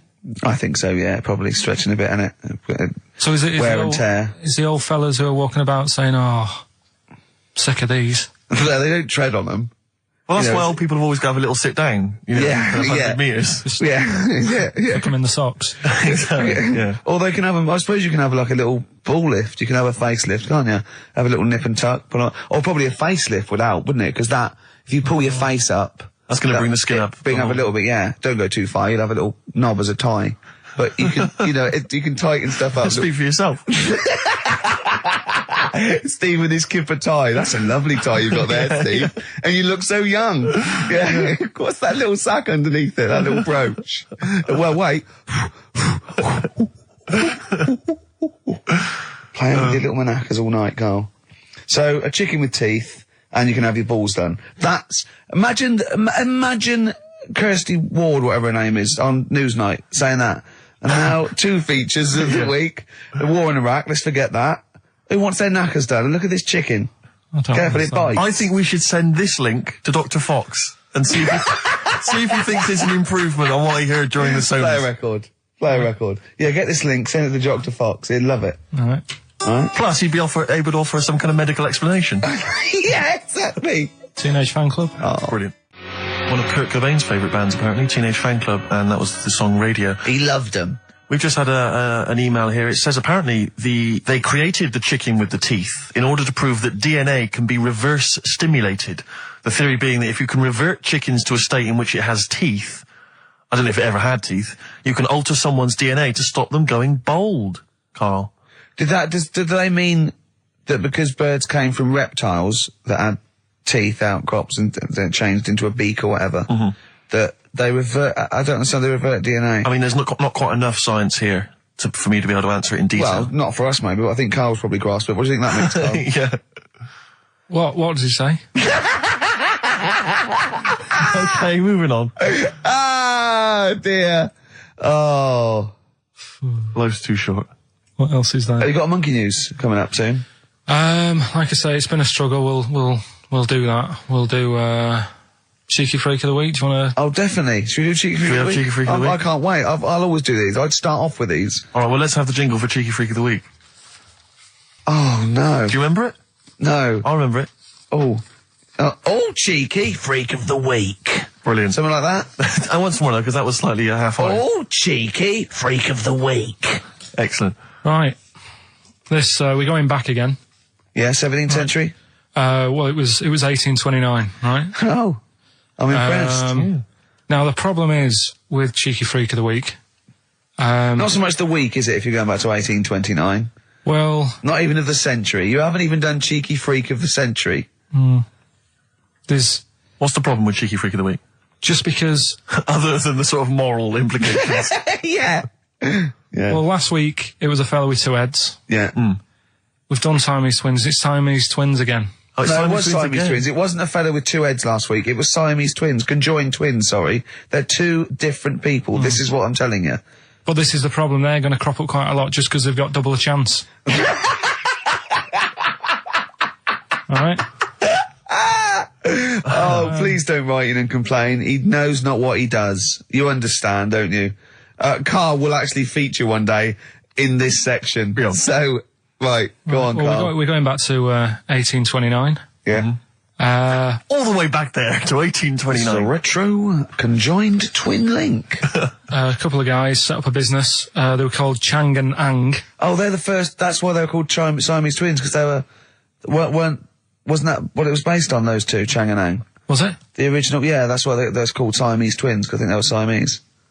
So these are the first ones. Well, they're not the first ones, but they're the ones that got to fame, I think, and why people started calling them, people started calling conjoined twins Siamese twins. I think I'm right there. Anyway. Good. Well, the sort of set up business, sort of going around the US. Well, both of them. And Europe, yeah. Yeah. And what they used to do, people were amazed by it anyway. But Yeah. people wanted to know how they get through life doing certain things that you think about. When you think about Siamese twins, you think about, how do you get through a day like that? Yeah. Right? And the thing that cropped up the most with people was how they take a bath. So they used to go on tour around the US and Europe and sit in a bath, have a wash and that. And Did they ever wash each other by mistake? They go, oh, that ends there. That ends there. Like those things in supermarkets. They put one of those down. We go, oh. What do you mean? Put that there. What do you mean? You know the things on the conveyor belt? The little dividers. Yeah. They wind me up, those dividers. Sorry, I was a complete tangent, but for some reason, it's my own psychosis, but I get so annoyed if I'm in a supermarket, I've got my shopping, I'm just about to get served, and you can always see there are certain people who stand behind you getting edgy, itchy, worried that I'm not going to put the divider down to separate my shopping from theirs. It's like they're terrified that I'm somehow going to deliberately pay for their shopping. Sneaking their onion. Yeah. Oh, I didn't get an onion, I'll have that. And it's just, but what annoys me is it's not so much that, obviously it's a practical thing, it's the fact that they get a little bit edgy. You can actually see, certainly kind of, dare I say it, certain breed of woman and a certain breed of fella will just get a little bit itchy, a little bit edgy, and they just look at you, can just see them sweating, especially if they can't reach. I just lean over and do it myself. Well, I know, but the thing is that it's like they almost feel that they ought to wait for me to do it, as though somehow it's my obligation. And I just for some reason, I know it's ludicrous, but it really annoys me, and I actually deliberately don't put the divider down just to see them sweat. I like the way that they're actually quite well made. There's some that are brass with like a felt bottom. Yeah. Like you really care. Like a twig would do, wouldn't it? You know what I mean? But I just leave a slight gap. And then when it gets to when the woman's putting it through the till or the guy, I just say, that's my stuff. Do you ever look at other people shopping and go, oh, I should have got that? Often. Oh, yeah. That's annoying. I'll tell you what it is, it's the same thing, and again, it's my psychosis. When people, if you're on a bus or a train, and we're pulling into the stop, but there's a good, kind of 35 seconds before we're actually going to come to a halt, they leap up, and they're straight by the door. Yeah.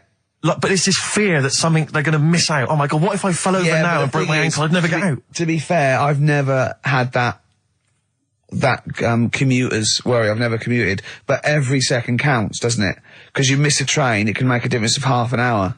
So that's why commuters literally run to get their connections. But the thing is that with a bus, yeah, you know, there's often you'll be people who are sat right next to the exit will get up and stand up for a while, waiting to get out. It just, again, I'm not saying it's not, it makes perfect sense to them. It's my psychosis. They're going to be mowed down in the streets. They will just be a few of the You're going to be in a lovely Chrysler. Exactly. Yeah. Well, I will be going straight through a branch of Waitrose. Yeah. Taking people out in the So we do not condone going through Waitrose in a Chrysler. In a car.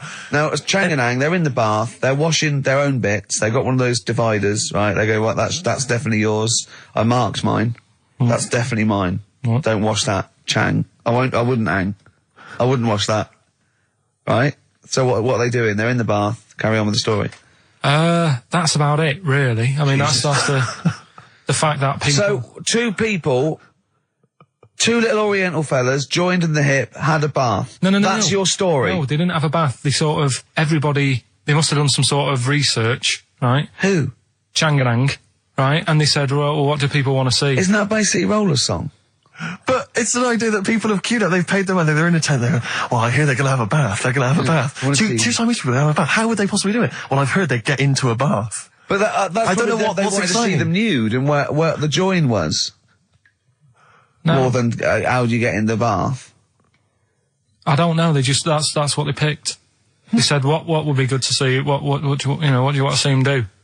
Having a bath. How'd you get into trousers? Was there exactly? This is all part of it, isn't it? That's why they picked having a bath. This is all part of it. Well, they want you to get dressed afterwards. Yeah. Who was the best out of Changanang? Who was your favourite? They both look the same, to be honest. There's a surprise. One was a short ginger woman. Oh dear. Is there anything what would be better than having a bath for you when you'd seen them? What would sort of make you go, I wonder? One of them pulling and the other one going home alone. Yeah. I go, look, she's definitely up for it. I'm taking her home and go, what am I going to do? Can I watch? Definitely not. Definitely not. Look, you go to bed. I want to wine and dine her. But if he's got back to their place and they're going at Hammer and Tongs, but are you saying one of them? No, Hammer and Tongs were their cousins. Right. They lived miles away. Yeah. If one of them gets knackered, can the other one take over? God, I think we play a record. That annoys me. What? That sort of being at it all night. What do you mean? Let's put a song and I'll come back. What do you mean? No, come on. Seriously, because okay. R.E.M. Yeah. Well, after R.E.M., Night Swimming, being at it all night, and why it annoys Carl. Night Swimming by R.E.M. Well, before we played that track, you remember Carl was on the teetering on the cusp of telling us why he's annoyed at going all night. I assume you mean relations. Yeah. What do you mean? What annoys you about that? What? Sexual relations all night. The concept, or people keep you up. Is it your next door neighbours or something? No, just that thing of people who say, "Oh, was that it all night last night?" Who says that to you? Lads who think they're, they think they're a bit of a lad and think that means it's good. Well, like Sting in his tantric sex. Sting. Yeah. Well, to be fair, it goes for 8 hours, but only 3 minutes of that is going for it. The other sort of, 7 and a bit is sort of laying next to each other, isn't it? Right. Or sometimes in a different room. Yeah. Yeah. Is that why it's called Sting? Hey? Well, if you're at it all night, bet it. It's gonna sting. Yeah. So what's your problem with this notion of going at it all night? It's just that thing of, get it done right the first time. Do you know what I mean? Get it done. Yeah, get in, get out like the SAS. Once you've done it, you've done. You know what I mean? Yeah, no fanning around. No messing about. So, it's just that, isn't it? It's like, do it right the first time. Once you've washed up, right, you put the pots away, you don't dirty them again. What a lovely analogy. That's one of the great Is that what you say to Suzanne? Come on, love. Once you've washed up. I've already washed up. You don't dirty the pots again. Go. What a romantic Ding dong. song. Hello, is there a fire? Oh. Hello. Did he have a moustache, the fireman? Oh. Radiohead, there on XFM 104.9. I'm Ricky Gervais, Steve Merchant, Karl Pilkington with the answers to Rockbusters, the biggest quiz on radio, probably. Mm-hmm. Do you want to remind us the quiz? No, you mean the crappiest quiz on radio? Yeah. Right. First one was, that fella likes sucking on iron. Yeah. Right. The initial was M. Yeah. What was the band? It was Metal Liquor. Alright. What's Metal Liquor? No, wait, I've never heard of a band, Metal Liquor. Metallica. No, you said Metal Liquor, I don't understand. Yeah, Metal Liquor, Metallica. Yeah. What? No, say it again and try and make Metallica sound like Metal Liquor. Metallica. Metallica. Metallica. Is he having a fit? Say it again, make Metallica sound like Metal Liquor. Metallica. Metallica. Okay, next one. Right. Yeah. Second one, the Jamaican fella spots a boat. That was easy. That was D. That was Debage. You got that? Make it sound like the band. Debage. Make it sound like a Jamaican fella saying spotting a boat. Debage. Right. So you got that one. And the last one. Do you want a game of tug of war? Well, it's up to you. You own it. Yeah. Right. That was E. That was your rope. Right. Europe. Europe? Right. Who did the final countdown? Yeah. So that's the... No, what? We've let that go? That's the three answers for this week. Who's the winner, Steve? Well, again, I mean, there are lots and lots of people who got it right, Rick. So I don't know if it's just us that think this is rubbish. Right. But, who's the winner? Well, you know, I'm always a fan of people with just something, a name, I don't know, that maybe tickles me. Yeah. And sadly, I did want to give it to, I wanted to give it to Daniel Jowett. Because I just, for some reason, Danny Jowett. We're going to start. But sadly, I just realised he got it wrong, so I'm going to give it to a different Dan. So not only did you ridicule his name, he's not even getting the prizes. But, better luck next time, Danny Jowett. Instead, I'm giving it to Dan Mason, of Ilford. So he got them right and he wins those prizes. Alright, well. Okay. More of that next week? I mean, what do we think? We'll do it next week then. Yeah. Again. Okay. What are you doing now? Got a record or what's that? Hoople. But I'm not the Hoople. Oh, it's a Hoople. Yeah. The Hoopsters. Monkey News? Next. Alright. Not the Hoople. Roll Away the Stone. Classic little ditty on XFM 104.9. Right? Play the jingle. Oh, is it? Is it? Brilliant. Oh, chimpanzee that Monkey News extra. Well, is there Monkey News? I tell you what, I've been having a bit of a problem this week. Why? It's just been a struggle. Normally, I can come into work on a Monday and there'll be something that's happened over the Saturday, over the Sunday night. Do you know what I mean? Over the weekend, the monkeys have done something. Been very quiet. I thought I'll be alright. Let's see how the week goes on. I don't know if they've caught on to the fact that we're giving this coverage now, or I don't understand. Normally people are emailing me stuff all the time about monkeys. Been very quiet week. Been checking, I was looking in books last night and stuff. Is there any monkey news? I've got some, but just because it's not that good, something else I found out that I thought I'd share with you. Go on. I was looking in the Guinness Book of Records, right, because I thought they'll have something in there about monkeys or something, right? Mm-hmm. And there's a little monkey, I think it lives in Asia, right? There's loads of them live in Asia. Might just be travelling, but yeah. And something I found out, I don't know if they've got it right, and that's why I want to bring it up. Apparently, it's the mammal, right, that's got sort of the pointiest eyes that pop out of their head. Steve.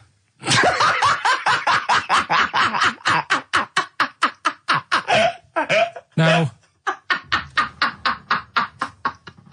the thing is, right, I thought that's interesting. Yeah. Apparently it's the biggest with the sort of goggle eye type thing. Right, yeah, go on. Apparently they come out of their head 1.6 centimetres. 1.6 centimetres? What, you mean they protrude? Yeah. Go through from the head at 1.6. Okay. What? How long? Have you got a ruler, Rick? 1.6. He's having a go. I'd say I'd be a little bit annoyed if the monkeys beat me. Well, I don't think it has. That's what I'm hoping. Is there anything we can... I mean, what's 1.6? Oh, can you... It's about... Drop your trousers. It's, about 3/4 of an inch. What do you think? I don't know. Have they got it right, or what? Maybe I should come down to Monkey World with you next week. So anyway, so that's not the monkey news. That's just something that cropped up. And Sure. I do know once, when we were playing pool in the office, I think Lucy was your partner. Yeah. It was me and Ash versus you and Lucy. And you were having trouble because his glasses kept slipping down. So Lucy pushed his glasses up his nose, but the glasses touched his eye. Do you remember that? Yeah.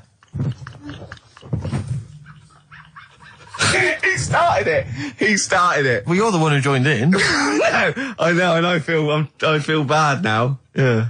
He makes me nervous when he goes, yeah. It's like, play a record. No, I'm just trying to think about which part of your fat, middle-aged physique I can pick on. The tits are big and Yeah, stuff. yeah. Oh, the belly. Sure. Oh, what do you think of that? Oh, that's... What is that? Play a record. is that monkey news for this week? Have we not got any is other that monkey monkey news? news? Well, it's just, it hasn't been that good. I mean, the one that I found out here, because we've covered so much in the monkey world, right? The fact that we've done a monkey that was a sort of half man, we've done a monkey that got a decent job in a train station. Can you think of any of the other? Well, that's just some of the great monkey news from the past. That's what I mean. So that's what you got to compete with. So even though this is quite amazing, Just tell us. another monkey's got married. Oh, not another monkey getting married. What do you mean? It's got another one. You know, it was knocking about with some woman monkey for a bit. A woman monkey. They decided to, you know, get married. Yeah. They did. What do you mean they decided to get married? Was it pressure from her parents? They had a good do, and Good do. I love the spread. I love that. Peanut vol-au-vents. Yeah. Celebrated in a pub, and then they both went off to the cage that night. That's what I mean. Even though that is quite impressive, But because it's not true. Or it's a joke. It's nothing. It's not. on an Nova website, official sort of news website. 2 monkeys have married in Romania after a whirlwind romance. Well, that's... After a whirlwind romance. God, yeah. Yeah, a quick one hanging onto the rope. Yeah. She was in the tyre. Yeah. He saw it. Yeah. He went, I'll have a go at that. They go, we got to marry her now. Yeah. Her parents came in and said, did you just shove my He was in daughter a zoo tyre?" knocking one off. She went, I can do that for you. Yeah.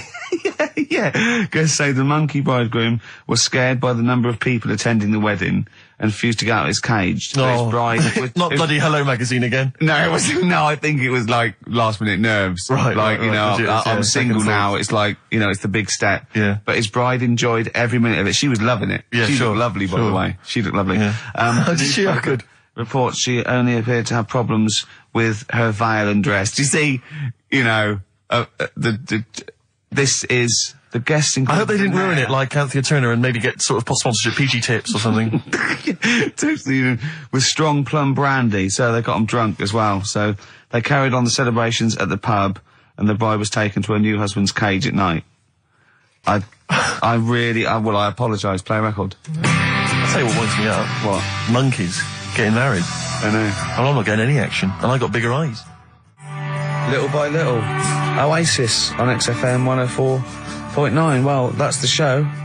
Ricky Gervais, Steve Merchant, and Karl Pilkington. Karl, do you think it was a good show today? It was all right, wasn't it? With some. What do you think good moments, the loyal listener has gotten from today's show? What do you think that you know we've added to the world? Well, I think they know what they've got, right? But if someone's just tuned in, I can tell them they've missed out on some good stuff. They've missed out on Chang and Ang. Yeah. They're the two who are the one who invented the ones who invented, you know, the Siamese twin thing. Yeah, that's it. They invented it. Yeah. You've got you've had like How We'd Spend Our Last Day. Yeah. Right? Running people over. Chicken with Teeth. Oh, he says it like, there's no other show that could give you all this. Yeah, go on. Gay Yankees. We've done that. Yeah. No one will be having a problem there tonight. Yeah. Another monkey marriage. Another it sounds like the end of the news. Yeah. You know what I mean? The headlines on Sky News. And headlines and another monkey marriage in Romania. If you've thought about having your testicles bigger. Yeah. We sort of covered that. Yeah. And the monkey that had big eyes. Yeah.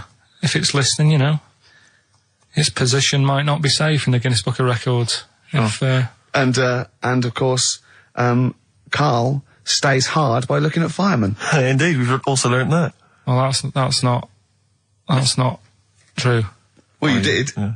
All we know is that you saw a fireman and it didn't seem to affect your erection. We avoided saying erection In fact, for 2 hours. if anything, it prolonged it, from what we can We've tell. avoided saying erection for 2 hours, and then he just Healthy young man. yeah. So, Yeah, no, sure, I'm sure he was. I'm sure he was, but... Firemen keep Karl hard. right. Pete, for listening. Amy Manton, see you next week. I was on the tube the other day, Rick. So I was just coming into Finchley Road. Yeah. And I was on the train. I know you don't travel on the tube anymore. 'Cause No. you're too famous. But I never did. No, fair enough. It's not that I don't really recognise. It's just that it's beneath me. Fair enough. And they're on the tube in each carriage on these newer ones. There are kind of these flaps that are normally locked closed, and there was one of them that's swinging open. And inside there were various buttons like on, off, self-destruct, whatever. Yeah, but yeah. seriously, like doors operating. Train quicker. Exactly. And you were thinking, like, you don't want some, kind of oik, sort of fiddling around, pressing buttons and stuff. It could be quite dangerous. Yeah. So I got off of Finchley Road and I thought, I'll be a good commuter. I'll mention this to the staff. And they'll probably, they'll thank me for it. And if it's an attractive young staff member, they never are on the tube. Have you ever seen an attractive member of staff at a tube station? Oh, come on, steady They on. are such freaks. I know that's the pot kettle black. They're all from Devon, apparently. They're grotesque people, really. All right, steady on. And so anyway, I went up to this guy. I thought The uniforms don't out, though, do they? They don't. It's pretty grim. And so I went up to this guy. I said to him, "Excuse me, I was just on a train there, and there was a flap open. I could see all these buttons and things." He went, "Right." I was like, "Yeah, well, I just think, it might be, wandering hands, a small child or something." Yeah. Right. Small child. He went, what carriage was it? I said, well, I don't really know what carriage it was. I just, maybe at the next stop someone should come and check. He went, well, how are they going to check if they don't know what carriage it's in? And at that point, I just wanted to smack him in the face. I just thought, I'm in a hurry. I've got no reason. There's no gain for me about telling this. It's not going to help me out in any way, not financially, nothing. I'm just trying to help you out, and that's your attitude. And I was absolutely livid. I'm getting so intolerant in my old age. I won't. What about the fact that the world's tallest man is living in a semi in Neasden? It's alright, isn't it? Something that someone told me in the week is that, do you know all these tall people like this guy? Yeah. Which is a bit weird they've only just found him, considering he's the tallest man. I think that's a bit weird. Yeah. Someone genius. told me that, do you know the guy who was in James Bond, the big bloke? Yes. Jaws. He's got the same illness as this bloke. Right. And what it is... It's called tall. It's something about... You're suffering from tall. You've got a small tumour or something just behind this part of your head. Yes. Oh, yeah. Just sort of in the middle of your eyes. Yeah. And the pressure on that makes you grow really tall or something. Yeah. So he needs to get it sorted. That's your advice to him. Yeah. Get it sorted. Okay, very finally, Karl, this is important. This is just projecting into the future. Just projecting into the future now, K-Man. Have you seen that man in a jar without a brain? Sorry, you have to, is that something? Is that a product you can buy? In like Sainsbury's? Is it a dream you had yesterday? Man in You a wondered jar. if you could. Can I? Yes, hello. Could you make my dream into reality, please? Oh, we can't actually, sir. In plastic would be good. Sorry, what do you mean? In the future, you'd be able to download your dreams and then just like act them out again, probably in the year 2000 or something. Soothsayer. No, there's some museum somewhere Yeah. that's got this little fella who was born without a brain, and he's in a jar, and it's just that he's got a really round head. Right. And when I saw this picture, I thought, God, it just reminded me of this little fella in Yeah. a jar. Oh, and what do you mean he's born without a brain? He was born without a brain. So it's a baby. It's not a little fella. Yeah, but it's working. Do you know the difference? Do you have conversations with like people in prams thinking that fella's little and he doesn't talk much? Yeah. You know, babies aren't like little people. Well, maybe. Well, they are little people, but I mean, they're not very small adults. They're not like midgets. They don't do a job of work, is what we're saying. Yeah. You're very there. What do you mean? I didn't read about it. I just saw the picture. And This is where you're going wrong, Carl. This is always your mistake. You see the picture, you don't read the little caption. But what do you mean? How do you think- guess at what you think the meaning But is? how did you know he didn't have a brain? He said something like the brainless man. Yeah, but people say that about you. It doesn't mean you haven't got a spinal cord. I bet somebody's seen it and knows what I mean. It's a famous picture. It's Right, call in 08700 800 1234. Once again, you win a prize if you can tell us what Karl is talking about. Just in general. It's an ongoing competition. We're trying to find some CDs to anyone who knows what Karl is talking about. Well, we've had calls confirming that there was indeed a fetus or a stillborn child. A pickled baby. A pickled baby. No wonder it died. Born without a brain. But everyone has, pointed out that it wasn't a little fella. It certainly wasn't a little fella. No. But because it had been in the jar for a long time, I think it had aged a bit. What are you basing that on? You do carry on growing, yeah. Yeah. Well, your ears and your nose. Your ears and your nose. And your eyes don't grow, so you could probably, I'll dig it out for you. Yeah. Imagine if like there was an experiment where they were raising a child just based on the information that we said on the radio. What kind of a person? It was like would they download, be? yeah. And What kind of information would they and have? it took everything literally. Exactly. And I think, there's no irony or, it was just. They just, everything we said they assumed was fact. Everything that Karl said. And they any assumed was fact. question it had about the world, it could only ask Karl. Exactly. And it was See, now, this worries me because without wishing to be disrespectful in any way, Karl, you know I think you're the best man on earth. When you have a child, we could be in a situation a bit like that. Do you know? Is it a concern for you? Do you think that, like, when your son's growing up or your daughter, and they're asking you questions, you're conscious? I mean, you yourself have admitted that you have a sphere of knowledge which you are an expert on. Ask your mother. You'd say, ask your mother. That's good. That's great. Fair enough. That's good. And I'd play with it. I think I'd be a good dad. Yeah, I think you would. But I wouldn't be the one who's shouting at it. No. Who would you get to shout at it? Probably Windsor Davis. He'd be good, wouldn't he? You horrible little man. Well, I'd tell it the rights and wrong. You don't have to be a really bright person to know the rights and wrong in the world. Yeah. No, I think you are bright, Karl. You are. And at what point in their life would you tell them about the evolution of the baguette, which you told us? Or the story of the bee. Yes. That you scored once. Or the two children. Would you ever get them to meet as maybe like that? They could be godparents. The friends you had at school. Yeah, webbed hands. the big heads and webbed They hands. weren't my friends. That weren't friends. I wish we could track them down. Oh, that'd be great. I imagine they're in a zoo. Oh, wow. Oh, two big jars. Park, yeah. Two big jars. Industrial strength jars. Oh, dear. You're like our little fella in a jar. Yeah. It's In fact, that's what we should do with you over the 3 months. Keep it in a jar. And we can have it in alternate weeks. Like step parents or whatever. Yeah, that'd be great, wouldn't it? Brilliant. Just you can. Oh, me and Steve will fight for custody. Yeah, it'll be a big jar though. You can put stuff in there. You can have it. Won't be like full of water or vinegar or whatever they do. Or You won't become pickled formaldehyde. Karl. No, it'd be like a big air chamber, and you're sat there, and it'd be like a little. What would it be, in an armchair or something? It'd be in an armchair, and we'd have stuff in there, and we'd bring your girlfriend like once a week, and she'd go. No, we put a blanket over the top so we wouldn't, see anything. But like the Big Brother household. Exactly. Yeah. Now, that's a hell of a documentary. Oh, that'd be amazing, wouldn't it? Karl in a jar. But anyway, you're starting to think that we're getting melancholy now that you're just going to sit at home. What are you going to do every Saturday? Don't know. Go shopping. Let's sort out a jar. We've got to do the balloons before then as well. You've got to send you up in a balloon. Maybe we can send you up in a balloon and you come straight down into a big jar. Yeah. And they put a giant cork in straight away. yeah, and there's a big chair. I'll tell you what we could do. We could set you adrift like Robinson Crusoe set the ball and see where you end up. If you find me, yeah. Oh, you might go to an uninhabited island or something. People are phoning in about anything space. now, Rick. Yeah. We asked them to phone in about the jar thing. Switchboard lit up. It's crazy. You asked them to phone in about something sensible, like Che Guevara or the life of Winston Churchill. There's nothing. That is really a demographic sort of snapshot of our fans, our audience. Ask them about a dead baby without a brain. Oh yeah, and they're reaching with their phones. They don't mind what their bill is that much. We ask them for great quotes or something from the great philosophers. Nothing. They're just ask looking them at the where phone. to buy meths cheap.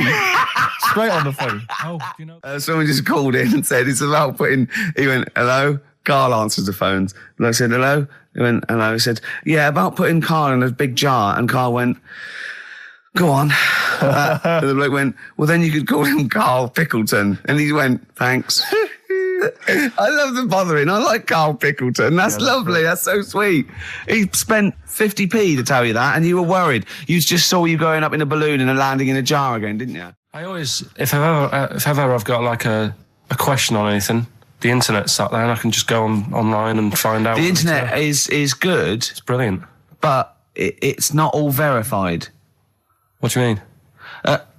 It's not all verified. It's not all necessarily factually accurate. Anyone can put things onto the internet. It's it's freaks and things that put on things like... Here's one that I read in the week, right? Go on. About this woman.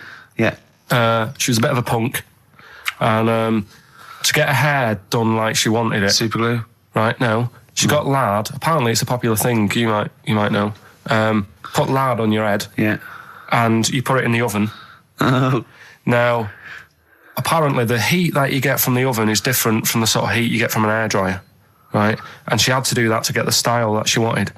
But anyway, she comes into money or whatever, treats herself to a microwave, right? It's not true. Opens the door, jams the things, like the little catch, so the microwave works. She jams it with a screwdriver or a knife or something. Yeah.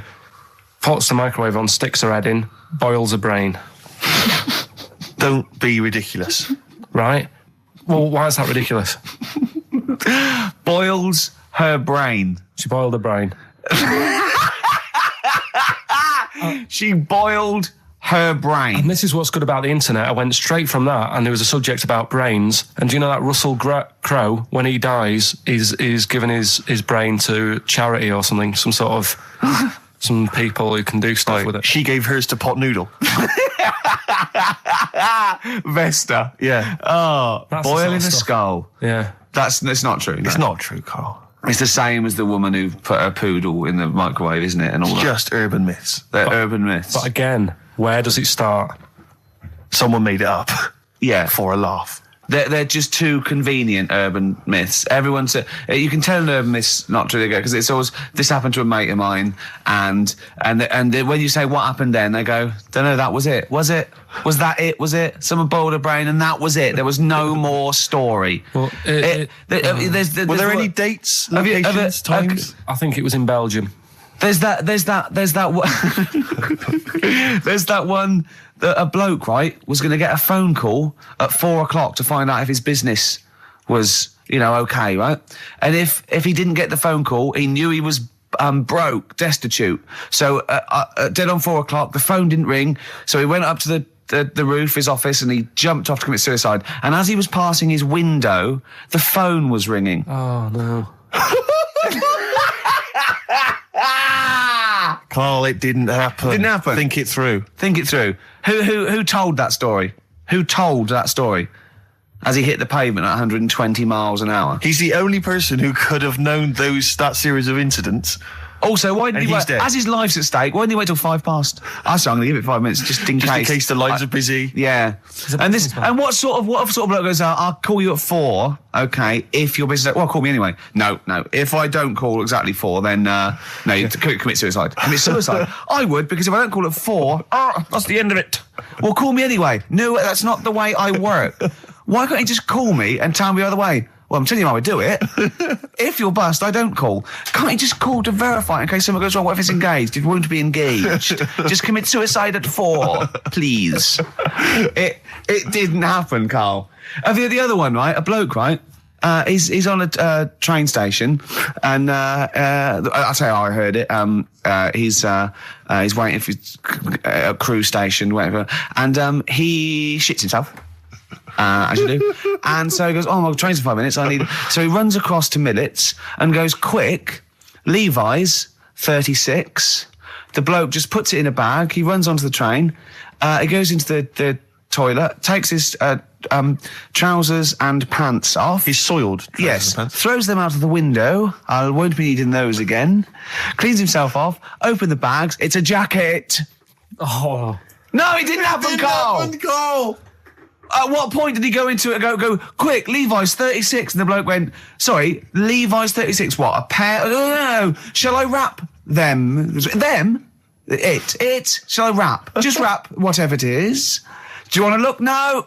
I'm not looking when you're putting it in the bag, please. Right? 36 ways to it. Don't say anything. I've told you 36 Levi's. And put it in a bag and charge me for it. Yeah. I don't want to discuss it further. Yeah. There was one... Here we go. There was one about a woman whose husband died, and she had him cremated. Yeah. And made like a little egg timer out of him. Mm. And she said, I did that so it can still help around the kitchen. Well, that might be true. That might be a joke. That's quite sweet. That might be true. It's a true story, again. It was all... No, not again, because the ones I just told weren't. Nor is the boiling the brains in a bag curry microwave. Head story, true. Yeah. They're too convenient. Will you be buried or cremated? What? Will you be buried or cremated? I don't know. Cremated. I imagine. Like you, Steve? I don't know. It was out of my hands. Yeah, I haven't thought about it. I've not thought it through, and I don't care either way. Have you heard the one about... I'm just worried that we're getting into a macabre world now of ashes, boiled heads. So I think we should play some music, let people just calm down. Levi's. Just think about some of the urban myths they've maybe heard, assess them. Maybe they are absolute bollocks. Yeah. And they can move on from it. Well, it's just that the death thing, right? Yeah. There was an argument on there about, do you know that Twilight Zone or whatever it was, Tales of the Unexpected? Oh, yeah. Where the woman got buried alive. Yeah. They were saying how, like, years ago, they'd bury people thinking they're dead. Yeah. And they've recently, like, dug coffins up, and then the people who were in the coffin weren't dead. They might have just been, like, in some sort of deep sleep or whatever. And they've lifted the lid off. Yeah. And there's scratch marks on the thing. Yeah. And that's pretty scary. And makes you think. I mean, I hope they check these days. That's all. Carl, you went to Habitat this week, didn't you? You're not going to believe this, Steve. Go on. He told me this morning. No. Do you know I told you about those lads at school with big heads? Sure, yeah, the big head lads, yeah. Right. And the web feet. Yeah, webbed hands. Webbed hands, was it? They weren't there, were they? They weren't there, but do you know, like, Ricky was always saying, oh, they don't exist, they only went to your school, you know, la la la. It was in Habitat, there was only one sat on a sofa. Not one of the lads, but one of the... big-headed lad? A big-headed lad. What? Is that like, when you say a big-headed lad, is he like Frank Sidebottom, big head? I mean, is it like... I don't know what this is why... You know, it'd be nice to... You think it's maybe a medical... Well, it'd be nice to, if there's a doctor listening, right? Yeah. A doctor listening to XFM thinking, I must phone up and fuel Carl's obsession with the deformed. Yeah. No, but it's not really deformed. But how big is the head? Probably, you see, it's weird how it's always kids who I see with it, so I'm wondering whether they have a full-size head. Right, and then when they get older, it works out all right. Like jumpers. My mum used to get me jumpers a size too big, so it'd last a year. So I'm just wondering if it's the same. So how old are these generally? Are they not like adults? They're like kids. Well, when I was at school there, I was probably about 7, and this kid on And do they have to wear Sunday. any kind of apparatus to sort of keep their head from kind of, you know, not tipping them over or sort of staying upright? Like I mean, I'm just worried that the head's kind of too heavy for their body or something in there. No, it's not that big. Right. It's just not right. You kind of go, you sort of do a bit of a double take. Yeah. Like the fringe isn't sort of, you know, just above their eyes. It's quite high up. Sure. That sickens you, obviously. And is it something that repulses you slightly? Do you get? No. That'd be cruel. No, sure. But you know, but it's not cruel to discuss it on the radio.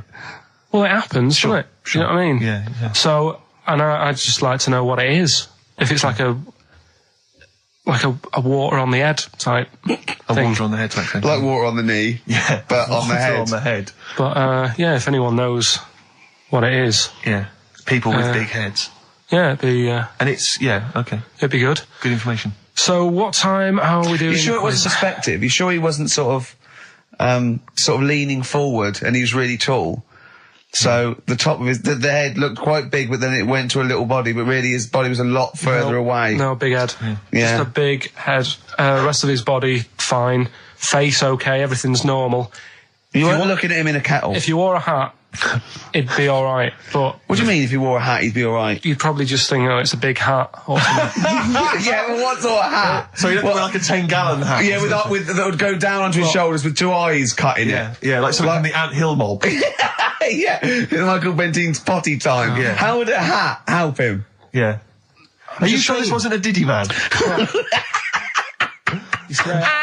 I'm not being mean. I just want to know No. what it is. No. Okay. Right. But if you are a doctor listening and you want to use your kind of free Saturday, Not the to waste- doctor who phoned the bloke in America and said, "Where do I get blood from?" Sure. Not that doctor, because I assume he's been struck off now. Sure. Give us a call and sort out the whole big head conundrum. What's the number?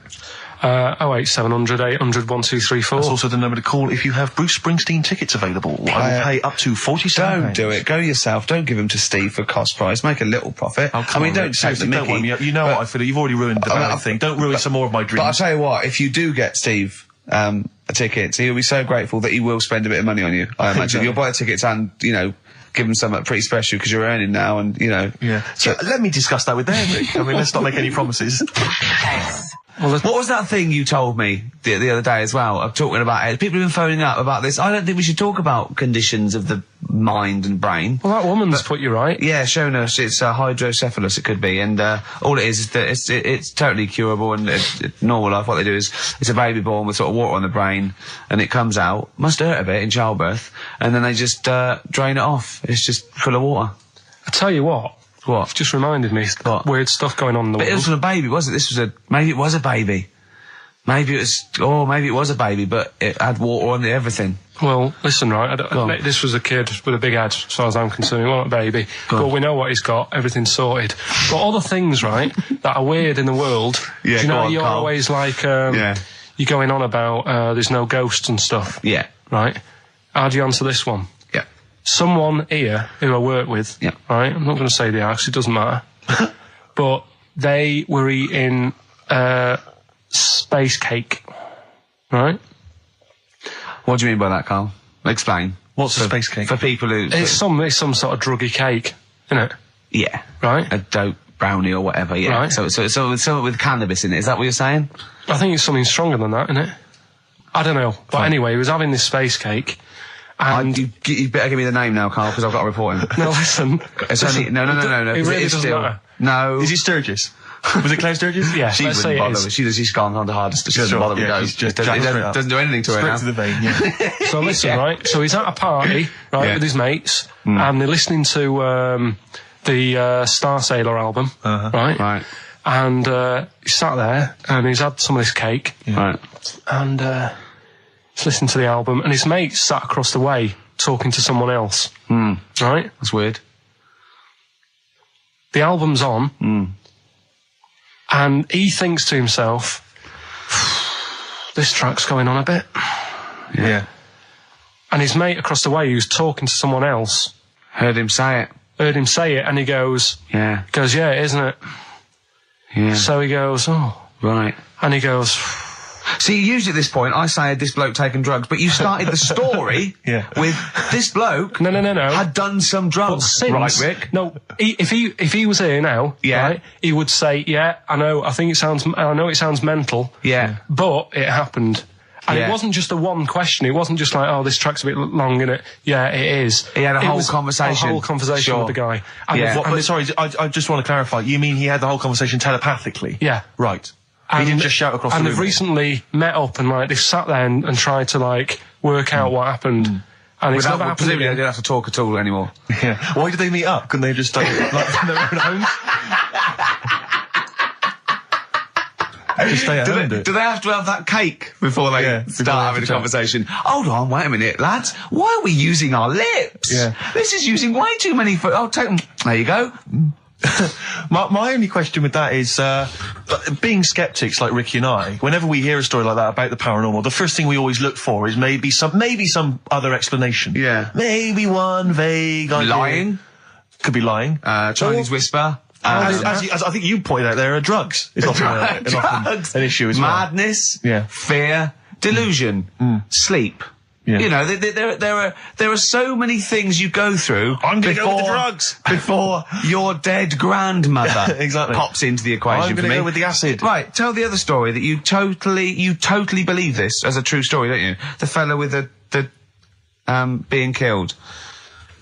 Right, do you know how the other week we were talking about some fella who had his head cut off, and he said, when my head goes into the basket, I'm going to blink a lot, see how many times I can blink. But if you remember, when Carl first told me that, it was, I think it was Simon or Nick that pointed out. He goes, no, that's not quite right, Carl. Carl told me it, that he had his head cut off, and when his head was in the basket, it looked up and said, count how many times I blinked. Yeah, sure. But he believed that as well. So he was happy. He was happy with that. Sure. Do you know what I mean? So yeah, a couple of weeks ago, there was a guy, he had his head cut off, and before he had it off, he'd said, I'm going to blink to show that there's life after death. And he did 32 blinks, yeah, right? Sure. So you two were sort of pointing that down the other week. Yeah, we were sceptical of that. So I looked again on the internet at some other website. Yeah. And there's a guy... Sorry, it's the website, just to clarify, the website is the place where you bought that property on the moon, didn't you? Because it was a bargain. Right. So, this guy... Been gazumped.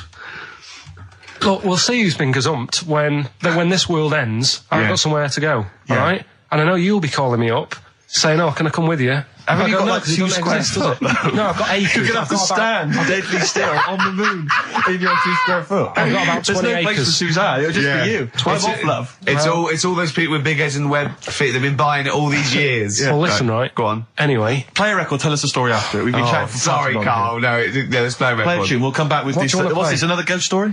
Let's play one of my favourite songs of all time, because I'm going on holiday and getting into a lovely serene mood. Sorrento is probably from that. It's Neil Young, After the Gold Rush. Beautiful.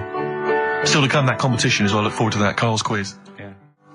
What an amazing track Beautiful that is. tune, yeah. Neil Young, Dynamite. After the Gold Rush. So go on, Carl. Sorry. Go on, Carl. So take us back a few steps, Carl. What's the story? Right, so I did some research. Right. Let's just recap again. There was a guy you read about who had his head chopped off. He was guillotined. Yeah. He had said to the people around him, I am going to blink once I've had my head cut off to so show the brain that life, can still... or the brain can continue to work after death. Okay, so we queried that. So you weren't having any of it? Well, no, possibly for a few seconds till the oxygen stops being fed to the cells because the blood has drained away. But, nothing spectacular. So right, go on. Well, along the similar sort of lines, right? This is quite a few years ago. This fella sort of upset the royal family doing something, right? So they said that this isn't good. It wasn't Ben Alton at that Jubilee thing, was it? I can't remember what it was. And they said, right, that was terrible. We're gonna cut your head off. You gotta show people like you can't be doing what you've been doing. What was this? The 1970s? When you say a couple of years ago, you mean maybe sort of... Was it the olden days when the phones weren't very good? Ages ago. Yeah. Ages ago, sure. So yeah, fair enough. Yeah. So very philosophical. Yeah, imagine that when you watching this story. This was literally ages ago. Yeah, exactly. Yeah, Simon Sharma's History of Britain. Yeah. Oh, and even before that, which is yonks before, when it was all mental and different. Sorry, Carl, go on. So he's having his head cut off, and he's resigned to it. It's a day before. He's kind of got it into his head now that I'm not going to have my head much longer. Sure. So he said, let's make use of this. Yeah. He said, I wonder how long, the body can stay alive without my head on it, right? So they were like, I don't know. So, who were? So... The jailers? Whoever he was asking. These jailers with one eye. Yeah. Get out, punk. So he said, no, wait a minute, I've got an interesting scientific experiment, jailer. Well, fair enough. What is it? So, he said, what I want to do, right, he said, surely it's my last right. I'm gonna be dead tomorrow. Sure. So let's do a test. He didn't draw it out this long, did he? Yeah, he said let's test this out. He said do us a favour. He said it's my last day. What I want you to do is you're gonna cut my head off. Let's put a white line on the floor.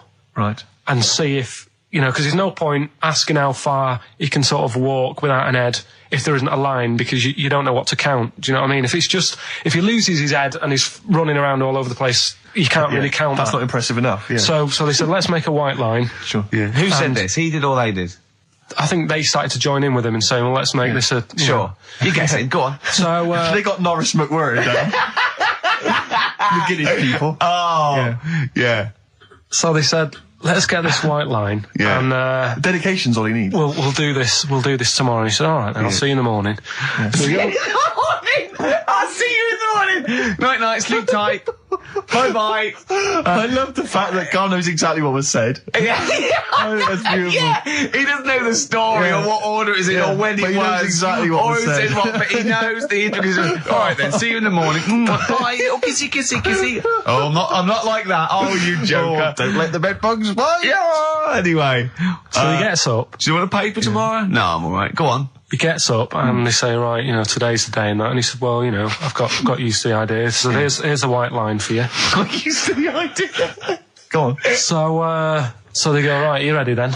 And he said, I go on. And they cut his head off. And the body walked 32 steps without a head. Wow. 32 steps. Incredible. And that's the lesson, really. Did it get as far as it walked along the white line, did it? Yeah, it stayed along the white line, did 32 steps, and then started to stumble a bit, and it just fell over. Yeah. But, it was a test that your body can still keep alive for a little bit. Yeah. When you've lost your head. Absolute twaddle. Absolute twaddle. What do you reckon you can do then without an head? How many steps? Nothing. There'd be muscular spasm, right? Yeah. It would twitch a bit. You could not distinctly take 32 steps. The body... Well, don't... Yeah. Is the doctor still on the line? Yeah. The fella that bought 6 parrots. Yeah. And, you could have got 32 steps. Right, so you don't believe man that. doing a bit of line dancing. Right, you don't believe that, but something that you do believe is that a cockroach can live a week without an head. It can. Slightly different kettle of fish there. Why? Wow, insect to human is what I'm thinking. Yeah, that difference. There's not that much difference in Well, of some course there insects. is. Do you know that a snake has a heart and lungs and kidneys and stuff? Go on. No, well, I'm just saying. So? You're making out as if like they're a totally different being. Species. I am making that up. I mean, call me old-fashioned. Do you know what you're talking about, mate? I don't want you embarrassing yourself, Rick. Yeah, I am suggesting they're totally different beings. Yeah, that is. Yeah. Now, Carl, the cockroach is a very different thing. The interesting there is that it lives without its head, because a lot of it's on. There's some of them are phototropic, chemotropic. Some of them just literally have irritation and muscle memory. I mean, they do have a central nervous system, but it's very different. So if you lose the head, it bypasses a lot of that anyway. All this is running around. The reason it dies is because it can't take on water. But it's very different to a man, right, having consciousness and then losing that, and the body's still going, no, I think I remember what I was going to do here. Yeah, so I'm going to carefully walk 32 steps along this white line. Imagine you just looking down going, oh, missed a bit. Yeah. Maybe the head was in the corner going, left, left, left, oh, he's now, ooh. Well, let's just put it out. I mean, if anyone listening has maybe had a relative beheaded, maybe in a horrendous car accident, but they got up, maybe they went for a walk, they had a little chat. Oh dear, Carl. Get in touch. Carl, you are my favourite being. You are my favourite species. Now, you, Carl, may not be particularly different genetically from a cockroach. You are. Why can cockroaches do that? Why whoever made them went? Let's play a record. Do you know what? When I told him this fact, I send him little facts on text messages just to inflame his, interest. I just sent him a cockroach can live 9 days without its head. He texted back, "What's the point of that?" Yeah. What's the point of They're that? not doing experiments. These cockroaches. He's a boring last week to have. And he went, on top of all that, you're thirsty. So it's the worst week of your life, isn't it? That week without your head. Play a record. Carl. Competition time next. Oh. We need some call. Look at his little face. Look at his little You've not heard face. Carl's competition. Oh, we could do without an head. Right, okay, educating Ricky. What have we got? Airy Chinese kid, go on. Right, yeah. This is the. I didn't want to do this. What do you want to do it? Well, I wanted to give you 3, and I gave you one. It was like the alien man gets a beard or whatever. Yeah, and which was total rubbish. So this one should be better, maybe. Hairy Chinese kid. Right. Well, we've talked about airy people in the past. True enough. Haven't we? Yeah. The little kids who grew up in woods and hung around with wolves and that. Yeah. Again, you're confusing it. Yeah, they're not. There were some people that were born. Very hirsute. They were not the people who were brought up with wolves. You just put that together in your Homer Simpson type mind. Right, well, this is like a sort of close to that sort of story. But the weird thing is, right, Chinese people aren't that hairy. As a nation. No, seriously. That's a well-known fact. They don't have that much body hair and stuff. Okay. So this little kid who was born over there, he was like covered in stuff. Was he? And it was only his nose that wasn't hairy. The rest of his body was caked in hair, right? And his hair sort of... What sort of hair was it? Was thick, it... thick hair. No, what I mean is, was it sort of like a pony's mane, so he just looked like an Ewok? You know what I mean? Just like hanging down sort of straight, dark hair. In the picture, it looked like it grows from his eyebrow. It grows from his eyebrows quite thick, and then it just goes all the way over his head. You don't think it was just really long eyebrows that he'd done a comb over? No, it was all over his body. It had a picture of like his back and that. Yeah. And had he styled it? Had he styled it at all? Did he have it in a quiff or? No, it was just hanging everywhere. all over him. Yeah. And they were like, this is a bit weird. Happening in China, where we're not normally that hairy. That was the scientist speaking there. Yeah. And the local press and that were getting him down, calling him monkey boy and all this. Oh. And thinking Chinese press. But the doctor, yeah. Oh, they're cruel, aren't they? It's like those game shows. That's Japanese, isn't it? Yeah. That's what. Yeah. And the doctor said. I was talking through all that time while we were just like talking to each other then. Because I turned round and I still saw he was talking. Go on. So anyway, the local press came in to see the hairy boy, the monkey boy. And they were like being tight, taking the mickey out of him, and the doctor said showing him nuts. Said he's only hairy. Said he's a healthy young kid. The only faults he's got is he's got a little bit of eczema and a boil. And he said everybody should just treat him the same, and I think he grew up a healthy kid. Yeah, so that's the end of the story. That's not a story. Why? But I've got nothing. I don't know what to say to that. So someone in China was born slightly hairier than the rest, and he was normal apart from eczema and a boil. That to me isn't a story. But if it is, I've got a million. I mean, it's sort of like bloke from Manchester went a bit bolder than the rest, got a job on radio. He was normal. I mean, that's not a story, is it? So that's educating Ricky. Will we? Brilliant. Do that next week. That is brilliant. No, I think that was good. I did. I mean, I enjoyed that. I learned something from that. I mean, I want to get. I mean, this is all from one book, is it? Yeah. That's an interesting book. With the, I don't want to dwell on it, but with the hairy Chinese kid, what did they say about that? What was the, I mean, was it once there was born a kid who was slightly more hairy than everyone else? But yeah, it's all right. He only had a boil. Oh, how did they word it? How did this capture your imagination? It was a picture that grabbed me first of all. Yeah. Sure. And it was like, God, what's up with him? And that's when I read it. Did you see the boil and the eczema or just the hair? No, you see, because his face is like, just under his eyes is sort of nice and smooth, and his nose is sticking out, and that's not hairy. But the rest of him, it looked like he had the sort of a balaclava on or something. And then I read on, and it's like, this is a hairy kid in China. Yeah. Yeah. So. Yeah. Okay, good. Anything else in there? Because, I mean, I like that. No, we'll do more of that next week. How is that alongside, hanging bacon, alien abduction, a hairy Chinese kid, and a little interesting fact about the derivation of a phrase? What do you mean? He didn't understand a word of that. I knew the word derivation was going to cause problems. I thought derivation shouldn't have come out. I wasn't disputing. He's all smug because he just had a phone call. That was Beck, lost cause. Go on, tell him why you're all smug. Because Adrian just called up. Yeah. After hearing the story about the Chinese kid. Yeah. And he said, yeah, that's true. He said that there was a TV programme on it. Yeah. He had a chromosome defect. Yeah. And it made him hairy. And his mum and dad used to have to shave him. That wasn't in the book. But thinking about it, that's not a good move anyway, is it? Because they say that for women, if you get a few hairs on your top lip, don't shave it because it'll grow back thicker and faster. So they should just let him. They should have just said, well, let's see how bad it gets. But if they went in there straight away if he came out as a baby and a little bit hairy, they should have left it for a little bit. But Adrian called up and said, yeah, he was hairy. He was all but right. We weren't disputing there was a Chinese kid born slightly hairier than the rest. We were disputing the fact that you didn't actually tell us a story. You just told us a And what we are selection of disputing is that man was abducted by aliens for 3 days and grew a beard. Yeah. That's definitely not true. No. We don't know about chewing the fat, but it sounds quite viable. Yeah. You see, the difference is between me and Steve and you is that what we believe isn't random. Oh. Well, anyway, listen, a good friend of ours, Ross Noble, he's given me this picture, Carl, which he's got from a magazine. He loves you. And I have to say, I think this... I just looked at it then.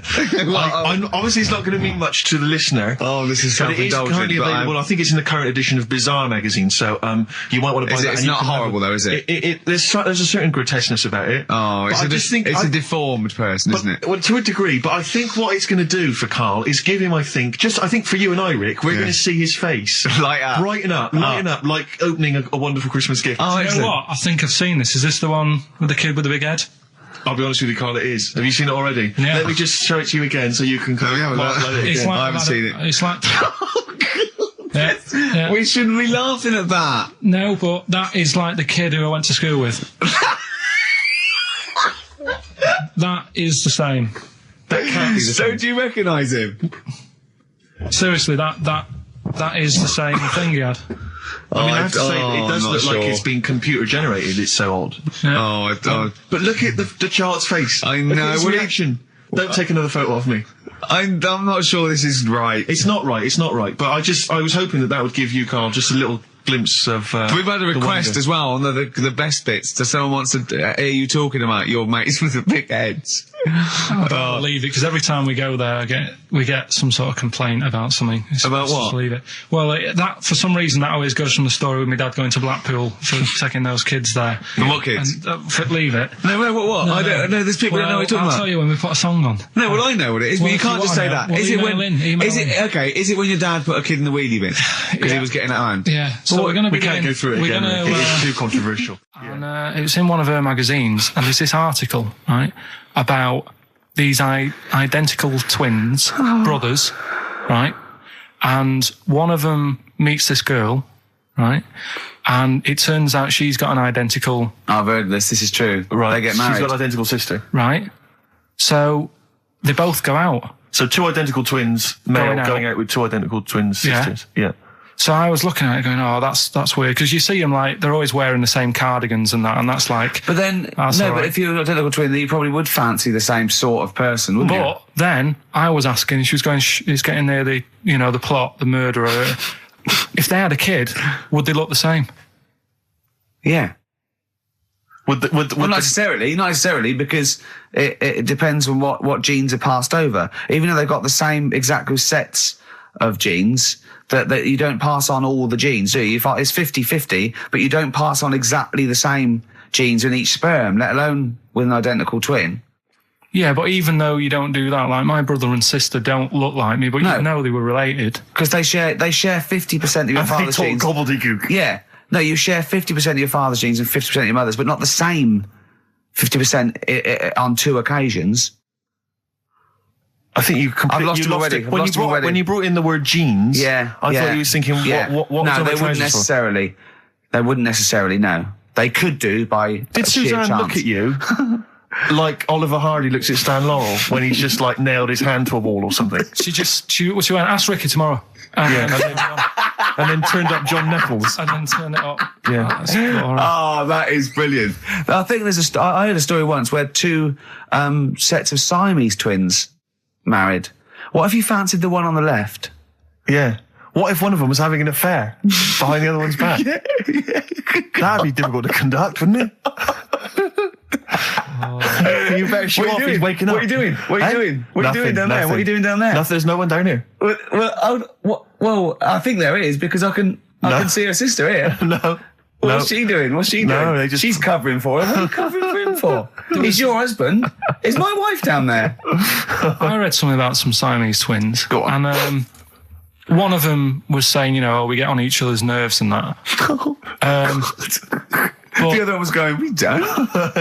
I didn't know this. I've never liked you. I've never liked you. One of them was going, I hate doing the washing up, but I let her do it. And the person doing the interview said, well, why don't you help out? Just dry up and get the job done quicker. And she was like, no, I can't stand it. I prefer just to hang around there and wait for the other girl to do the washing up on her own rather than help and get the job done. Sure. Just selfish. Well, there was one set of Siamese twins. One had a job and the other one didn't. That's ludicrous. Yeah. The other one was unemployed. The other one had a job. She had to go to work. She had to get up at 6 o'clock on her day I'm off. supporting you, literally. Yeah. Then they get done off the social for sort of... Yeah, because the other one was signing on. Are you living together? We're not. Like, that got a load of attention in the press, but the Trisha programme got nothing. Okay. Which, I know, like, well, Steve called me up in the week, right? Like 10 o'clock in the morning, I was at work, and he goes, She thinks so at 10 o'clock. She preparing this show. Most people go to work about 8, 9. You watching Trisha and that? I said, no, what is it? He goes, oh, you'll be loving it, right? Freaks. Was it, Help Me, My Mum's a Freak? Siamese twins. Right. So I couldn't watch it, but he said, oh, it might be on again, because they repeat stuff on ITV2. Right. So I had my dinner late, right? Instead of having it at like 1 o'clock like I normally do, Yeah. I had it at like 2:30. Yeah. Sat in the office, put the telly on, ITV2. These Siamese twins. Did it blow your mind? It was amazing. You know, we talk about a lot of things on the show quite a lot. The Airy Kids crop up a lot. I was waiting. It's been 10 minutes and you haven't mentioned the Airy Kid. Right, and last week we were talking about Siamese twins, weren't we? So it was weird that this programme was on, but it was amazing. I mean, what I think you can't refer to them as Siamese twins. I think they're known as conjoined twins. Why? I think Siamese is maybe considered derogatory or as an old antiquated phrase. Yeah, I think it's because the first famous ones were actually from Siam. Right. And that doesn't exist anymore. No, it's conjoined, Carl. Yeah. Get the phrase right. But you think that if that's happened to you, that wouldn't be that sort of offensive. The names that you must get called. Right. You think that's least of your Siamese worries? twins, I'd say, well, that's, yeah. Now, were you stunned by where they were connected? Just live with it, we'd say. Because they were connected, of course, at the forehead. Oh, Sort of, which was quite extraordinary. God. What if one had bad breath? That wasn't a question that Trisha asked. Annoyingly, because I know that much of the audience was thinking that. There's a few things that didn't crop up. What questions would you have asked of them? Because what things did you feel weren't mentioned? I'd love to just watch Carl watching amazing things. Exactly. Do you know what I mean? It's like early learning thing. Mouth slightly open. Yeah, some mouth slight open, saliva. dribble, looking round to see if anyone else has seen it. You know, that like when a cat sees a bird land on the balcony. Exactly. It can't believe it's luck. I'd probably say, how do you buy her, like, a birthday present? A surprise gift, yeah. Because everything's ruined. Sure. Right? I'd probably ask, Yeah. Well, did you not think it was interesting that one of them had a boyfriend? Well, that was a bit weird, wasn't it? Uh-huh. But what was the other thing that I was thinking when I was watching it? Was thinking if one got into crime and that was sent to prison, right, what would happen? How would you handle that? It's brilliant. It is brilliant. If a chimp could talk. And what was the other one? The other thing was, what did he talk about? Because it's not as if you can say, oh, guess what I did today? Do you know what I mean? Yeah. So...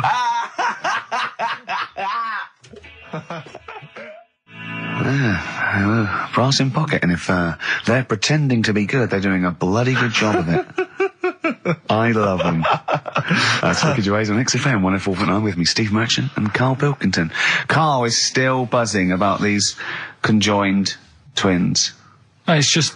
One of them, of course, had to be... Because one of them was sort of shorter than the other and had to be sort of wheeled around on a kind of trolley thing by the other. This isn't Molly and Dolly, is it? No, they're not called... One's called Reba. I forget what the other one's called. Sheena, maybe, or something like that. Do you remember, Carl? No, I wasn't that impressed with the names. It's just... Yeah. So you immediately put them out of your mind. Those are rubbish names. Forget, Carl, forget.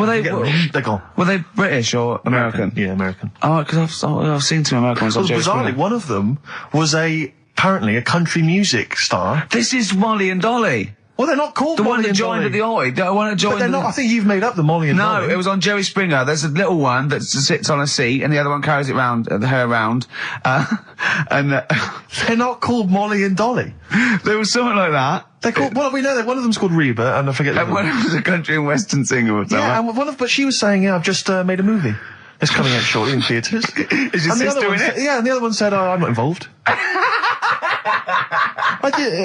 It's utterly bizarre because they live there. They work so hard to live their lives separately. Yeah, they say it's all. Yeah, exactly. of course. So, yeah, you know, they try not to. So she's talking about her music career, and the other one's sort of not taking any kind of credit for, which is nice, I It's suppose. weird though, because when she was singing as well, the other one just stands there. She doesn't join in. She doesn't sort of dance. Offer backing vocals. Do you know what I mean? Make a group out of it.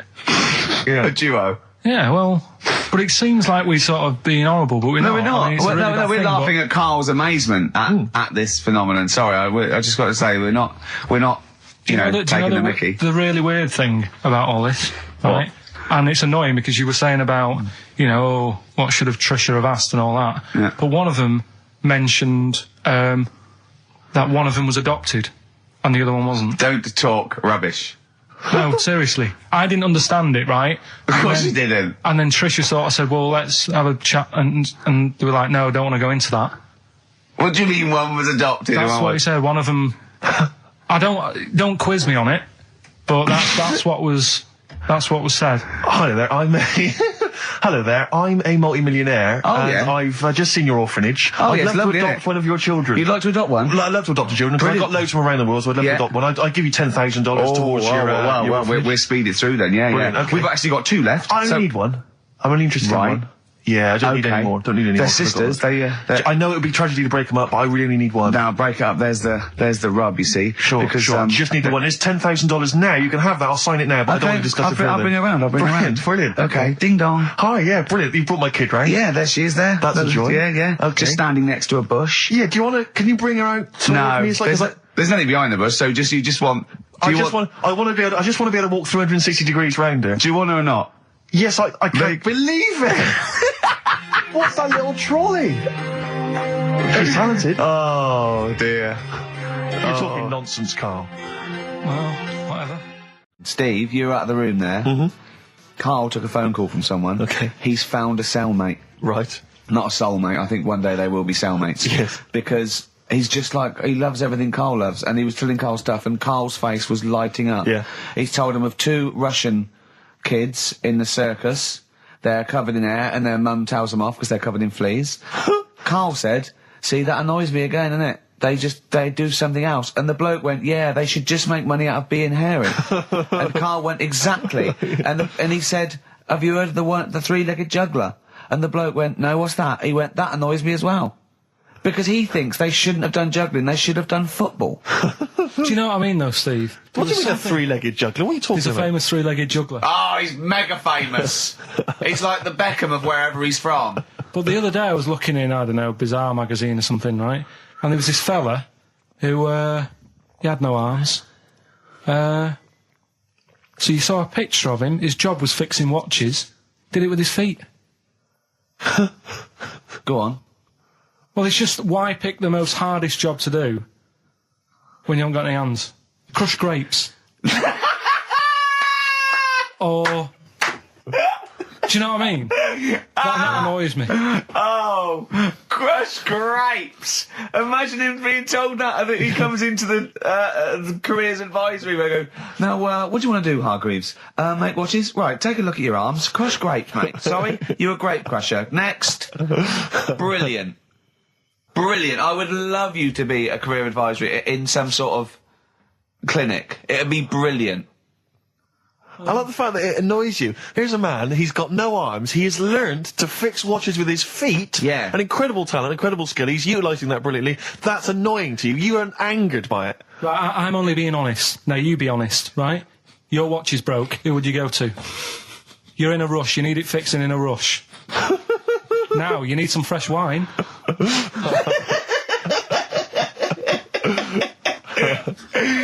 Be honest. Oh, you're amazing. But what's this thing that you've been talking about, this video? Freaks, right. It was a thing that was banned for like 50 years. I think it's been taken off again, but I don't know why, if it's just been deleted, right? It's a quest. If anyone out there has got a copy of Freaks on DVD or VHS, can Carl borrow it, please? I almost want to set up a camera to see him watching it. It's absolutely real. They use people in the circus of the time. I think it's the 20s or 30s of the Depression. And there's people, there's coneheads, there's a bearded lady, all genuine. There's a bloke they call the Human Slug who's got no arms and no legs, Carl. And he's just there, and he rolls a cigarette and lights it with his mouth. I think I've seen his brother, who isn't called the human slug, is called the pillow. Right. How does he make a living? He, Does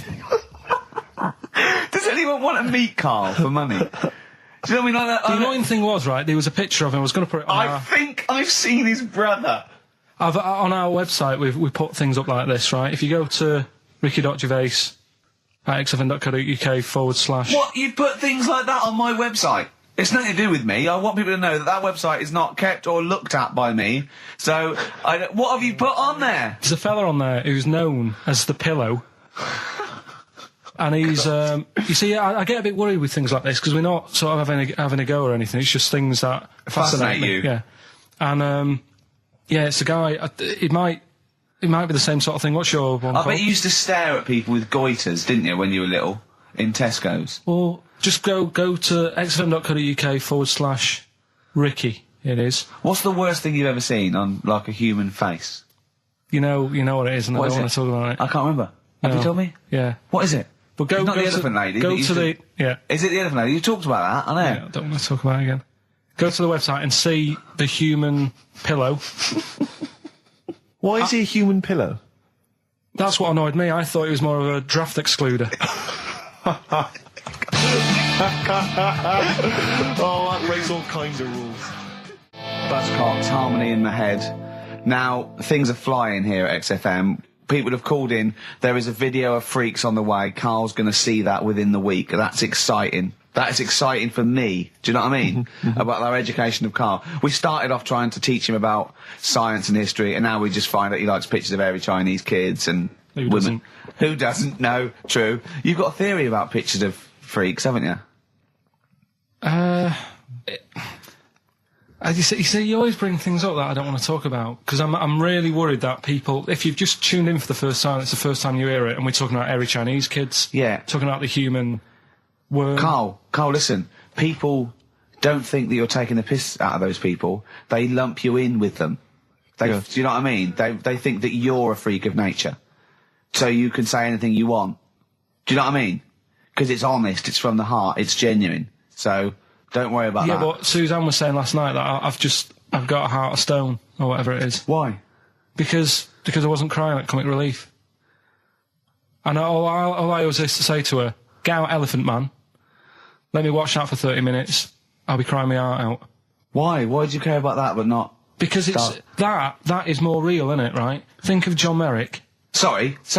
What, the film starring John Hurt is more real than footage of starving people in Africa? No, but what I'm saying is, think about... See, this is why I didn't want to bring it up, because people are going to just say... Well, you're allowed to cry at what you like. People can't have you for not crying at someone and crying at someone else. Imagine that, like, if you've seen the film, you know, his head's all, you know, messed up and that. Yeah. He's getting picked on all the time. Yeah. By Michael Elphick, I remember. Yeah. It's just really, really sad. Whereas, you know, we're trying to help But out you give him a bun people. and he forgets it. Do you know what I mean, though? He never forgets, Rick.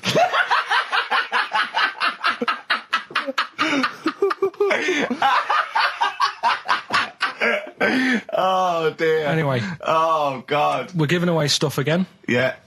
Time Tell for me your theory about freaks who have their picture taken. No, I'd leave it. No, can I tell we'll you? do it next week, then. Can I tell you what this Go is? on, quickly, what is it? Right, when he sees a little picture, like in these books he's got, he carries round those things, right? And there's like a fella with a little head with some like able-bodied people. He goes, the only reason they got to take that picture, right, was so they could show their mates, say, look at me, the little fella with a little head.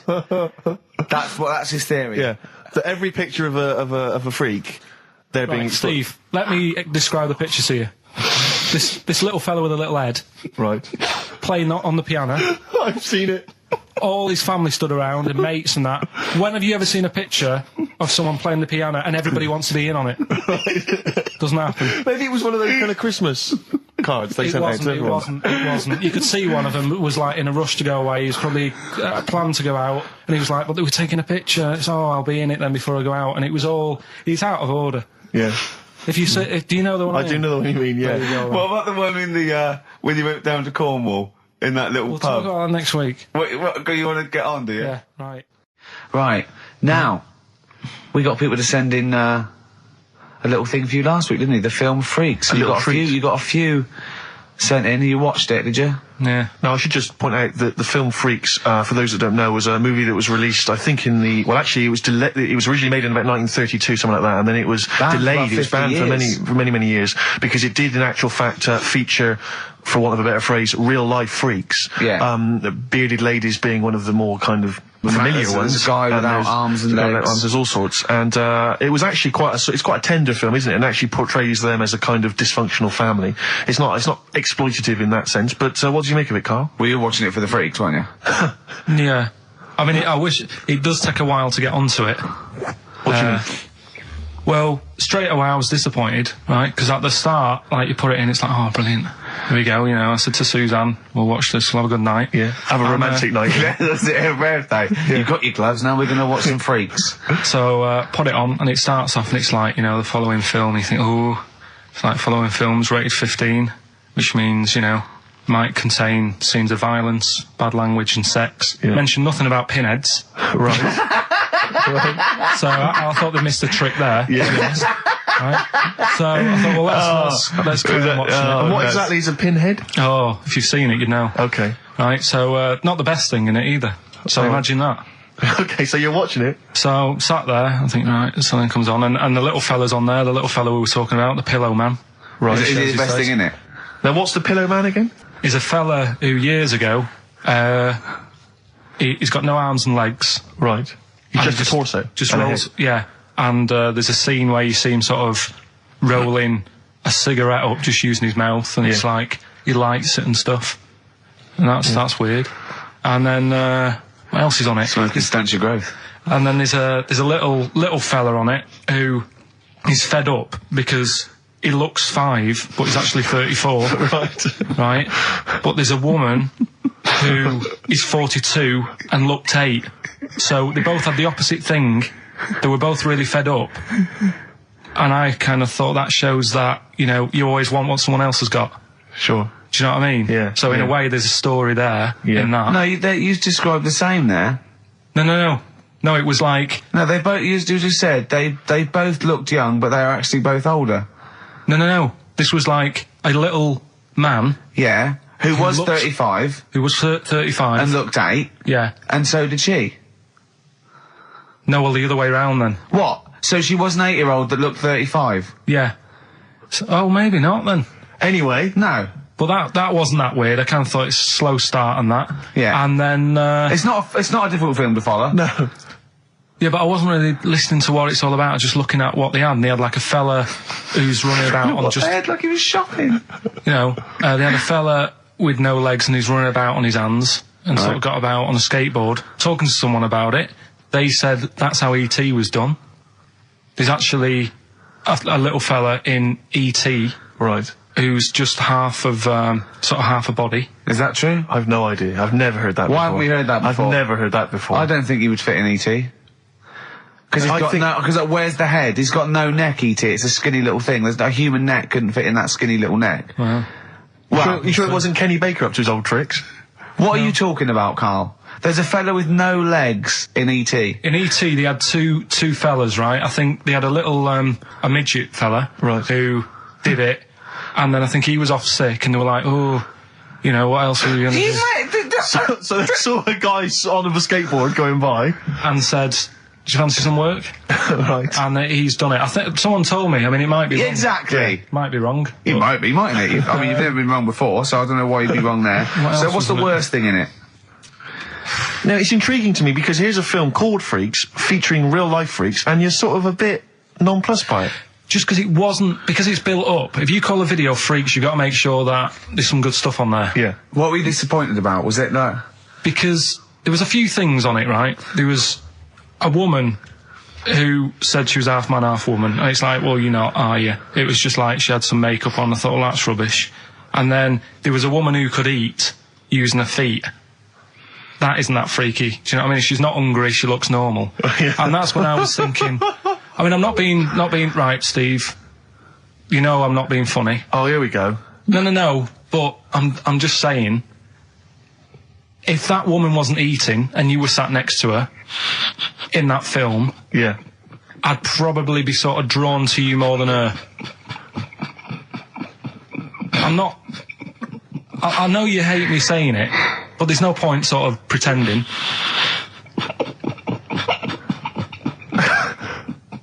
Do you know what I mean? Oi, Muttley, what are you sniggering about? That face.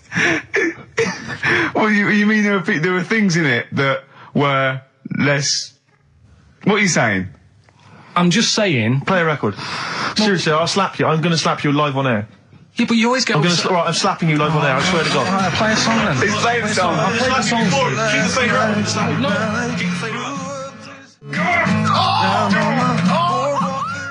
Bruce Springsteen, Atlantic City from the album Nebraska. So melancholy, that one. I love that one. Wow. So Freaks then. All in all, not as amazing as you first hoped. It was built up too much. Do you know what I mean? Really? It's like some films. Is that my fault for getting you excited? I just can't believe it. I hand you this thing on a plate. So I know, and I'm not being out of order, Steve. I'm just being honest. We've always said that about this show. We only talk about stuff, you know. Yeah. You know, being honest and that. Yeah, no, sure. And I've always said the first time I saw you. Sure, no, you've always been honest, and I've always been honest with you. I've always said that, you know, you've got the intelligence and insight of a gnat. Yeah, but if I keep quiet, people don't know that. Sure. All right, Incredibly, they do, Carl, because you look stupid as well. Well, you know. Yeah. No, but Carl was being nice then. You don't. I'm just saying, you're a good bloke, and now I've got to know you. Sure. Yeah. The first time was weird when I saw you. Yeah. No, leave it. Don't just try to interrupt. Just let it go. No, right. I'm just saying. Okay. The first time it was weird and that, and then weeks go by. Sure. And the weird thing is, I kind of thought maybe he's not that odd looking. Yeah. And then you went to LA for 3 weeks. Sure. And when you came back, it was like the first time again. Right. Yeah, Okay. No, Okay. Wait. No. Stop it now. Yeah. Right, everyone, stop it now. No, but I just think I'm a little bit more consistent because I've always thought you were an idiot. I don't want this. Don't argue. He was just okay. No, I just, you know what I mean? My opinion has never changed. I've always thought you're an idiot. No. It's that's just been all through nice. Let's look. Peace. Shut not up, war. fatso. Peace, not war. He's just such a stirrer, isn't he? No, He loves it. Don't think I didn't see you whispering behind the microphone about what to say to Carl. Look what I've just drawn, Carl, subconsciously. Yeah. Let's see. I drew a picture of him. It's something going to be on the website. It's not been on the website. No, it's going to be. I drew a little cartoon of him. No, not yours. I drew one of Carl. Right, okay. What were we talking about? That was a... So, the touchy Freaks thing moment. was over and done with. It was alright if you want to get it out on video. Sure. You know, it's probably worth a look. Yeah. There's a couple of things on there that get you thinking more, you know. It's like how their life is and stuff. Do you know what I mean? How it's affected, and like the little pillow man, or the fella who's got half of his body missing. Yeah. You know, it's stuff like that you think, oh. But what's the one that was disappointing? You said it was a half man, half woman. Yeah, I don't quite understand that one. Do you mean hermaphrodite or half? I can't remember it. Do you mean it was one sort of like it had bits of both? It was just like half a face done in makeup and long hair, then on the other side it had it shaved. I love the idea that you go to this circus and there's people in there that have been sort of persecuted all their life, and they think, well, maybe I can make some money, and then you boo them because they're not freakish enough. I love the idea. They go, boo, you're not freakish enough, boo. Oh, you've got bits of legs, boo. Do you know what I mean? Yeah. But there was, I mean, talking about that, you see, why did they join the circus and that? Because there are things they can do. I was telling you in the week that I was reading something on some news website about some sort of Olympic-style games where they're going to see, like, disabled people against able-bodied. Right. Let's be careful here, shall we? No, I'm just saying, though. Okay. Do you know what I mean? So there is other things. It doesn't mean just because you haven't got legs you can't do other stuff. Yeah. And in this race, there's, like, disabled people who are beating able-bodied people. Yeah. I mean, what? Would you go and see that? I don't know. But, I mean, it depends. What do you mean? They're beating them? At what? He didn't state what the little races were and that. Little races. He can't help himself. No, little races. Oh, look, there's the disabled with their little races. Yeah, having another little race. Oh, dear. Would you go? Would you go and watch that? Do you remember when Jimmy thought that Para-Olympic stood for Paraplegic Olympics? The Paralympics? Yeah, it means parallel Olympics. Yeah. He thought it meant paraplegic Olympics. That would be a good site, wouldn't it? Mainly blow football.